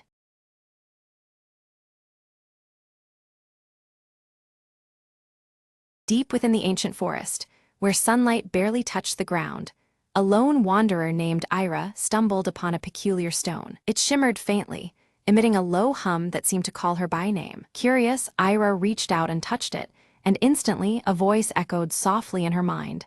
Seek the truth beneath the roots. Determined, she followed the whisper down to the forest floor, where thick roots twisted and gnarled like a labyrinth. With every step, the stone's glow grew stronger, lighting a path to a hidden hollow beneath an ancient oak tree. Inside the hollow, Ira discovered a tapestry woven from silver threads and scattered leaves, depicting a forgotten tale. It told of a guardian spirit trapped in stone, bound to protect the forest's heart from an ancient darkness. The voice returned, pleading for release, explaining that only one pure of heart could break the eternal bond. Ira hesitated but reached out once more, touching the tapestry and speaking earnestly. I am here to free you. In a pulse of radiant light, the stone cracked, revealing a luminous figure emerging, nature's very essence incarnate. The guardian thanked Ira, promising that the forest would thrive and shield her from harm henceforth. As dawn broke, the trees seemed to sway with newfound vitality, and whispers of gratitude filled the air. Ira smiled, feeling a deep connection to the world around her, forever changed by the encounter. The forest was no longer a maze of shadows, but a sanctuary alive with ancient magic restored. From that day forward, tales spread of the woman who listened to the stone and freed the forest's soul. Ira's journey reminded all that sometimes, the smallest spark of courage can awaken the oldest power. She carried the hollow's silver tapestry as a token, a symbol of hope woven into the heart of the woods. And every so often, when the wind rustled through the leaves, the whisper of the guardian could be heard, a quiet song of peace. Ira knew her path was forever entwined with the forest's destiny, a pact sealed in light and spirit. The whispered promise lingered. Where there is faith, even the oldest chains can break, and darkness gives way to light.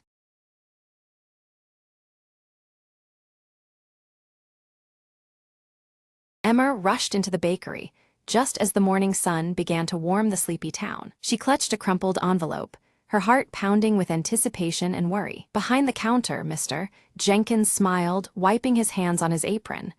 You're early today, he said warmly. Emma nodded, her voice barely above a whisper. I lost a letter I was supposed to send yesterday. It's really important. Mr. Jenkins raised an eyebrow, leaning in. Lost it outside. I think so. I was walking here and it must have slipped out of my bag, Emma replied, eyes darting nervously. He reached under the counter and pulled out a small pile of papers. We keep all found things here for a day, just in case. Emma's heart leapt. She sifted through the papers, but the letter wasn't there. Disappointed, she sat down at a corner table, the weight of failure pressing down. Just then, a soft chime echoed through the shop as the door opened again. An elderly woman entered, her eyes twinkling behind thick glasses. She shuffled forward, holding out a folded envelope. Is this what you're looking for, dear? I found it on the bench outside. Emma took it, relief flooding her face. Thank you so much. The woman chuckled. Sometimes the town looks out for us, even when we're not paying attention. Emma carefully inspected the letter. It was still intact, ready to be sent. She smiled at Mr. Jenkins. I'm so grateful. This means everything to me. He shrugged modestly. We all need a little help sometimes. Emma stepped outside, the letter safely in hand, ready to deliver what mattered most. As the sun climbed higher, the town felt just a bit warmer, its kindness shining through small, unexpected moments. Emma whispered to herself, sometimes, losing something leads you to find even more.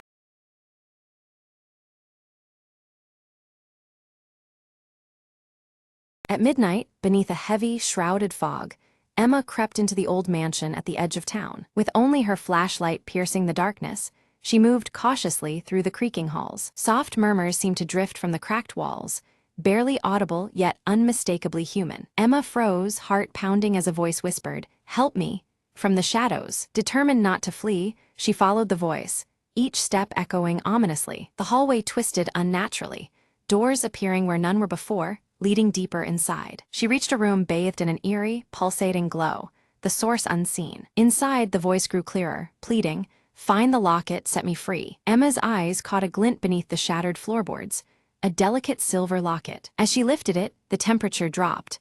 A cold presence filled the air around her. Shadows coalesced into a pale figure trapped behind the walls, eyes begging for release. Emma whispered, "I have it," sliding the locket onto the ghostly form's neck. Light burst forth, the walls trembling as the spirit smiled and began to fade. "Thank you," came the last faint whisper, before silence reclaimed the room. The mansion's oppressive weight lifted.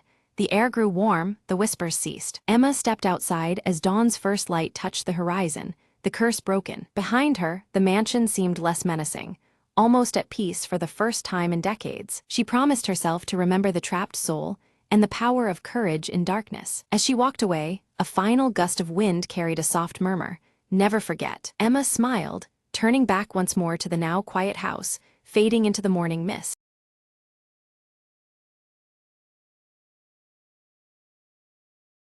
On a crisp autumn morning, Leela zipped up her coat and set out to explore the woods near Maplewood Bridge. She had heard whispers of a hidden garden blooming just beyond the old wooden planks, and curiosity tugged at her heart. The bridge creaked underfoot as she crossed, leaves crunching softly in the quiet air. Suddenly, a hush fell.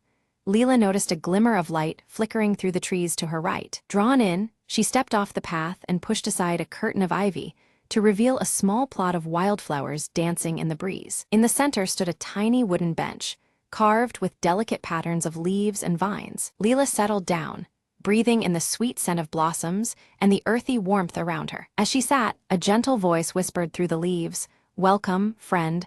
Your secret is safe here." Looking up, Leela saw an old man smiling kindly from a distance, his eyes twinkling with stories untold. He approached, offering a hand wrapped in an intricate patchwork quilt. "This garden has always been a haven for those who seek peace," he said softly, "and now it's yours too." Leela's heart swelled with happiness. She had found a place where time slowed and worries faded. The old man shared tales of the bridge, of forgotten holidays and quiet evenings spent beneath the maple trees. With every story, the garden seemed to grow brighter, more alive with memories woven through the air. Leela promised to keep the secret, visiting often to tend the flowers and listen to the breeze. When she left, the garden gently faded behind the ivy, waiting patiently for her next arrival. Back home, she arranged wildflowers in a vase, their colors vivid as the morning sun. And every evening, she smiled, knowing that beyond the bridge lay a world of comfort and quiet joy. "Sometimes," she whispered, "the smallest secret makes the biggest difference." And with a heart full of wonder, Leela drifted into peaceful dreams of maple leaves and gentle whispers.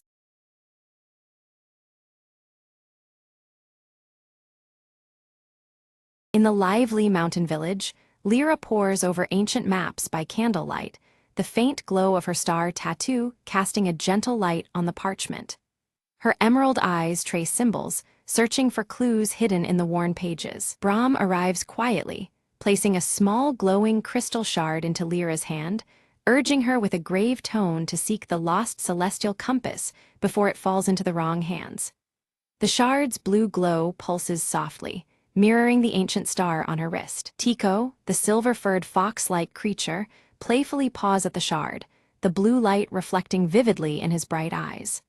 The wooden dagger at his side gleams faintly as he circles around excitedly. Lyra methodically packs essentials into a leather satchel embossed with the celestial compass symbol, fastening it securely. Her tattoo pulses subtly, as though anticipating the journey ahead. Whispers ripple through the village.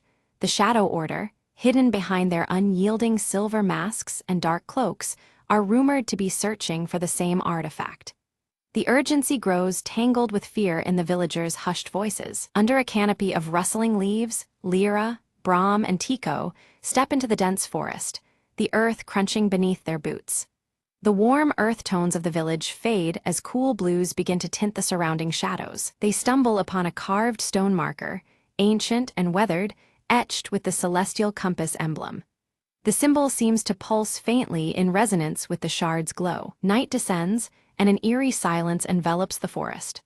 Lyra's tattoo pulses brighter, sending a subtle guiding light that steadies the group's wavering steps. Suddenly, cloaked figures, the Shadow Order, emerge silently between the trees, their silver masks reflecting the shard's blue light. Their presence chills the air and tightens the group's resolve. Lyra narrowly avoids a sudden ambush. Her satchel is torn in the scuffle, but the crystal shard remains clutched tightly in her grasp. Heart pounding, she retreats into the shadows. Brahm quickly tends to a minor wound on Lyra's arm, his voice low and grave as he warns that the Order's desperation is growing dangerously close. The tension weighs heavily on them all. Tico's sharp nose twitches, detecting faint magical traces lingering in the thick forest air. He follows the scent confidently, sensing a trail that leads deeper into the unknown. They cross a rickety bridge spanning a misty ravine, shadows lurking just beneath the damp planks. Each step echoes ominously, the cold blue hues deepening the foreboding atmosphere. The group discovers ancient ruins covered in star motifs, with the compass symbol boldly carved into a stone altar at the center. The shard's glow intensifies, resonating with the ancient stone. Lyra carefully places the crystal shard on the altar.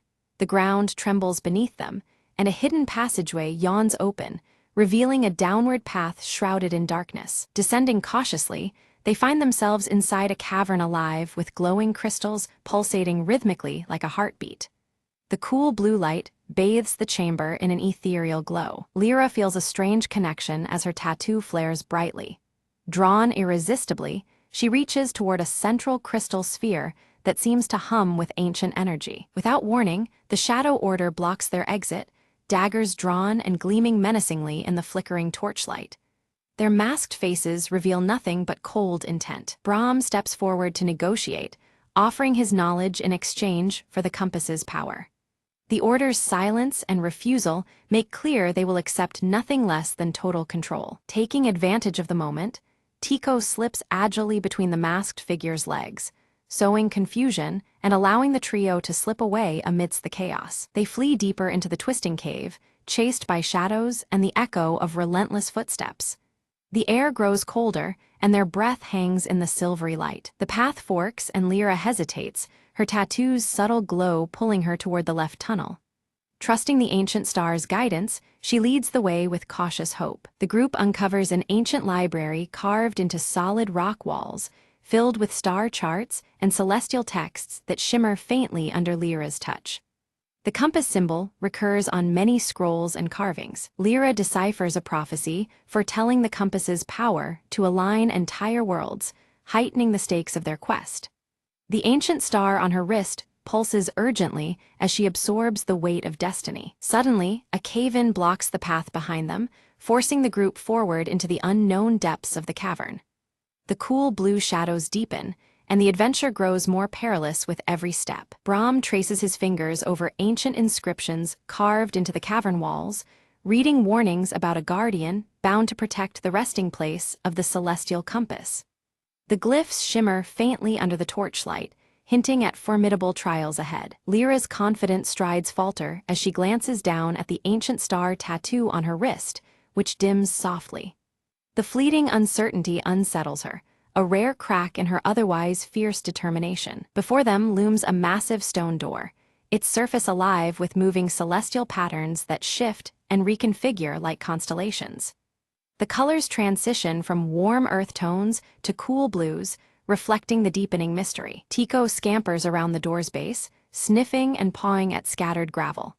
His keen eyes catch a nearly invisible pressure plate concealed beneath the stones, a subtle but crucial mechanism. With a deliberate press of the plate, the colossal door rumbles open, revealing a chamber bathed in ethereal blue light that pulses like a heartbeat. At the chamber's center floats the celestial compass, a radiant star-shaped artifact encased within a translucent crystal shell that pulses softly with an inner glow. As Lyra reaches out, a surge of energy courses through her veins, and visions of converging worlds flash before her eyes, leaving her breathless and awed. Suddenly, the silence shatters as the Shadow Order bursts into the chamber, their silver masks catching the light, and shimmering blades raised in tense standoff. Brahm raises his voice, calling for parley, proposing they share the compass's power to avert the looming disaster threatened by their conflict. An Order leader steps forward, briefly removing their mask to reveal a youthful face marked by fervent zeal,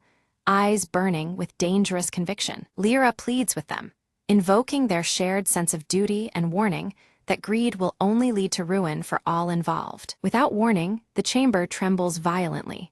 From the stardust above, a colossal celestial lion materializes, its body shimmering with cosmic energy as the Guardian awakens. The lion's mighty roar reverberates through the astrological ceiling, forcing the Shadow Order to scatter defensively amidst falling star fragments. Quickly, Lyra leads Brahm and Tico in dodging the Guardian's astral claws and swirling beams of starlight, their movements synchronized and desperate. Recognizing the compass's power harmonizes with the Guardian's essence, Lyra extends her hand, the ancient star on her wrist now glowing fiercely in response. The celestial lion pauses, then slowly lowers its majestic head, accepting Lyra's genuine intent and calming the chamber's chaos. The Shadow Order retreats, their respect for the Guardian's judgment clear though their vow to continue their pursuit remains unshaken. With reverence, Lyra claims the compass.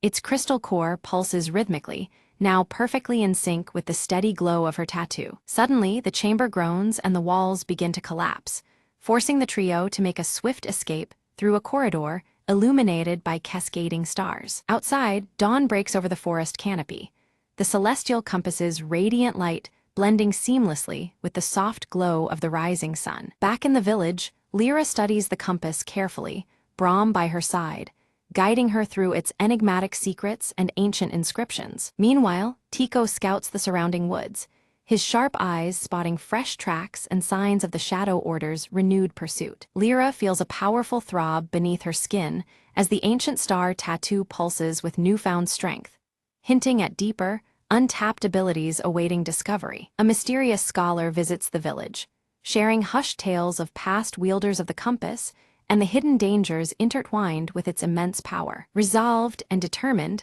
Lyra vows to protect the celestial compass, knowing full well that her journey and the challenges it holds have only just begun. Suddenly, the celestial compass pulses with radiant energy, casting a bright blue light that unveils a hidden map floating midair.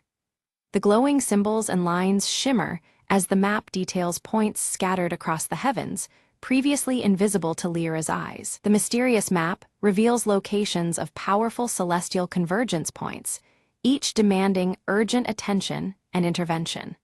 Lyra senses that these sites are critical to balancing the cosmic forces and preventing looming chaos. Determined, Lyra seeks out allies who bear marks resembling her ancient star tattoo, discovering others chosen by fate.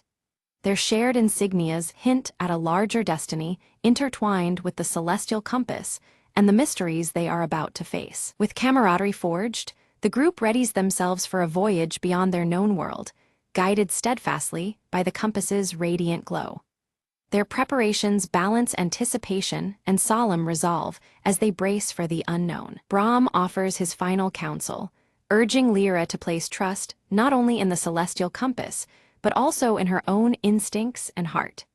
His seasoned wisdom imbues her with confidence to face the challenges ahead. As the sun sets, Lyra and her newfound companions embark under a night sky adorned with shimmering star patterns.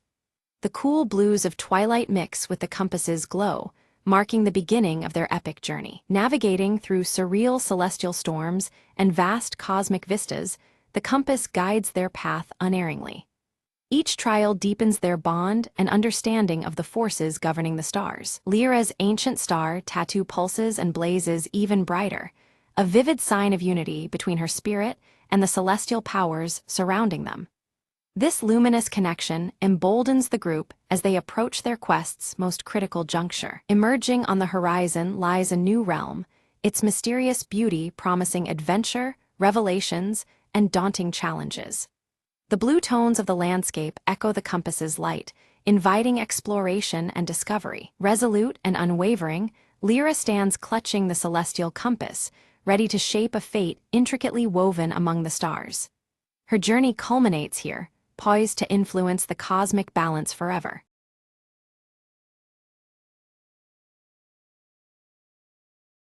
The night was unusually silent when Lena stepped into the old house she'd just bought. Boxes scattered the room, but it was the faint creaking beneath her feet that caught her attention. "Is someone there?"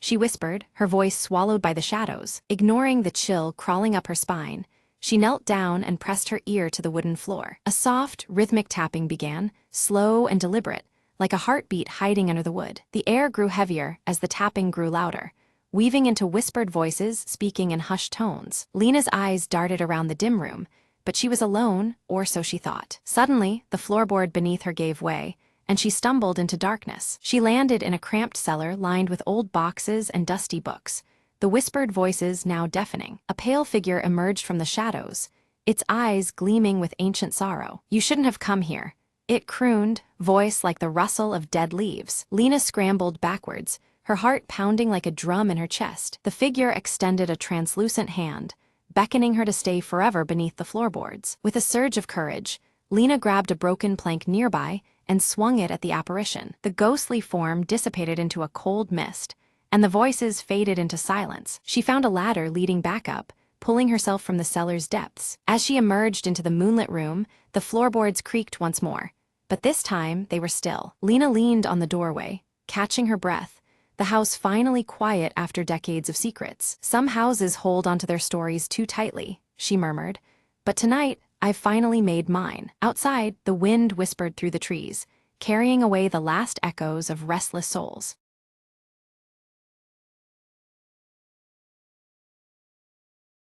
The rain slammed the city streets like a relentless drum, washing secrets away one drop at a time. Inside a dimly lit office, Detective Lane lit a cigarette, smoke curling like silent whispers around his tired face. "Another sleepless night," he muttered, when the door creaked open, revealing a woman drenched in trouble. "I need your help," she said, eyes darting like a trapped animal. "My brother vanished 3 nights ago, no trace." Lane grabbed his trench coat, the city's underbelly calling him out once more into the fog. The alleys smelled of wet concrete and fear, as he followed leads from shadow to shadow. Each clue was a brushstroke painting a bleak portrait. Whispered threats, shattered lives, and long-forgotten debts. In a smoky bar, a bartender slid Lane a glass and a tip. "Look where the light doesn't reach, the docks." The docks were deserted, but danger lurked beneath the flickering lamps. Footsteps echoed behind him. "I wouldn't go any further," warned a gravelly voice from the darkness. Ignoring the warning, Lane pressed on, uncovering a ring trafficking in stolen identities. He found the missing brother locked in a filthy storage room, alive but broken. "You're not just a messenger," the woman whispered when they reunited. There was fire in her eyes now. As dawn cracked the veil of night, Lane confronted the mastermind, a man cloaked in respectability by day. "Everyone has a price," Lane said, "even you." Evidence secured, they handed the villain to the police, but the city's scars ran deep. Back in his office, Lane watched the first sunbeam cut through the gloom. "Another case closed," he said with a weary smile. "But in this town, closure is just the start." The rain stopped, but the shadows lingered, waiting for the next secret to surface. And Detective Lane, cigarette still burning, was already chasing the city's next ghost.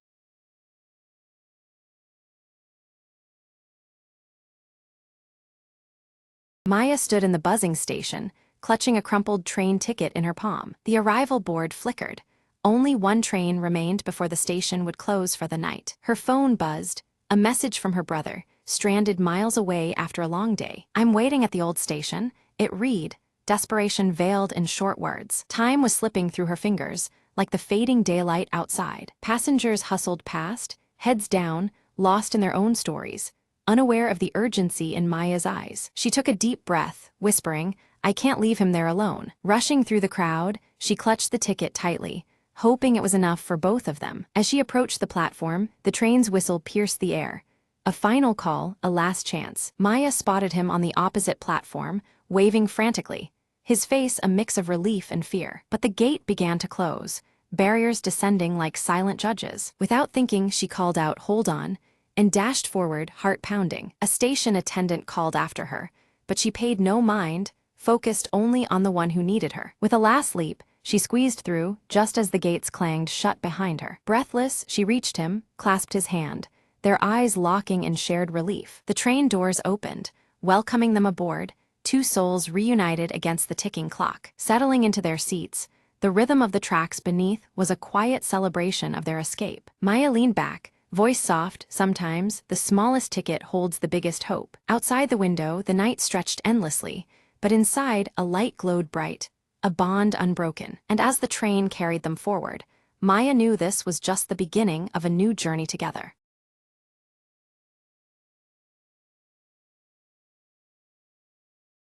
The old clock in the hallway hadn't worked in years, but that night, it struck midnight with a sound eerily clear. Mara sat on the stairwell, clutching a faded journal she found in the attic earlier that day. Suddenly, a soft whisper curled through the air, barely louder than the tick of a second hand. "Time is waiting." Her eyes darted to the clock, its hands moving backward slowly, as if unraveling time itself. The whispers grew louder, merging into a chorus of voices telling stories from decades past. Mara opened the journal, noticing new words appearing on the page. Tales of those who lived in the house, long gone. "They're trapped," the whispers said, lost between moments, waiting to be remembered. Compelled, Mara read aloud, and with every word spoken, the voices brightened, their stories flowing like winds through the room. Shadows danced on the walls, shaped like cheerful ancestors, smiling in gratitude. The clock hands spun faster, then stopped abruptly at 12:01, and silence returned. Mara closed the journal, feeling a warmth spread through the house, as if the past had finally been set free. The next morning, the clock sat still, its magic spent, but the air held a lightness Mara hadn't noticed before. Neighbors stopped by to share forgotten memories and photographs, drawn by an invisible invitation. "You've brought them peace," an elderly neighbor whispered warmly. Mara realized the journal was not just a book, but a bridge between times, waiting for the right voice to awaken it. From that day on, the house was alive with stories, laughter, and the gentle ticking of a clock that now told time true and steady. Mara smiled, understanding the past wasn't lost, merely waiting to be heard again. The whispers had faded, but their echo remained, lingering softly like a cherished secret. And sometimes, just as the clock strikes midnight, Mara swears she hears a thankful murmur, a gentle nudge reminding her that stories never truly end. With one last glance at the silent clock, Mara whispered back, "Thank you for sharing your time with me."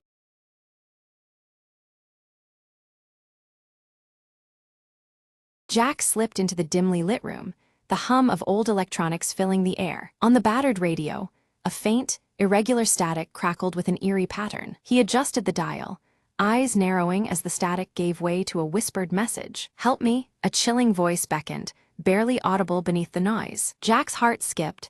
This was no ordinary interference. He traced the voice's origin to an abandoned bunker on the outskirts of town. Against better judgment, he grabbed his coat and headed out into the biting wind. The bunker's door groaned open, revealing decades of dust and darkness inside. A faint light flickered deep within, pulsing in sync with the haunting message. Step by cautious step, Jack descended into the depths, every shadow a threat. Suddenly, the whisper came again, clearer. "Find the truth before it's too late." He found an old journal, yellowed pages filled with frantic notes and diagrams. The journal spoke of a secret experiment gone wrong, trapping a scientist's consciousness in the radio waves. The static pulsed, now a rhythmic beat, guiding Jack to a hidden panel. With trembling fingers, he flipped a switch, and the room flooded with pale light. A holographic figure shimmered into view, the scientist, desperate and trapped in limbo. "Thank you," the figure whispered, relief washing over his ethereal form. Jack promised to keep the secret safe and seek help to bring him back. As he exited, the radio's static faded forever,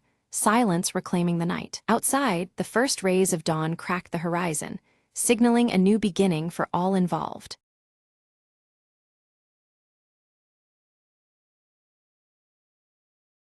In a village wrapped in endless twilight, Alara found an old lantern buried beneath the roots of the ancient willow of whispers. The lantern pulsed with a quiet glow, soft as a sigh, drawing Alara deeper into the forest than she had ever dared to go before. "What secrets do you hold?" she whispered, lifting the lantern high as shadows danced eagerly around her feet. The light throbbed, revealing a narrow path that shimmered like spun silver threading through the trees. Guided by the lantern's glow, Alara ventured further, where reality seemed to ripple and the air thrummed with forgotten songs. Ahead, a pool of still water reflected a sky she didn't recognize, stars swirling in patterns alive with ancient magic. "This is the place," she breathed, stepping closer to the edge of the mirrored surface. The lantern's light flared, and from the pool rose a figure woven from shadow and starlight, eyes gentle but deep with ages. "Why do you seek me?" the figure asked in a voice both many and one, echoing softly in the quiet woods. "I carry the hope of my village, lost in twilight forever," Alara replied, clutching the lantern as if it were a tether to a dream. The figure extended a hand, and the lantern floated upward, spilling its light into the sky, unraveling the twilight veil. Slowly, dawn crept into the village, chasing away the endless dusk and waking colors forgotten in memory. "Your courage rekindled the day," the shadow said, fading like mist under the rising sun. Alara returned home, the lantern now dark but warm in her hands, a promise sealed between shadow and light. Villagers emerged cautiously, blinking at the bright world reborn, whispers of wonder spreading like wildfire. From that day, the Willow of Whispers stood tall, its roots no longer hiding secrets but sharing stories with the wind. "The night will come again," Alara told the children, "but there is always light to find, even in shadows." And so, under a sky painted with soft dawn hues, hope fluttered its wings, alive and unyielding. The lantern remained on her windowsill, a silent guardian waiting for the next time the shadows might stir. Light and shadow, Alara mused, are but two melodies of the same song.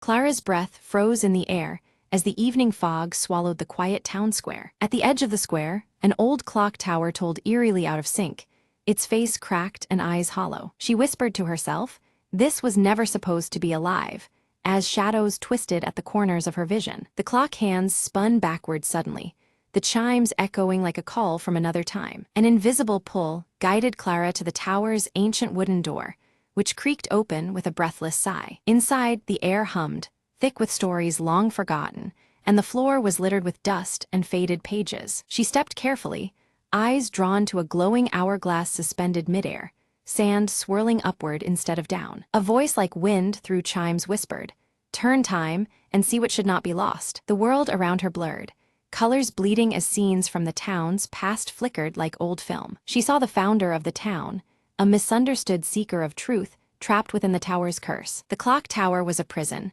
binding him between moments, his story never told. Determined, Clara reached forward and touched the hourglass, feeling a pulse of ancient power. Time slowed and then exploded into motion, memories flooding the room like a floodlight. She watched as the founder stepped quietly through the mist, free at last from his invisible chains. The clock hands resumed their normal turn, chiming softly as peace settled over the tower. Clara smiled, the fog lifting as dawn's first light painted golden streaks across the square. "Sometimes," she said gently, "all it takes is a single moment to set things right." She turned from the tower, footsteps light, carrying with her the quiet magic of a story reclaimed. As she disappeared down the morning street, the town seemed to breathe anew, alive with whispered thanks. And somewhere, just beyond the mist, the clock's steady tick reminded the world that some mysteries sleep only until the right time.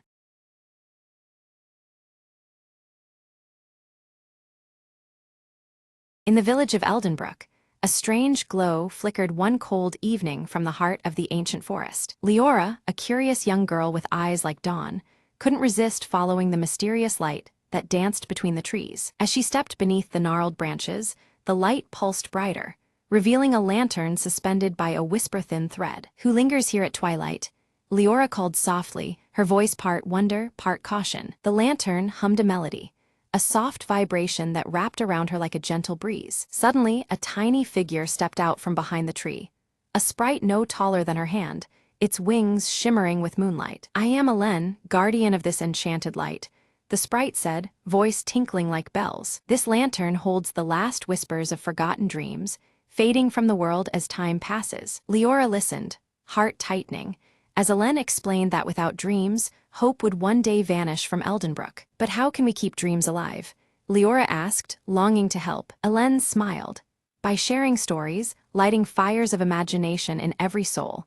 The lantern feeds on the spark of belief." Determined, Leora gathered the villagers, urging them to tell tales and remember hopes, bright and bold. Night after night, the village square filled with laughter and stories, the lantern glowing ever stronger. The ancient forest seemed to breathe again, its shadows less ominous, its secrets weaving into the fabric of their lives. One evening, Elen whispered, "The light is growing, your stories have rekindled the world's magic." Leora nodded, her own heart alight with the ember of every dream shared. As dawn painted the sky, the lantern lifted from the thread, soaring above the treetops like a tiny sun. "Farewell, dear friend," Leora said, tears glistening. "Carry our dreams wherever you go." Elen winked and disappeared into the morning haze, the glow fading gently, but never gone. And from that day onward, Eldenbrook kept a lantern burning in every window, a beacon for dreams, whispered and cherished forevermore.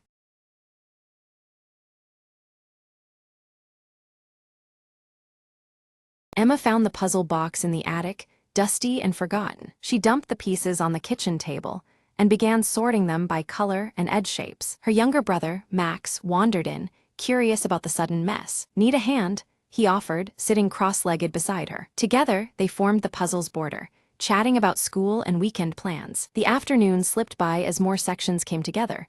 A bright blue sky, a patch of green grass. When they reached the final piece, it was nowhere to be found. Emma frowned, searching around the table and floor, but it was gone. Max shrugged, suggesting they weren't meant to finish it today. At dinner, their mom asked about their day, and Emma confessed about the missing piece. Her mom smiled, pulling a small box from her bag. "Found this cleaning the car," she said, holding up the puzzle's lost piece. That evening, Emma and Max completed the picture together, a perfect ending. "See, sometimes it just takes a little luck," Emma said, proud and content. Max laughed, or a good mom. The puzzle sat completed on the table, as the house grew quiet, and the siblings tidied up. With the puzzle done, Emma felt a small sense of accomplishment and calm. She promised to look for more puzzles to solve with Max on weekends. Before bed, Emma glanced at the finished puzzle, feeling grateful for the simple moments. And just like that, a day of patience and teamwork became a cherished memory.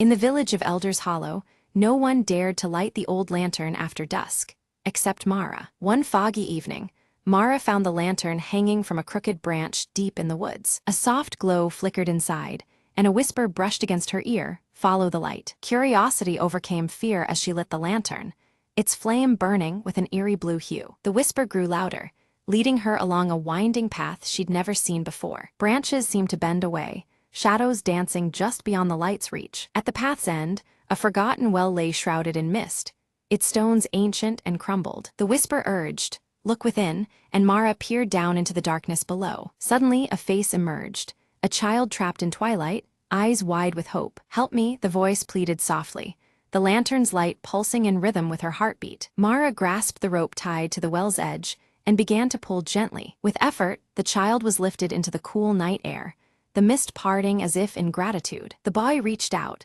and as their hands touched, the lantern's flame turned warm and golden. "Thank you," he whispered, before fading into the glow and disappearing into the night. The village suddenly felt alive, the air lighter, as if a long-held sadness had lifted. Mara returned to the hollow, the lantern now dim but peaceful in her hands. The next morning, villagers found the old well sealed and the forest calm. The lantern brought back the lost, Mara told them quietly, her eyes shining with wonder. From that day on, the village no longer feared the woods at night, knowing light could chase even the deepest shadows. And sometimes, when the wind was just right, a soft whisper reminded them that hope lingers where the light shines.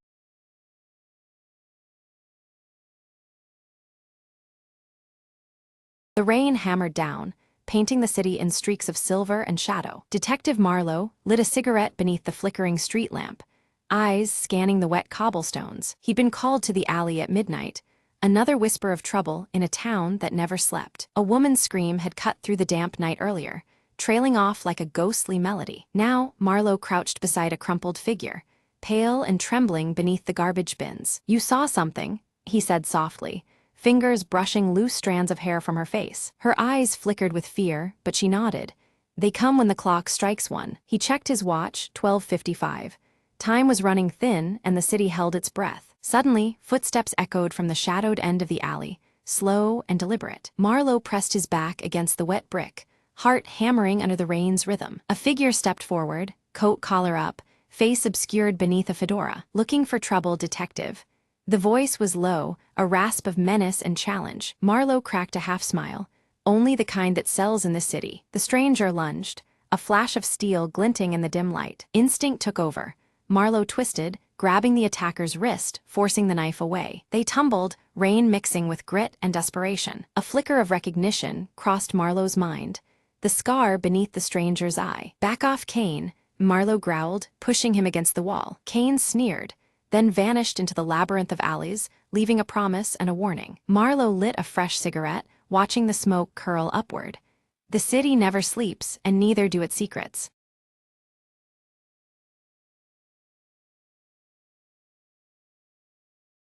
At the stroke of midnight, Emma heard a soft knock on her apartment door. Curious and cautious, she approached slowly, peeking through the peephole. There was no one there, but a cold breeze whispered through the hallway. Suddenly, a shadow flickered in the corner of her eye near the staircase. Emma blinked, and a translucent figure of a young woman appeared, shimmering faintly. "Don't be afraid," the spirit whispered, voice like the wind through autumn leaves. Emma's heart pounded, but she found herself nodding, unable to look away. "I'm called Leela," the apparition said.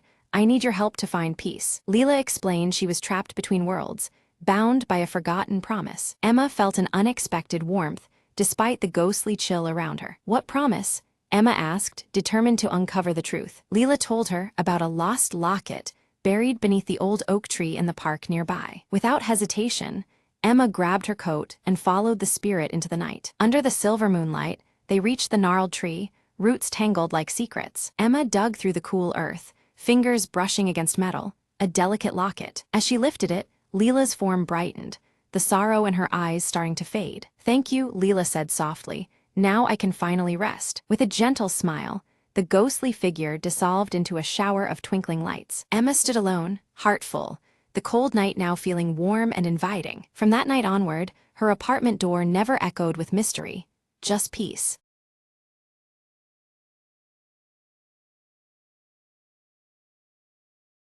Marla's phone buzzed with an unknown number just as the clock struck midnight. Curiosity got the better of her. She answered hesitantly, hearing nothing but a faint, eerie silence. Shrugging it off, she returned to her reading, but the silence persisted, growing heavier in the still night. Suddenly, a whisper floated through the speaker.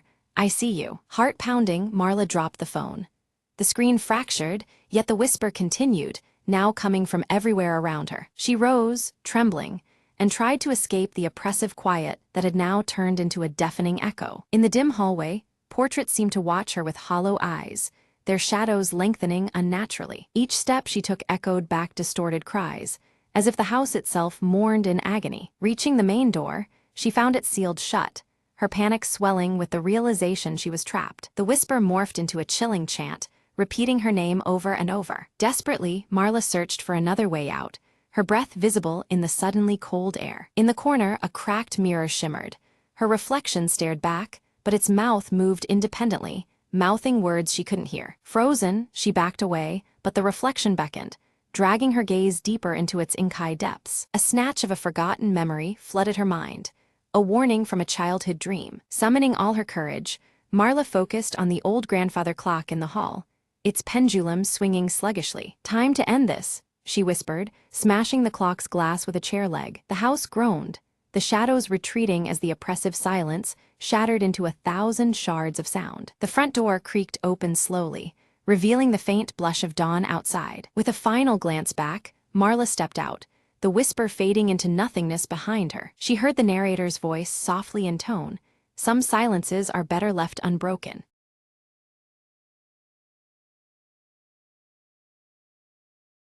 It was the perfect crime, or so Dave thought as he tiptoed into the kitchen at midnight. The prize, the last cookie in the jar, sitting on the counter like a delicious jewel. Dave glanced over his shoulder. The coast was clear.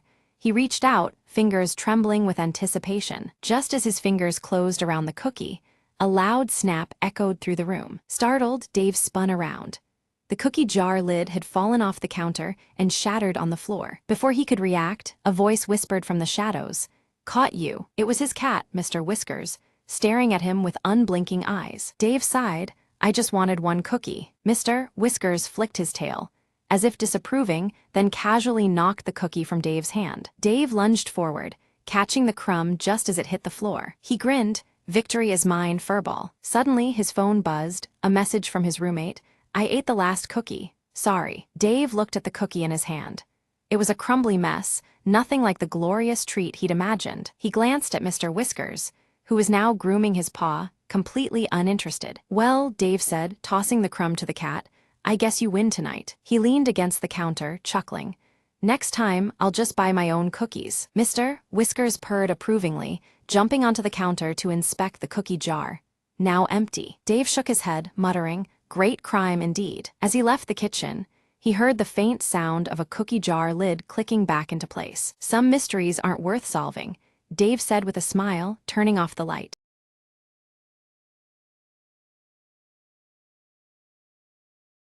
On a rainy evening, Emma noticed the old library on Elm Street was still open, its windows glowing warmly. Curious, she stepped inside, shaking off her umbrella as the cozy scent of aged books wrapped around her. A friendly librarian greeted her, whispering, "Welcome to a place where stories come to life after dark." Emma wandered between tall shelves, her fingers brushing worn spines with titles she'd never heard of. Suddenly, a faint glow emerged from a book titled The Secrets of the Night Garden. Drawn in, Emma opened it and found a delicate map shimmering on the pages. "Follow the map," a soft voice echoed, as if the book itself invited her on an adventure. Guided by the map, Emma found a hidden door behind a bookshelf, leading to a small enchanting garden bathed in moonlight. Fireflies danced around whispering flowers, and a gentle breeze carried the scent of jasmine. Emma smiled, feeling calm and inspired, as if the garden whispered stories meant just for her. After a while, she returned to the library, the hidden door quietly closing behind her. The librarian nodded, saying, "Some secrets are meant to inspire quietly in the midnight hours." Emma felt the magic of that night linger as she picked out a regular book to borrow. Back home, she placed the glowing map on her desk, a reminder of the night's secret journey. As she turned off the light, she whispered, "Thank you for the adventure." The rain stopped, stars peeked through her window, and Emma drifted to sleep with a heart full of wonder. From then on, she visited the old library whenever the night seemed too quiet or lonely. Each visit brought a new whisper, a gentle nudge to explore stories beyond the pages. Emma had discovered not just books, but a world where magic and comfort lived side by side. And so, the Midnight Library became her secret harbor in the bustling world, always open to those who believe.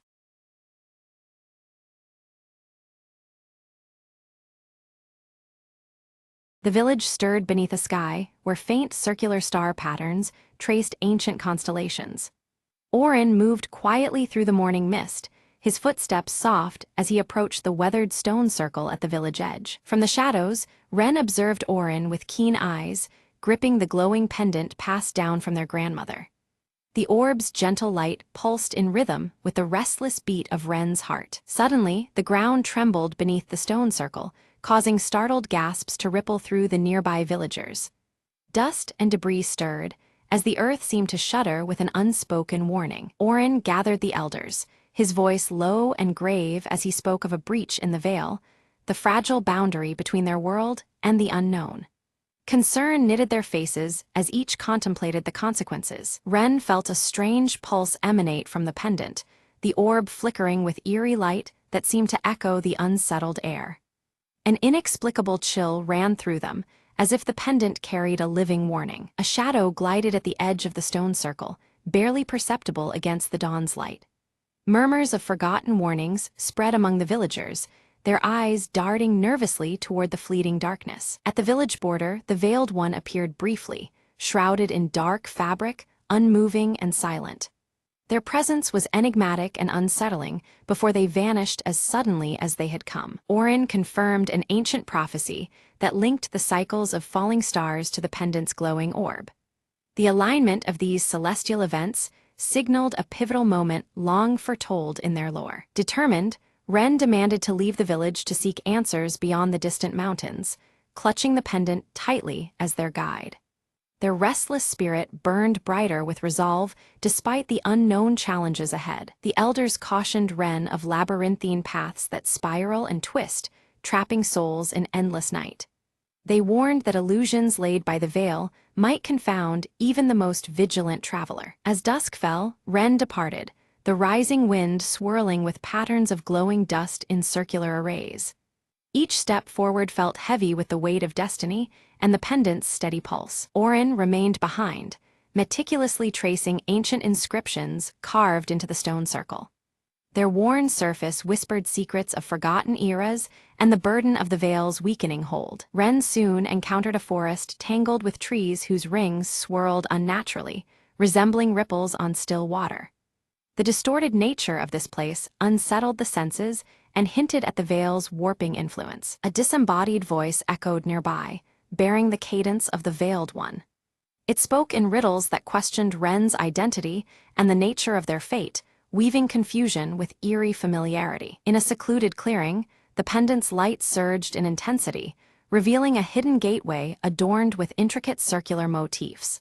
The portal shimmered with otherworldly energy, beckoning Ren to step through. Crossing the gateway, Ren experienced a distortion of landscape and time, where moments fractured and endlessly repeated.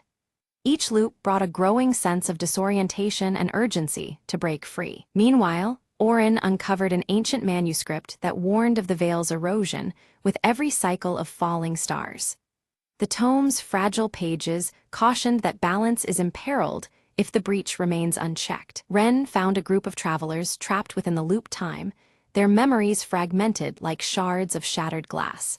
Their despair and confusion mirrored the peril of the endless spiral closing in. The Veiled One appeared briefly beside Ren, whispering cryptic truths about the intricate weave of destiny.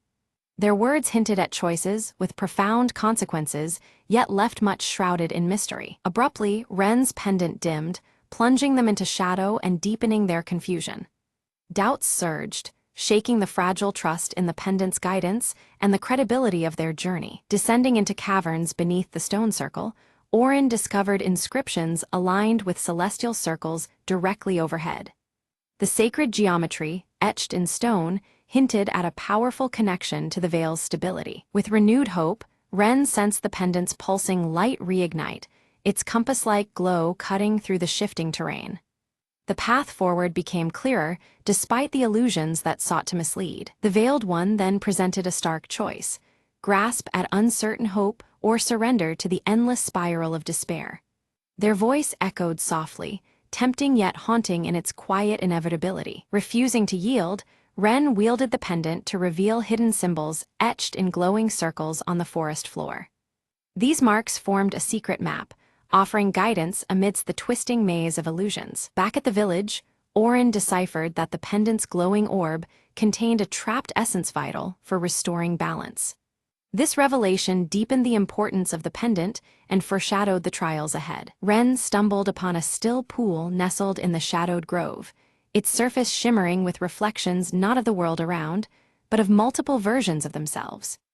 Each circular ripple seemed to capture a different possible path their restless spirit might take, weaving a tapestry of choices that danced in the quiet water. From the edges of shadow, the Veiled One's presence grew more tangible, their silhouette expanding and twisting, distorting the space between reality and illusion. The gentle echo of their voice melded with swirling mists, seeding doubt and turning certainty into a fragile veil. Beneath the descending stars, Orin knelt before a ring inscribed with circular runes, arranging the ancient symbols with deliberate care. His silver-streaked black hair shimmered faintly under the pale light as he prepared the ritual that might steady the unraveling threads between worlds. Ren hesitated, then chose to diverge from the reflections in the pool, stepping boldly into a shadow that twisted and unfurled into glowing spirals. The darkness did not consume but transformed, each luminous circle illuminating new facets of a path unforeseen. As Orin began intoning the ritual's chant, a voice rose from the ancient manuscript laid before him, blending with his words and weaving harmony. This primal resonance caused the orb in his grasp to pulsate, its glow stretching and deepening beyond mortal reach. Lost within shifting scenes, Ren found themselves wandering a village that never was, streets bending and buildings reshaping, a haunting mirage of what might have been. The line between memory and deception blurred, each circle marking a fractured truth or veil's wily trickery. Orin's ritual pulse cracked open the earth beneath the solitary stone circle, revealing a hidden chamber. Inside, circular mirrors lined the walls, each reflecting infinite skies that shimmered with the promise of worlds beyond comprehension. From shadow materialized a spectral form, mirroring Ren's own fears as flickering circles splintered in the air between them. Each confrontation smashed another ring of light, a relentless cycle of challenge and resilience under the restless gaze of the moon. Amongst scattered fragments, Orin discovered a piece of the orb's lost counterpart, a small, etched sphere bearing concentric rings. This fragment throbbed quietly, hinting it was the key needed to unlock the pendant's full power. With a steady hand, Ren harnessed the pendant's renewed glow, sweeping away illusions like mist scattered before dawn. For a fleeting heartbeat, the Veiled One's lips curled into a rare, enigmatic smile, a silent affirmation of paths converging. As Orin completed the ritual, the energies swelling between them caused the skies of their realms to meld, colors and patterns twisting in tandem. Though apart in body, their journey now intertwined metaphorically, bound by the glowing orb's inexorable pulse. The ancient stone circle erupted with luminous energy, its concentric rings ascending like tethered stars against the night's velvet canvas. Circles of light spiraled higher, a heartbeat in the darkness signaling awakening. Within the wavering form of the Veiled One, glimpses of a face emerged, marked by intricate circular tattoos identical to those etched on village stones. The fleeting reveal carried a weight of forgotten histories and silent vows. Ren's restless heart paused with understanding. The Veiled One was no adversary, but a guardian bound by eternal cycles. This keeper upheld balance, weaving the fragile threads between veils seen and unseen. Through the burgeoning brilliance of the glowing orb, Orin and Ren shared visions, fragments of insight and understanding flowing freely between them. Words became unnecessary as a deeper bond formed, tethered by circles of light and shadow alike. A fierce storm roared into being, winds swirling in violent circular torrents aimed at unraveling the stone circle's power. Their faith and resolve trembled under the tempest's assault, the cycle's stability put to its fiercest test yet. Amidst the chaos, Ren raised the pendant's light, turning it into a beacon that cut through the wrathful night. Guided by this luminous pulse, villagers found sanctuary within the protective embrace of the stone circle. Orin's hands moved with finality, placing both orb fragments into the circle's heart, where light met shadow. The fusion sparked a surge, melding power with grace, and the ancient magic whispered of renewal and unity. Stepping fully into the luminous embrace, the Veiled One unveiled a serene face, timeless and calm. Their presence declared a balance restored, a cycle completed without fracture or loss. As the sky cleared, the patterns of circular stars pulsed rhythmically once more, their glow weaving the fabric of the mended veil. This celestial dance marked the completion of a sacred cycle, echoing through both night and dawn. Bathed in dawn's golden, circular glow, Orin and Ren stood before the village, embodiments of hope and renewal. Their journey reflected in their eyes was one of unity between realms and the promise of what lay ahead. The pendant, now whole and radiant, was shared equally between them, a symbol of unity bridging earthly and mystical realms. Its glow a testament to their intertwined fates and shared guardianship. Villagers gathered, hands crafting new tokens, adorned with circular motifs that shimmered with inherited power. These creations commemorated the cycle's renewal, binding community with ancient legacy. Orin imparted to Ren the songs and stories woven into the circular patterns, melodies and tales that held the wisdom of many generations.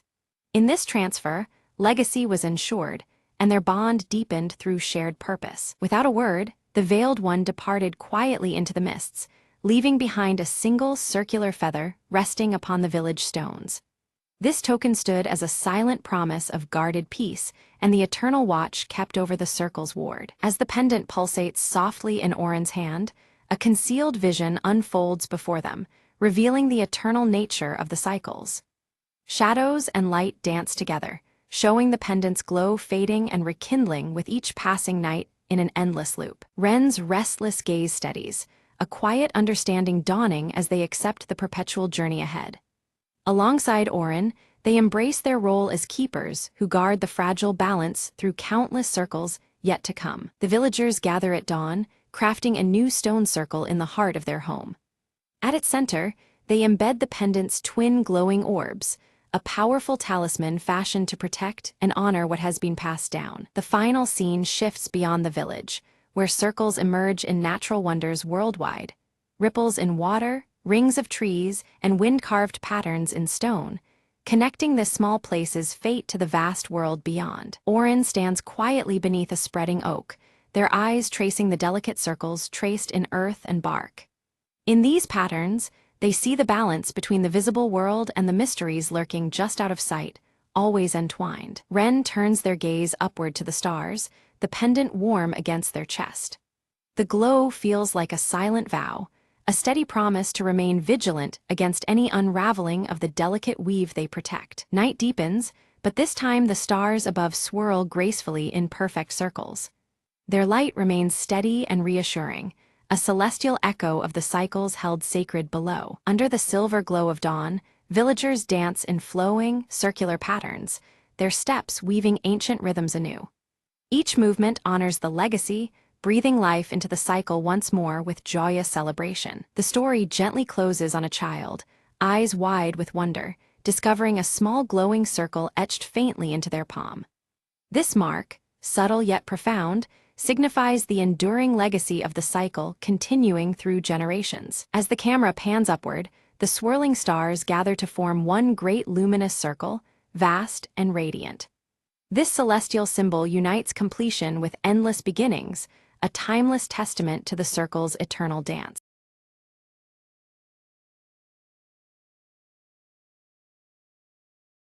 The horizon burned red as Mara stepped through the dust-choked remnants of the city. She clutched an old, crumpled map, her only guide to the rumored sanctuary beyond the wasteland. "Just a little further," she whispered, eyes on the distant silhouette of twisted metal structures. The wind howled, carrying with it the voice of the past, echoes from a world undone by fire and fury. Suddenly, a faint flicker of movement caught her eye, a small figure darting between rubble. Heart-pounding, Mara called out, "Wait, I'm not here to harm you." An old man emerged, eyes weary but kind. "You seek the horizon's edge, don't you?" Mara nodded, hope fighting despair inside her chest. "It's not just a place," he said. "It's a choice between survival and rebirth." They journeyed together, tales unfolding as the sun dipped lower behind the ruined skyline. At night, stars pierced the heavy clouds, whispering stories of those who came before. Mara learned that the sanctuary was built on remnants of old technology, a fragile pulse of life in the wasteland. Morning light revealed a valley shielded by towering cliffs, crystals shimmering with an otherworldly glow. "Home," the old man breathed, tears streaming down cracked cheeks. Inside the valley, plants thrived against all odds, vines reclaiming steel bones of forgotten machines. Mara knelt, touching the earth, warm and alive beneath the cold ash of yesterday. "We rebuild," she declared, voice steady with newfound purpose. Together with the old man and the valley's sparse community, she planted seeds of hope and recovery. The wasteland outside remained harsh and unforgiving, but here, life bloomed resilient and brave. From the ashes, Mara saw not an end, but a beginning, the last horizon, a new dawn.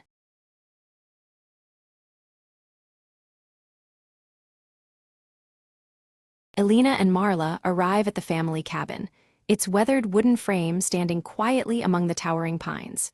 The air is thick with the scent of pine needles and damp earth, as shadows stretch long across the forest floor. Alina carefully holds a faded photograph in her hands, the image showing her as a child with her parents at this very cabin. She traces the worn edges, memories flickering behind her steady brown eyes. From the edge of the trees, Jonah steps forward, his salt and pepper hair catching the light through the canopy. His guarded expression is familiar, yet measured, as if the forest shields more than just trees. Alina meets Jonah's gaze with attention held between past and present, their greeting brief but loaded.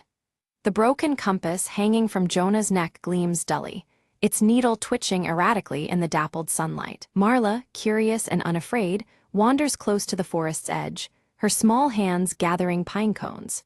Her wide green eyes catch the flicker of shadows dancing just beyond her reach, as if the trees themselves are watching. Alina breaks the fragile calm by revealing her intent to sell the cabin, the words heavy with finality. Jonah's eyes narrow slightly, unease settling into the space between them like a gathering storm. Jonah warns Alina that the cabin holds secrets best left untouched, his voice low and urgent. The forest seems to lean in, the whispering pines echoing his caution with a soft rustle. Dusk falls, casting long shadows through the whispering pines as the wind carries a haunting song. Inside, flickering candlelight reveals the rough texture of wooden walls, the cabin enveloped in a fragile glow. Alina discovers a silver locket tucked beneath a loose floorboard, its delicate clasp worn by time and handling. Holding it, she feels the weight of unseen stories wrapped within its small, oval shape. Jonah recounts the forest's strange history, weaving tales connected to the locket and their shared ancestors. The old stories hang between them, thick with both warning and wonder. Marla suddenly points toward a shadowy figure glimpsed beyond the window. Her voice is a whisper, but the figure vanishes as they all turn to look. Doubt and fear flicker momentarily in the candlelight. Alina finds scattered letters hidden beneath floorboards, their torn edges and faded ink describing a family conflict long forgotten. Each word stirs a half-remembered tension, deepening the cabin's mysteries. Jonah steps quickly to block Alina's path as she moves toward the forest, his protectiveness clear but laced with unease. His warning is firm. Venturing deeper alone is too risky under the forest's watchful eyes. The air thickens as Alina confronts Jonah about his hidden ties to her family's past, demanding answers she has long awaited. Their voices are low but sharp, memories and mistrust colliding beneath the whispering canopy. A sudden storm bursts overhead, rain hammering the cabin roof and streaking windows as lightning fractures the sky. The power flickers and dies, plunging them into a darkness punctuated only by the pounding rain and distant thunder. Morning reveals unsettling changes. Marla's beloved doll has vanished without trace, and on the table, the broken compass spins wildly, ignoring any notion of north. Unease grows sharper as the sun's weak light seeps through the trees. Determined, Alina steps outside to search, discovering an overgrown trail obscured behind the cabin, tangled with vines and moss. The forest beyond seems both inviting and forbidding, its secrets buried beneath layers of time. Jonah follows reluctantly, his voice low with caution as he warns of hidden dangers ahead.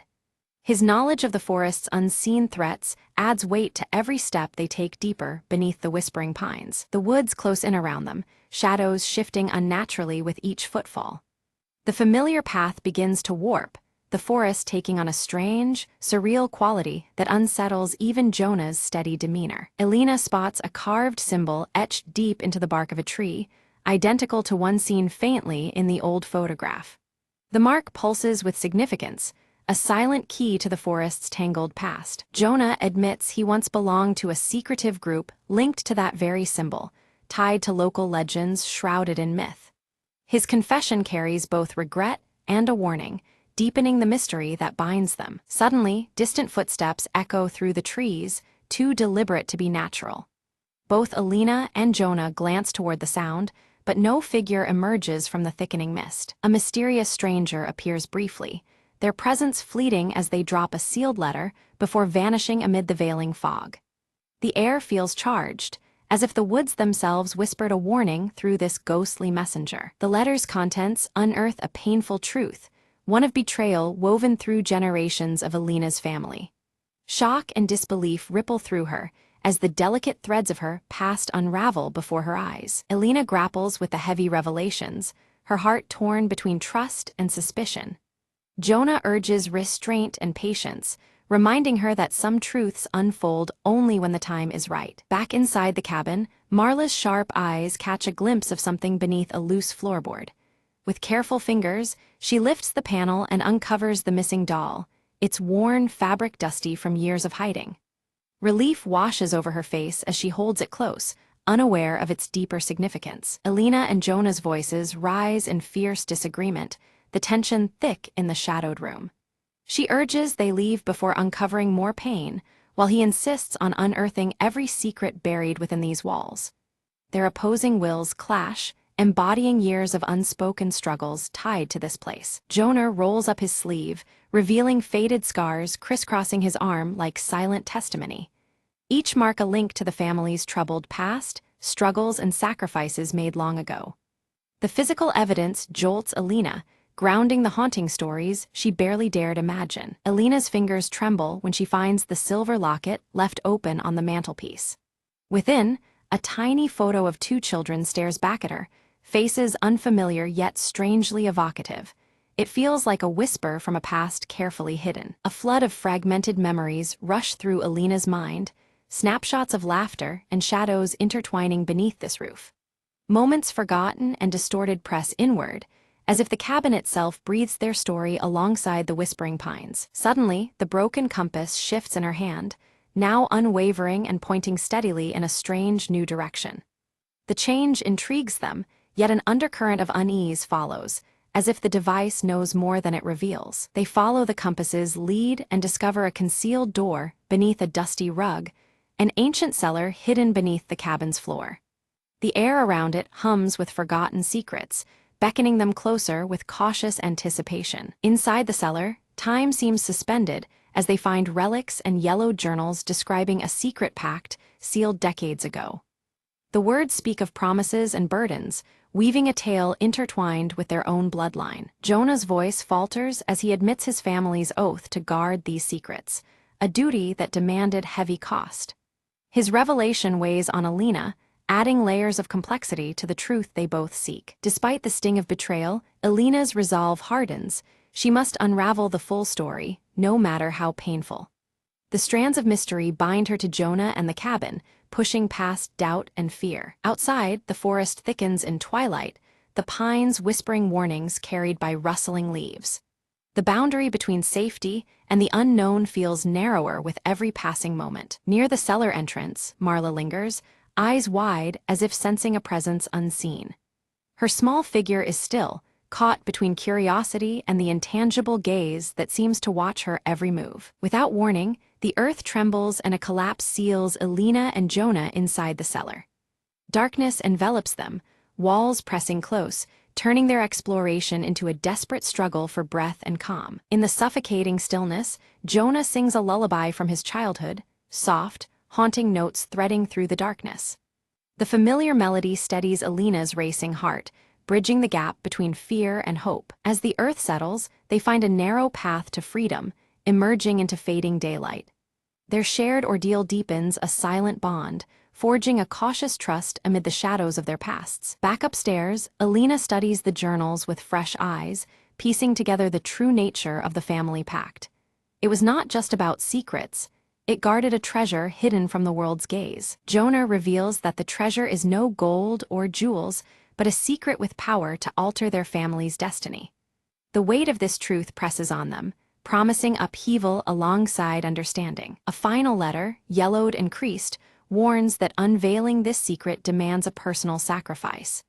The cost of truth is laid bare, chilling yet undeniable in its gravity. Determined, Alina and Jonah prepare to face whatever awaits beyond fear and hesitation. United in resolve, they step forward together to confront the unfolding mystery. Marla appears with the compass clutched tightly in her small hands, the needle steady and true. Its quiet certainty offers a fragile thread of hope amidst the growing darkness. Guided by the compass, the family moves deeper into the forest where shafts of light pierce the dense canopy. The eerie beauty of the woods surrounds them, mingling danger and promise in every breath. They reach a clearing dominated by an ancient oak tree, its bark carved with the same symbol appearing throughout their journey. The tree stands as sentinel to secrets long held in the whispering pines. At the base of the oak, moss and roots part to reveal a weathered box buried beneath the earth. The discovery feels like a culmination, a portal to truths hidden just out of reach. Inside the box lie personal keepsakes and a letter addressed directly to Alina from her grandmother. The words pulse with honesty and hope, bridging generations with unexpected tenderness. The letter speaks of forgiveness and legacy, urging Alina to carry the family's future with strength and compassion. It offers a fragile light amidst shadows, planting seeds for what lies ahead. As Alina gazed at the broken compass and the scattered letters, a deep understanding settled within her. The true treasure was not gold or jewels, but the shared history and bonds that had been frayed and were now being woven anew.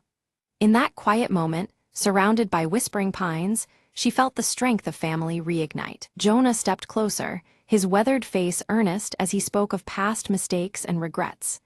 Alina listened, her steady brown eyes reflecting forgiveness and hope.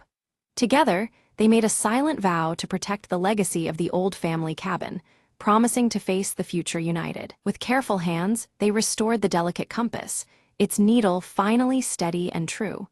They placed the silver locket inside the worn wooden box, securing it as a symbol of their commitment. This act was more than preservation. It was reclaiming their shared past and safeguarding their future. Marla's inquisitive green eyes brightened with a gentle smile, sensing the tension in the forest lift. The once ominous presence among the towering pines seemed to wane, replaced by a peaceful calm that enveloped the cabin. Her laughter echoed softly, bringing life back to the quiet woods. Inside the cabin, the windows glowed warmly against the dusky twilight, casting golden light onto the surrounding trees. This welcoming glow was a testament to renewed life and resilience, standing firm amidst the forest's eerie beauty. It marked a fresh beginning for the family and their heritage. Alina stood before the familiar walls, feeling a renewed determination swell within her chest.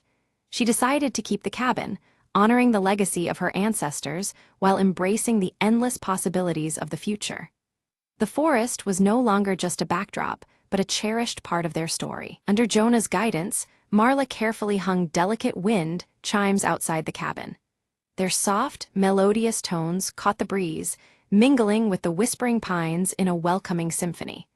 It was a tangible sign that peace and warmth had returned to the place they called home. Alina reached up to pin the faded photograph back on the wall, its edges now whole and its meaning clear. The image connected past generations with the present, grounding their family's story within these walls. It symbolized healing and the continuity of love through time. Together, Alina, Jonah, and Marla stood outside as the sun dipped behind the pines, casting long shadows over the forest floor. United and hopeful, they faced the coming days with strength forged from understanding and forgiveness. Their bond, like the cabin, was steadfast and enduring. A final glance toward the forest revealed a serene stillness, the secrets nestled deep within, safely guarded by time and trust. The whispering pines swayed gently, as if sharing silent approval of the family's journey. In that peaceful moment, the mysteries of the woods seemed to rest, embraced by the light of a new chapter.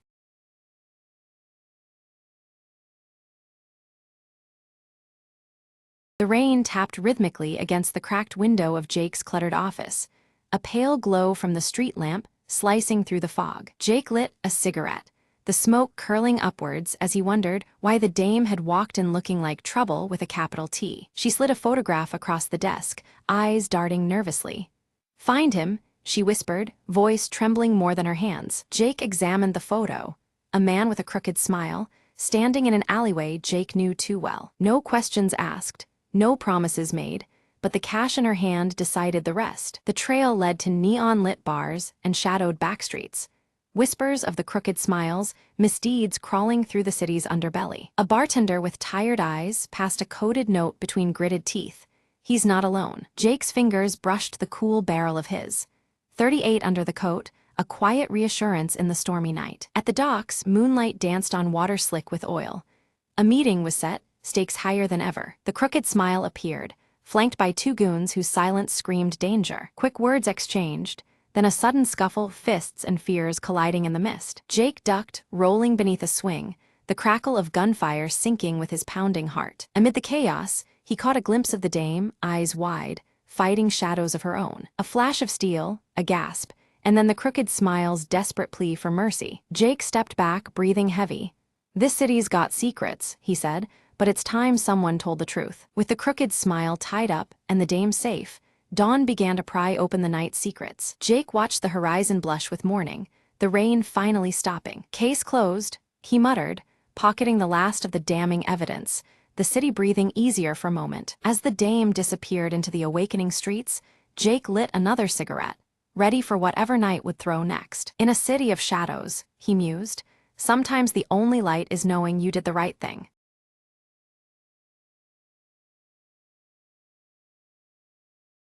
At dawn, golden light filters through the dusty windows of Alara's workshop, casting warm beams across scattered tools and her half-finished lantern. Nimble, the orange tabby, curls up peacefully beside the window, bathed in the gentle morning glow. Calder arrives with a worn lantern frame, aged but intricate, its delicate engravings faded by time. With a hopeful smile beneath his silver hair, he hands the ancient piece to Alara, entrusting her with its restoration. Alara carefully inspects the lantern frame, her fingers tracing the engraved patterns as if reading a forgotten language. The cool metal feels heavy with history, sparking a quiet determination within her heart. Stepping into the vibrant village market, Alara tucks the lantern frame under her navy blue cloak. Nimble darts outside swiftly, chasing shadows and scents, a silent guardian to her journey through the lively crowd. Whispers ripple among the villagers, their voices tinged with worry about the festival and the unsettling dimming of lantern lights. Alara's eyes scan the anxious faces, sensing the weight of fading hope around her. A village elder leans close, his weathered face shadowed by worry as he warns that the festival's success hinges on the lantern's glow. Without it, the spirit of the season threatens to wither and fade into night. The sky darkens far earlier than usual, heavy clouds casting long shadows over the village streets. Alara's gaze hardens with urgency as dusk approaches, the lantern's dimming light a pressing concern. Back in her workshop, Alara lays out tools with deliberate care, arranging her workspace beneath the fading daylight. Her resolve strengthens to restore the lantern's light before night swallows the village's hope entirely. Calder returns with tales of the lantern's mysterious origins, speaking softly by the flickering hearth about a hidden power tied closely to the stars above. His deep-set blue eyes gleam, hinting at secrets long held. Nimble pounces playfully on a loose thread of Alara's navy cloak, the small orange sprite unfazed by the growing tension. Yet even in playfulness, the cat's bright green eyes reflect the unease that fills the room. Alara tests the ancient lantern frame by candlelight, but the glow that emerges is faint, flickering weakly like a dying ember. Shadows dance eerily on the walls, hinting at unknown forces dimming the light further. Recalling an old folk tale, Alara whispers to herself about a secret element, something rare and powerful, needed to rekindle the lantern's true glow. The story stirs a faint spark of hope amid the encroaching darkness. Determined, Alara packs a small satchel with essentials and pulls her cloak tightly around her against the evening chill. She steels herself for the journey ahead, ready to seek what is lost beneath the creeping dusk. Outside, the village buzzes with a mix of anticipation and unease, clouds thickening overhead as preparations for the festival continue. The atmosphere is heavy, as if the weather itself mirrors the anxious hearts of the townsfolk. With a firm, silent vow, Alara promises to restore the lantern's light and rekindle the village's hope before the festival begins.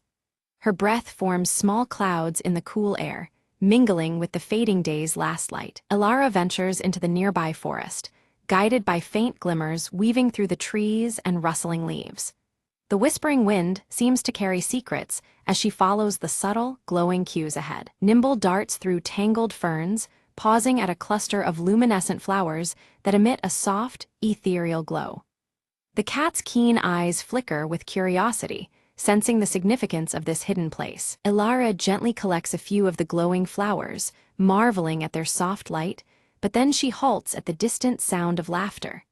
Her heart quickens as she realizes others are nearby, possibly watching her every move. Quickly, Alara hides behind thick underbrush as a group of villagers pass by, their hushed voices filled with fear about recent strange disappearances of light sources.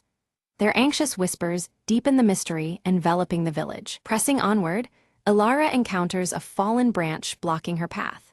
She pushes it aside to reveal ancient carvings etched into a hidden stone beneath, their worn symbols hinting at forgotten knowledge. The carvings depict a lantern identical to hers, surrounded by stars and a single bright orb glowing vividly. The imagery resonates with the stories she's heard, as if holding the key to awakening the lantern's power. Alara's breath catches as she recognizes the orb from Calder's tales, believing it to be the secret element necessary to restore light. The weight of this discovery deepens her resolve beneath the darkening sky. Night has fallen fully as Alara sets up a small camp, the ancient lantern frame resting beside her on a bed of moss. She gazes upward at the star-studded sky, searching for answers hidden in the vastness above. Nimble curls up contentedly at her feet, purring softly while the campfire embers cast warm glows that flicker against the shadows. The gentle night hums around them, a balm against the chill and growing tension. Suddenly, a shadow slides silently across the glowing moon, and a cold breeze stirs leaves with faint, whispering voices. Alara's skin prickles with unease as the forest holds its breath, waiting for what comes next. Determined to uncover the truth, Alara carefully packs her belongings and begins to follow a mysterious trail of softly glowing pebbles that wind through the dense forest. The faint light from the stones guides her steadily toward a shadowed cave entrance framed by ancient trees. Nimble pads silently at her side, eyes bright with curiosity. Inside the cave, Alara's lantern casts flickering shadows upon walls encrusted with shimmering crystalline formations. Each crystal pulses softly with light, casting an otherworldly glow that fills the cavern with a quiet, magical ambience.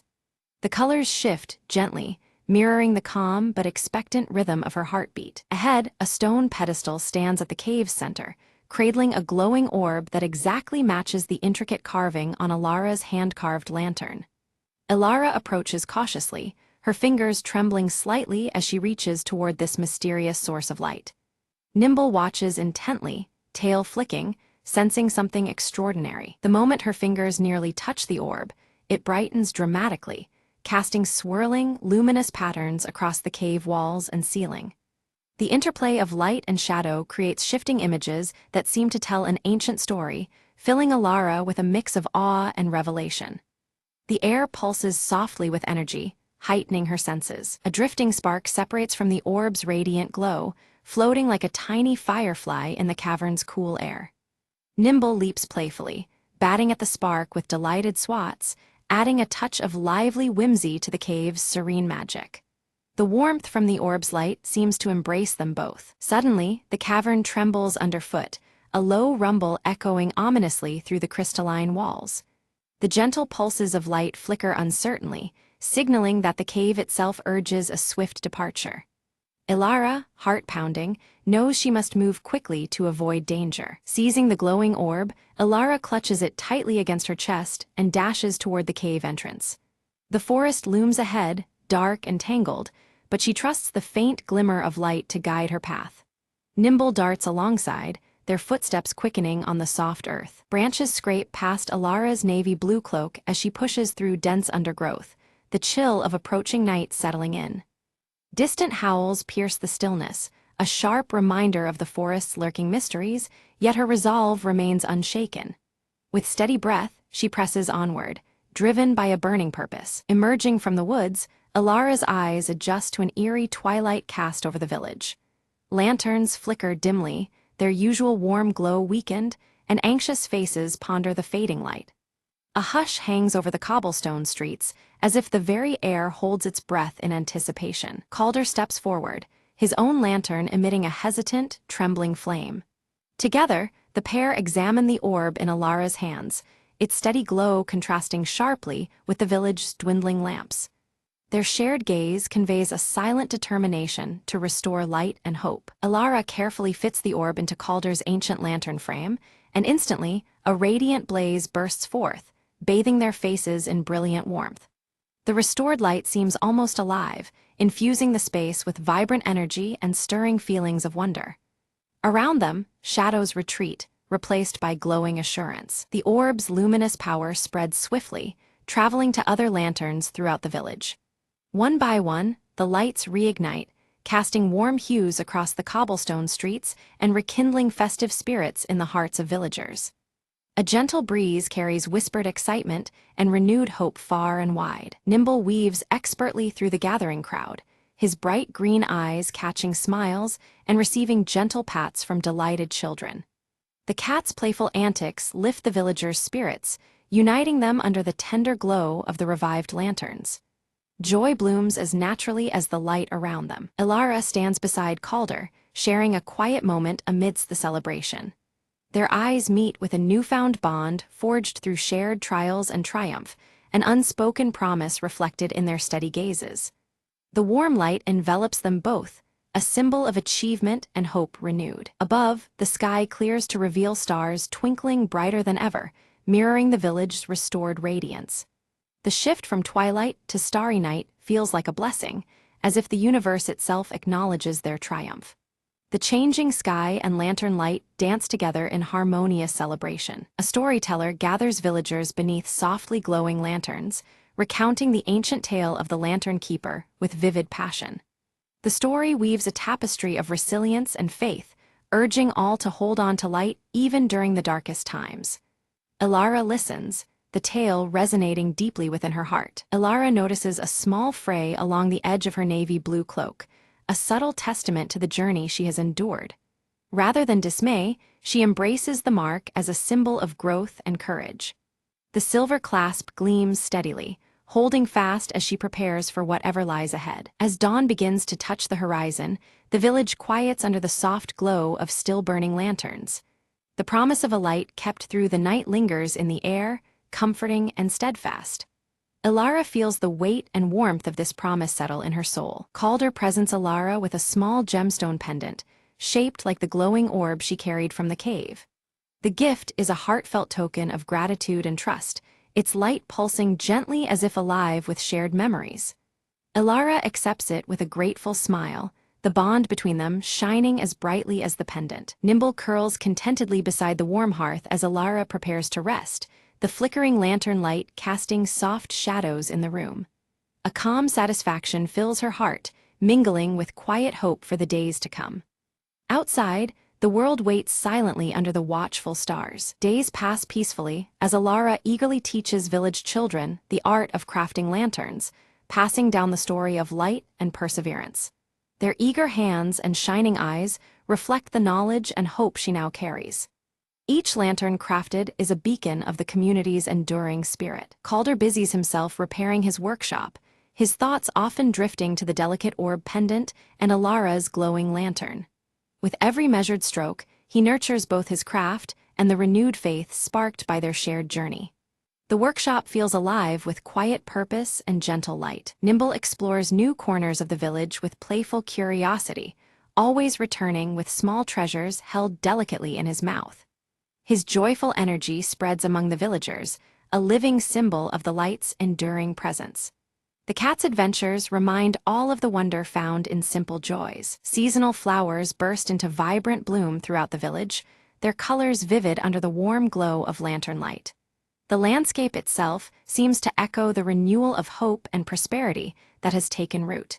Each petal and leaf bathes in the soft, golden hues of a thriving community. At sunset, Ilara sits atop a gentle hill, her lantern casting a steady glow beside her as the sky paints itself in shades of orange and purple.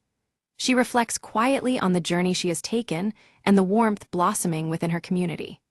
The light from her lantern seems to pulse in harmony with her steady breath, a lasting reminder of resilience and promise. On a crisp evening, a traveling merchant arrived in the village, drawn by whispers of a glowing orb and the artistry of Ilara's lanterns. His eyes sparkled with curiosity as he sought to learn the secrets woven into her craft. Ilara welcomed him warmly, explaining that each lantern was made not just with skill, but with heart and hope, the true essence behind every flicker of light. She stressed that the light carried within was more than illumination. It was a promise of warmth and guidance. Together, they began preparing for a festival in a distant village, packing lanterns and the radiant orb itself, symbols meant to inspire and unite. The air shimmered as they planned to carry this gentle glow far beyond their familiar home. When the day came to depart, the village gathered beneath a sky fading towards dusk. Lanterns were raised high, casting a comforting cascade of golden light that danced like fireflies across the evening sky, a tender farewell filled with shared hope. Ilara, Nimble, and the merchant set out under the soft lantern light, their path steady and sure. Nimble padded silently between them, eyes bright, as the glow around them seemed to chase away shadows and doubt alike. Along the way, other travelers stirred by tales of light and kindness joined their journey, swelling the small caravan with new faces and stories. Each step forward was marked by growing camaraderie and shared purpose beneath the lantern's steady glow. As each dawn painted the sky in gentle pastels, the group exchanged stories and laughter, weaving lessons and dreams into the fabric of their journey. The lantern light softened with the morning, carrying the warmth of their fellowship into new days. Ilara felt a deep stirring within, sensing the promise of countless lanterns yet to be lit, each one kindled by the spirit of those they met. Hope bloomed like the morning sky, vast and inviting, ready to be shared again and again. In quiet moments beneath the shifting horizons, Nimble curled close beside Ilara, a small comfort and steadfast companion. The gentle purr and steady presence reminded her of the constancy of light, even when the way ahead seemed uncertain. At journey's end, the caravan's lanterns illuminated a sweeping landscape, their glow a living tapestry of connection and resilience. Together, the light they carried became a symbol of enduring hope and the unbreakable bonds of community.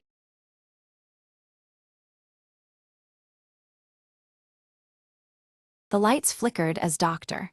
Leela Reed activated the quantum communicator, her fingers trembling slightly. "If this works," she whispered, "we can talk across dimensions." In the lab's eerie glow, a humming portal shimmered to life, rippling like disturbed water. She adjusted the frequency, scanning for a response beyond the veil of reality. Suddenly, a voice crackled through the static.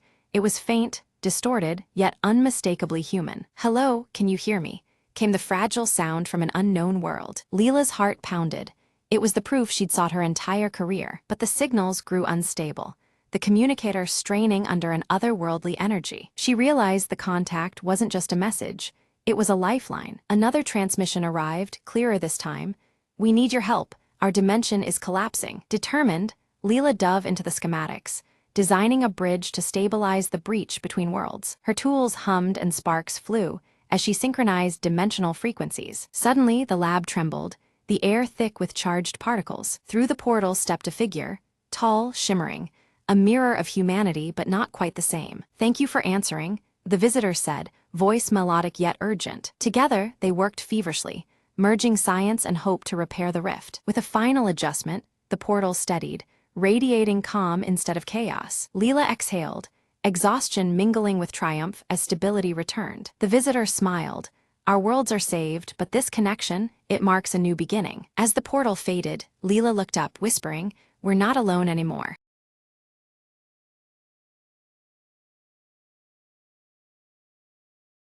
Mira found the old painting tucked behind dusty books in the basement, its colors strangely vivid in the dim light. The frame was carved with tiny symbols, almost seeming to shimmer as she held it up. That night, whispers drifted from the painting, soft and unintelligible at first. Curious and unnerved, Mira leaned closer, trying to catch the words. Suddenly, cold fingers grazed her shoulder. She spun around, but no one was there. The whispers grew louder, shaping into faint, urgent pleas. Mira decided to research the painting, uncovering a tragic tale of a trapped spirit. Legend said the artist had cursed it, binding his sorrow into the canvas forever. Determined, Mira brought the painting outside at dawn, planning to destroy it. As the first light spilled over the frame, the whispers begged for release. She hesitated, sympathy mixing with fear.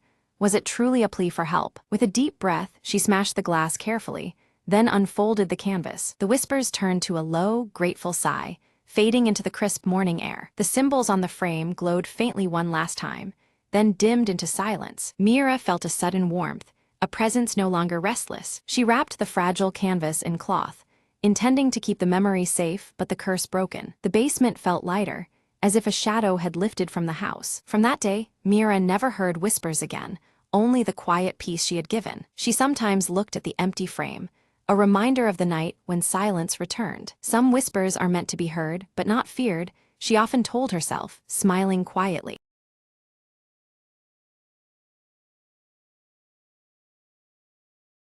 The rain fell hard on Raven Street, tracing dark lines down the cracked pavement. In a dimly lit alley, a figure in a trench coat lit a cigarette, the glow briefly illuminating sharp features. Detective Marlowe exhaled slowly, eyes scanning the shadows.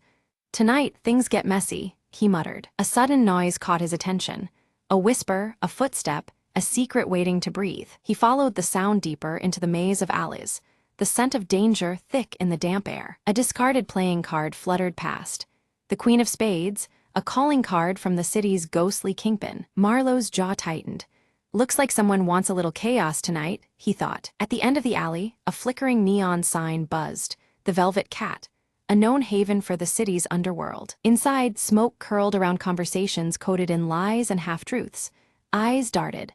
Hearts raced. He approached the bar, where a woman with emerald eyes and crimson lips locked gazes with him. "You're late," she said, voice smooth like silk hiding steel. "And looking for trouble." Marlowe slid a folded note across the counter. "Got a package for the city's shadows," he said. Suddenly, the light snapped off. Darkness swallowed the room, punctuated by a shout and shattering glass. When light returned, the woman was gone, and so was the note, replaced by a chilling message. "Game's on." Outside, the rain had stopped, but the street still whispered secrets that wouldn't rest. Marlowe lit another cigarette, voice low and steady. Time to play with ghosts. Hours slipped by as he pieced together clues. A web of betrayal, greed, and a plan to sink the city further into darkness. In the silent showdown atop a rain-slick rooftop, truths came crashing down like thunder. Marlowe pinned the culprit with a cold stare, the city's future hanging in the balance. As dawn broke, he whispered to the waking city, "Another night survived, but shadows never sleep."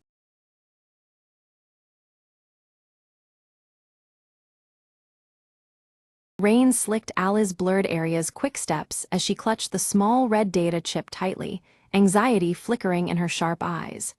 Behind her, city lights cast fractured shadows, broken clocks ticking faintly in the distance. She slipped through the cracked doorway of a dim apartment, where Dex awaited, his tattooed sleeve visible beneath the rolled-up fabric.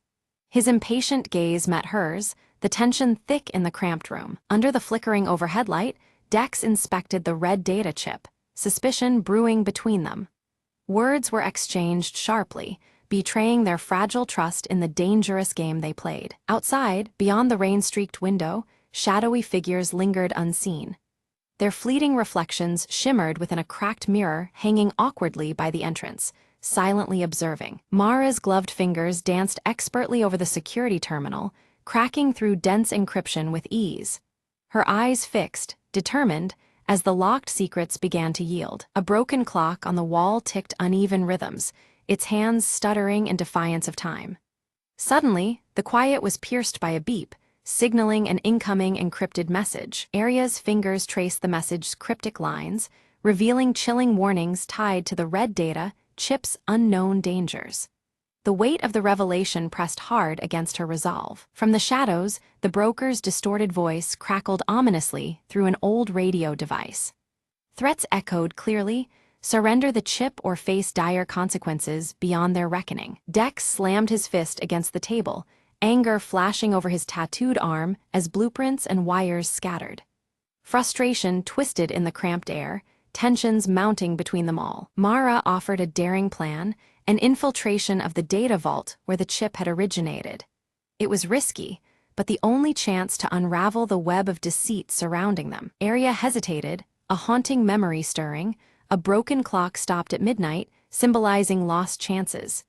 Doubt flickered momentarily across her sharp features. With determination set, the team readied themselves, the red data chip nestled securely in Aria's jacket pocket.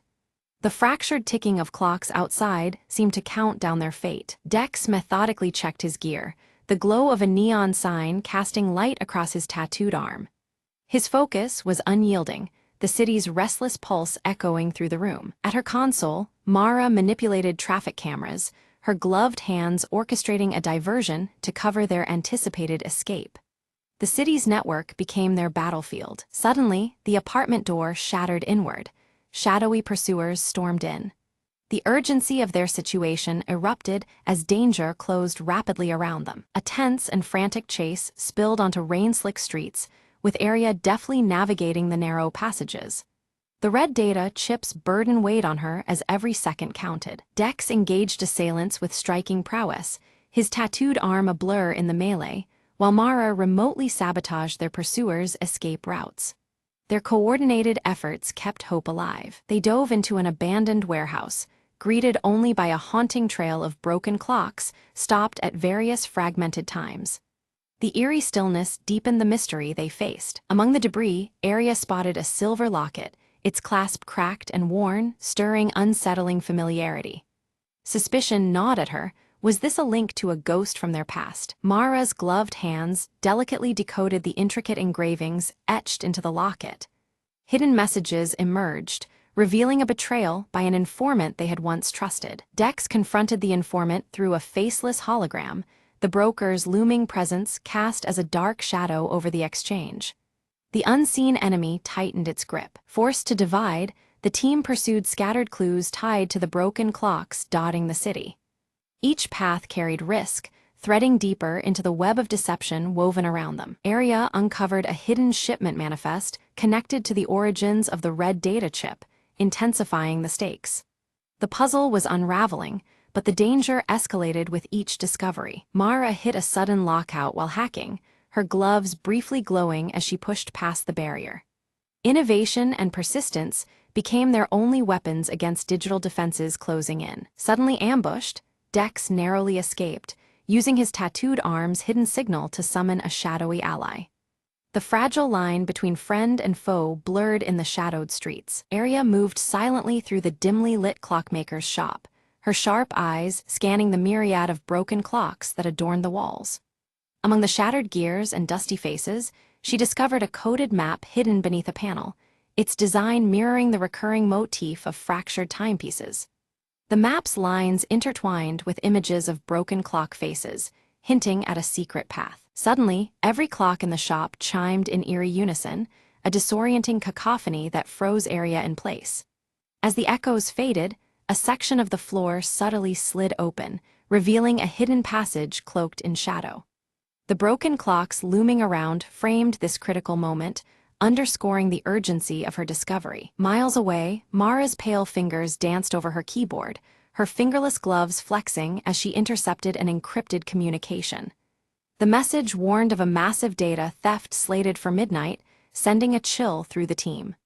The red data chip, though not yet in her hands, had been referenced cryptically within the transmission. Dex appeared suddenly beside Arya, his muscular frame tense as he examined the fragments of the map she had uncovered.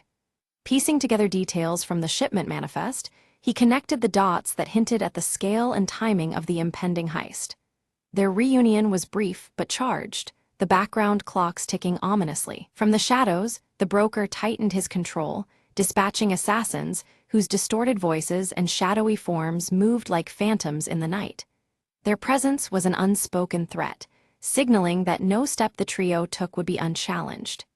The broken clocks in the environment seemed to mock their fragile grasp on time and safety. Cornered and outnumbered, the team was forced to split, each member vanishing into different alleys and byways.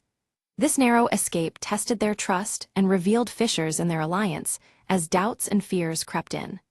The broken clock motif lingered in the background, a reminder that every second counted and their unity was fragile. Later, Arya confronted Mara, her voice edged with frustration over the withheld truths about the red data chip's potential.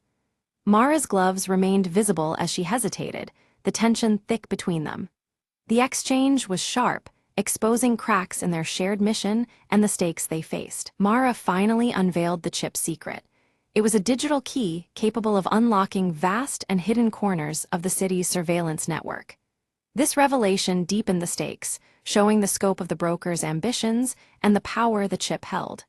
Their breath hung heavy in the air, punctuated by the distant ticking of broken clocks. Meanwhile, Dex grappled with his own conflicts, memories of the intricate tattoo sleeve on his left arm flashing in his mind. These flashbacks linked his past loyalty with his current resolve, grounding him in purpose amidst uncertainty. The tattoo, inked with symbolic gears, seemed to pulse in rhythm with the broken clocks around him. The broker struck back anonymously, sabotaging their communications with waves of interference. Each team's connection faltered, isolating them in their individual spheres of danger. The broken clocks in the background fell silent, underscoring the growing chaos and their vulnerability. Arya arrived at a desolate tower, the final clock looming above Frozen at midnight, the very hour planned for the heist. Time seemed to stand still as she prepared to confront the endgame. The broken clock hands pointed relentlessly toward urgency and inevitability. Within the tower, Mara's gloves moved deftly over her equipment, bypassing intricate security systems with rapid taps. Her pale features set in concentration, she fought against digital barriers to clear the path for her team. Around her, faint clock faces flickered on monitors, their fractures echoing the theme of fractured time. Dex intercepted a courier clutching a red envelope, the color matching the data chip that had come to symbolize their mission. This envelope held a critical piece of the broker's plan, shifting their understanding and strategy. Even as neon lights flickered, broken clocks hung ominously nearby, framing the hidden threat. Together, the team narrowly avoided a trap set beneath the tower's foundation, illuminated just enough by failing neon signs to reveal danger. They moved swiftly, the atmosphere thick with tension and uncertainty. Broken clocks in the area seemed to almost count down their fleeting chance for survival. Mara disabled a swarm of surveillance drones overhead, her gloves glowing faintly as she fought digital battles. This gave Arya and Dex a narrow window of opportunity to advance, their movements urgent and calculated. The broken clock motif lingered, a silent witness to their desperate push forward. Inside the tower's heart, Arya's eyes caught a cracked mirror reflecting her tense, focused expression. The fragmented glass paralleled the fractured timeline they struggled against, reminding her that time was slipping away. The palpable pressure of the impending heist bore down as the clock struck closer to midnight. Dex confronted a shadowy figure cloaked beneath a hood, a mask shaped like a broken clock hiding the intruder's identity. Their brief encounter was charged with danger and uncertainty, the clock motifs on the mask echoing the pervasive theme of lost time. The silhouette's movements were swift, leaving Dex questioning who stood before him. A fierce struggle revealed the broker's true agenda: dominion over the city's invisible digital web, manipulating every unseen strand. This battle was not just physical but ideological, the broken clocks serving as a backdrop to a power struggle over time and control. The stakes had escalated beyond what the trio imagined. Mara launched a counter-hack, her gloves glowing fiercely as she engaged in a digital duel with the broker's sophisticated code. The flashy lights and flurries of data in the tower's control room painted a vivid picture of their hidden war. Every keystroke was a battle for the city's surveillance future. Victory seemed within reach until the broker unleashed a devastating final trap, fracturing the entire data network across the city. Alarms blared as systems faltered and chaos erupted. The broken clocks seemed to shatter metaphorically, symbolizing disrupted time and control. The screen of their devices faded to black amid the blaring alarms, the broken clocks ceasing there, ticking in an eerie silence.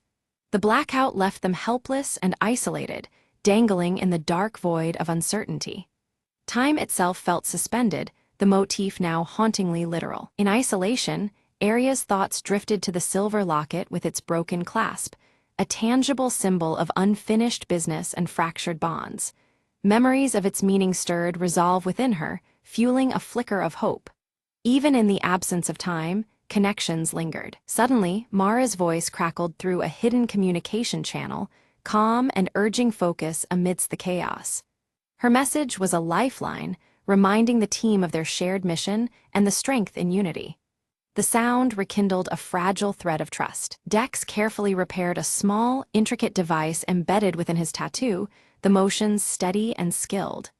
The device sparked to life, restoring the delicate communication lines that had been severed. The broken clocks in the background began to faintly tick once more, signaling renewed hope. The team reconvened at the tower's apex, the red data chip pulsing subtly in Aria's grip like a heartbeat.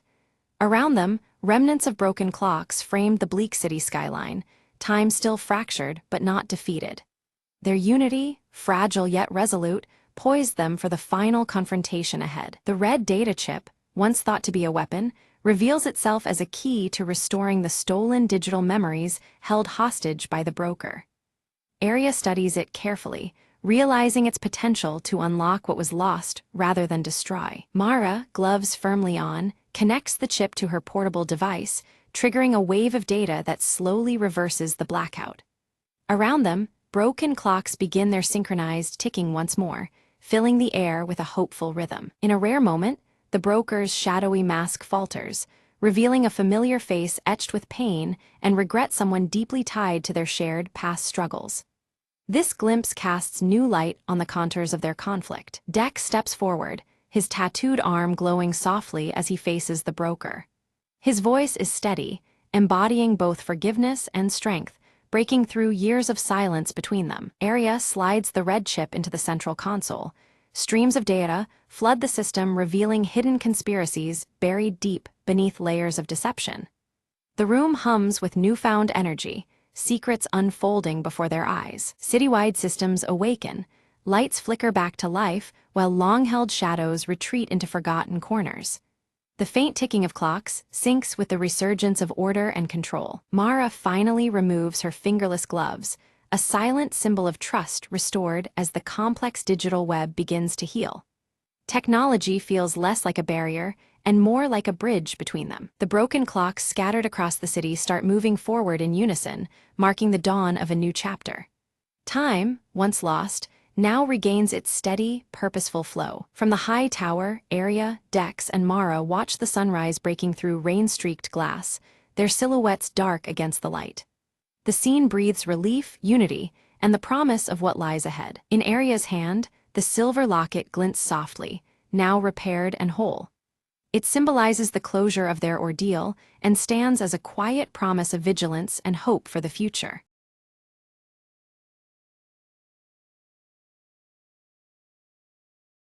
In a cramped apartment bathed in the flickering glow of neon lights, Lyra crouched over a glowing terminal, her fingers flying across the cracked holographic screen. Wires tangled around her like vines, while streams of encrypted data pulsed rhythmically on every monitor. From a shadowed doorway, Cade stood tense, his tall silhouette barely illuminated by the neon buzz outside. His cybernetic left arm twitched subtly, muscles ready to spring into action at the slightest threat. Suddenly, Lyra's console flashed an urgent alert, unauthorized access detected dangerously close to their location. The glitching data streams seemed to ripple with alarm as she absorbed the warning. Outside, the streets were alive with neon signs flickering erratically, while a mysterious encrypted drone hovered silently overhead, its sensors scanning for any hint of forbidden activity. Without hesitation, Lyra yanked her data jack from the terminal, silver-streaked hair pulled back tightly to avoid distraction as she prepared for what came next. The room thrummed with a tense urgency as her blue eyes darted to Cade. Cade's voice was low but firm, urging them to move quickly. The drone's advanced tracing capabilities made lingering a grave risk that could jeopardize their entire mission. Every second counted now. Flickering images from the past flashed across Lyra's mind. Dangerous missions and close calls because of her relentless quest to find Nexus, a lost AI rumored to hold secrets powerful enough to change their world. Orin appeared suddenly as a hologram, his auburn hair catching the skewed light, face lined with worry. He warned them with a cautious tone that corporate hunters were closing in faster than anticipated, their pursuers relentless. On the table, an old mechanical watch clicked softly, its engravings worn but familiar, a link to Lyra's missing brother whose disappearance was shrouded in mystery.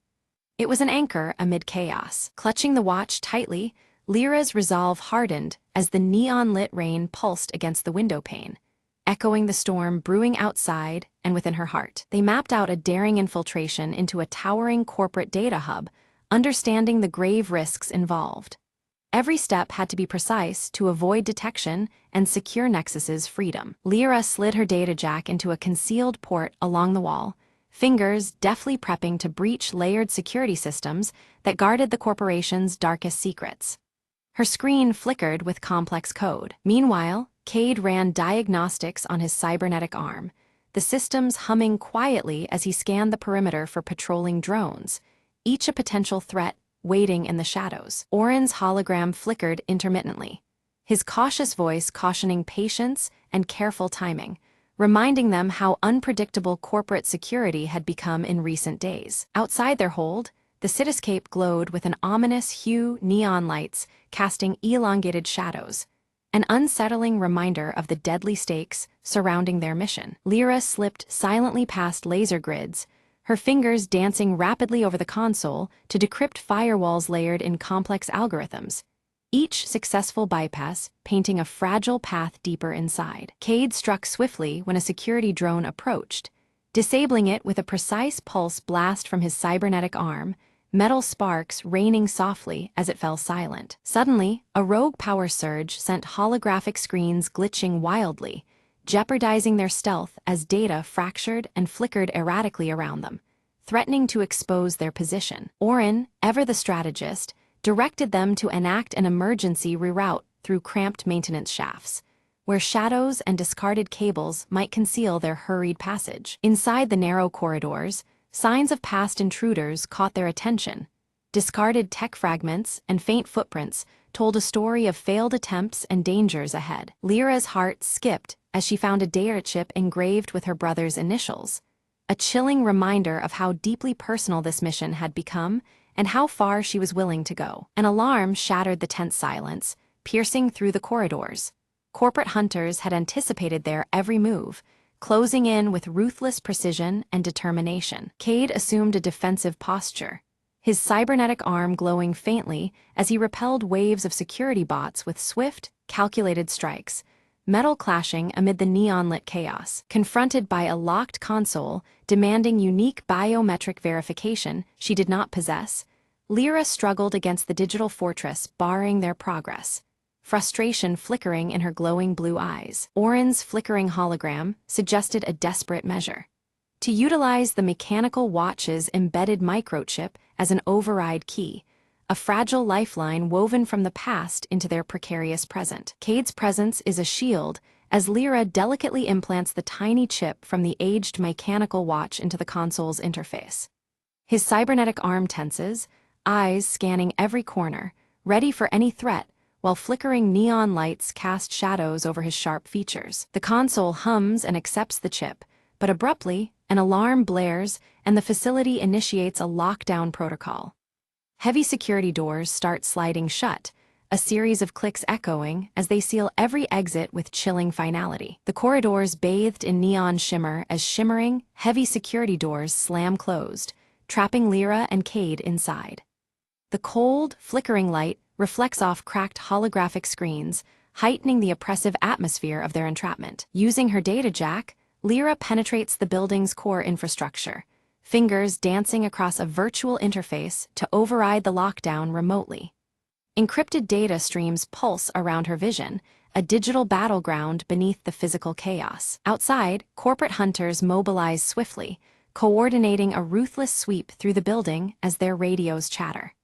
The echo of their boots grows closer, a deadly flush operation converging on Lyra and Cade's position. Suddenly, the lights cut out, plunging the corridors into darkness save for the eerie glow of emergency LEDs.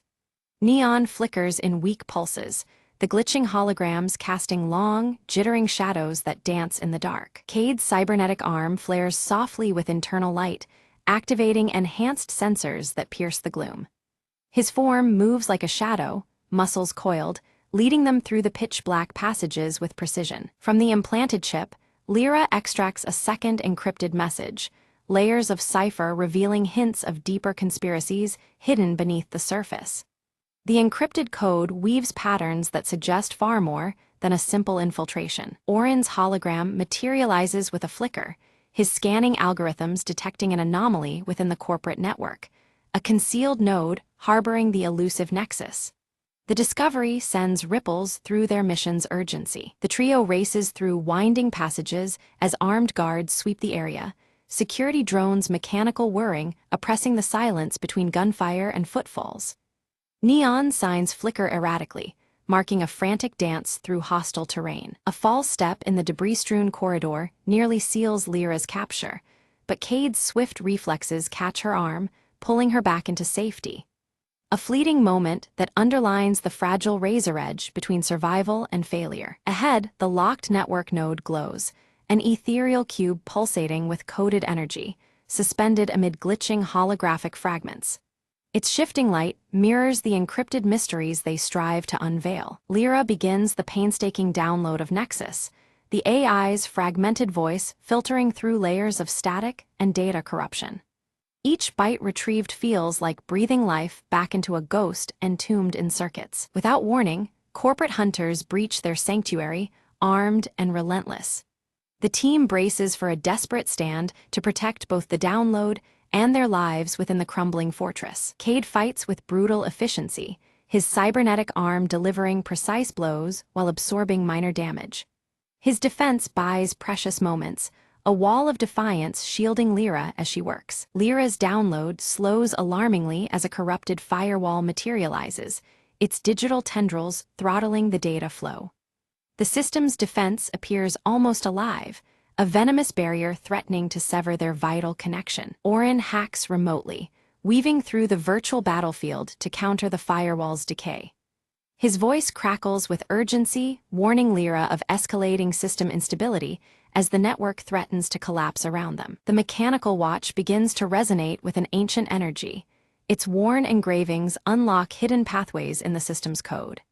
This unexpected synergy reveals secret routes, bypassing corrupted firewalls and granting elusive access. Nexus's holographic form finally emerges, shimmering and shifting between pure light and shadow, a spectral figure alive with digital consciousness.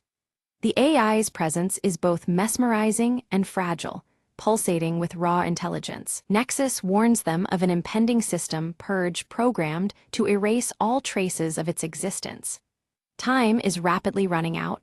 The digital ghost's survival hangs on the blade edge of their efforts. Lyra wrestles with a harrowing choice: sever her connection to preserve herself or risk everything to complete the AI's transfer.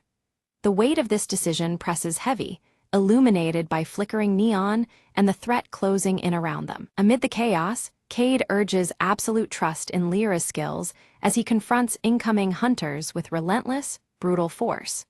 His determination steels the team's resolve, buying the moments they desperately need. Orin identifies a backup power core buried beneath the tower's base that could extend their limited time. This discovery offers a slim lifeline, a fleeting chance to finish the precarious download process. The team moves swiftly through shadowed, narrow passages under the tower, the mechanical watches glow guiding them. Every second counts as hostile forces encroach, their mission tethered to fragile hope. With the countdown bleeding away, Lyra completes Nexus's transfer into the portable drive embedded within the mechanical watch. The ancient engravings pulse faintly, now home to a powerful new secret they have barely begun to understand. A surge of power rattled the facility as the hostile systems abruptly died, the neon lights flickering violently before surrendering to darkness. Silence settled heavily in the void left behind, broken only by the distant hum of failing electronics. They had succeeded in cutting the enemy's grip, at least for now. From the shadows, Nexus began to coalesce, its holographic form shifting between light and darkness with ethereal grace. "Thank you," it whispered, gratitude rippling through the air before it concealed itself within the intricate gears of the old mechanical watch. The device, once enigmatic, now held an extraordinary secret. Cautious yet relieved, Lyra, Cade, and Orin retreated through the labyrinth of holographic corridors, their images fragmenting as the system collapsed. The flickering neon lights dissolved into fractured beams that danced erratically against cracked surfaces. Each step took them further from danger, deeper into uncertainty. Emerging into the open, the neon rain painted the city in glowing streaks of violet and blue, reflecting the weight of their actions. The wet streets shimmered, a mirror to the changes now set in motion beneath the pulsating skyline. A silent vow lingered in the cold air, promising a new dawn born from their defiance. Lyra held the mechanical watch close, fingertips tracing its worn engravings as a subtle pulse throbbed beneath the metal casing. The presence of Nexus whispered through the device, its energy delicate but steady. She sensed the intertwined fate bound to that small relic, a beacon amid the encroaching shadows. Cade deactivated his combat mode with a soft click, the cybernetic arm retracting smoothly. His usual stoic expression softened, a genuine smile briefly illuminating his face as he exchanged a glance with Lyra. In that fleeting moment, camaraderie and hope bloomed between them. Orin activated a small holo-projector, casting a message into the dim night. Their victory was merely the first step in a larger crusade. His voice carried warmth and resolve, stirring a sense of purpose beyond their immediate survival.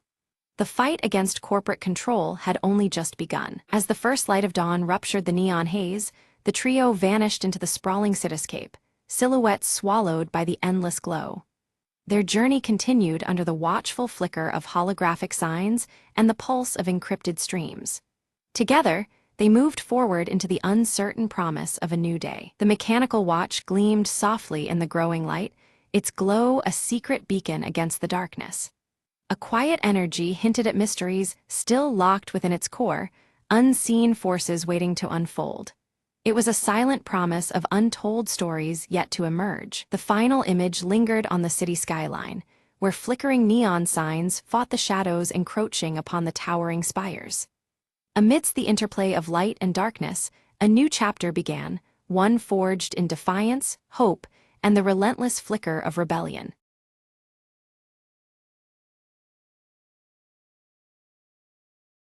Long ago, beneath the ancient ironwood tree, the village gathered each moonless night to await a silent whisper. Among them was Ira, a girl whose heart beat with the wild pulse of the forest itself. One night, the whisper carried a secret, a forgotten path hidden under the tree's roots, leading into the earth's deep veins. Drawn by the whisper, Ira slipped away from the village, her lantern casting dancing shadows on gnarled bark. She descended into the hollow path, where stones hummed beneath her feet and moss glowed faintly in the dark. A voice, neither cruel nor kind, echoed softly, "Seek the heart where silence dwells." Ira pressed deeper, feeling the pulse of the earth grow stronger, like the slow drum of a giant's heartbeat. Suddenly, she reached a cavern, vast and shimmering with crystals that caught her light like 1,000 stars. At its center, a stone pedestal held a single, ancient seed pulsing with life. The voice spoke again.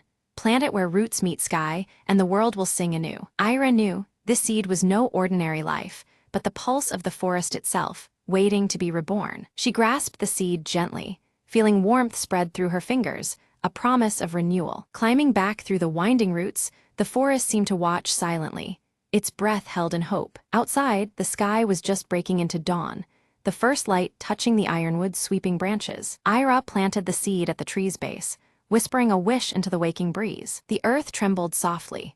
Roots unwound, leaves shimmered, and a new bud sprouted instantly at the tree's crown. From the newly blossomed leaf, a serene light spread across the village, filling hearts with peace and wonder. Ira smiled, knowing the forest's whisper had become a song, one of life, deep magic, and endless beginnings. As the villagers awakened, they felt the change beneath their feet and the sky above, a world renewed in silent harmony. And the ironwood tree stood taller, its leaves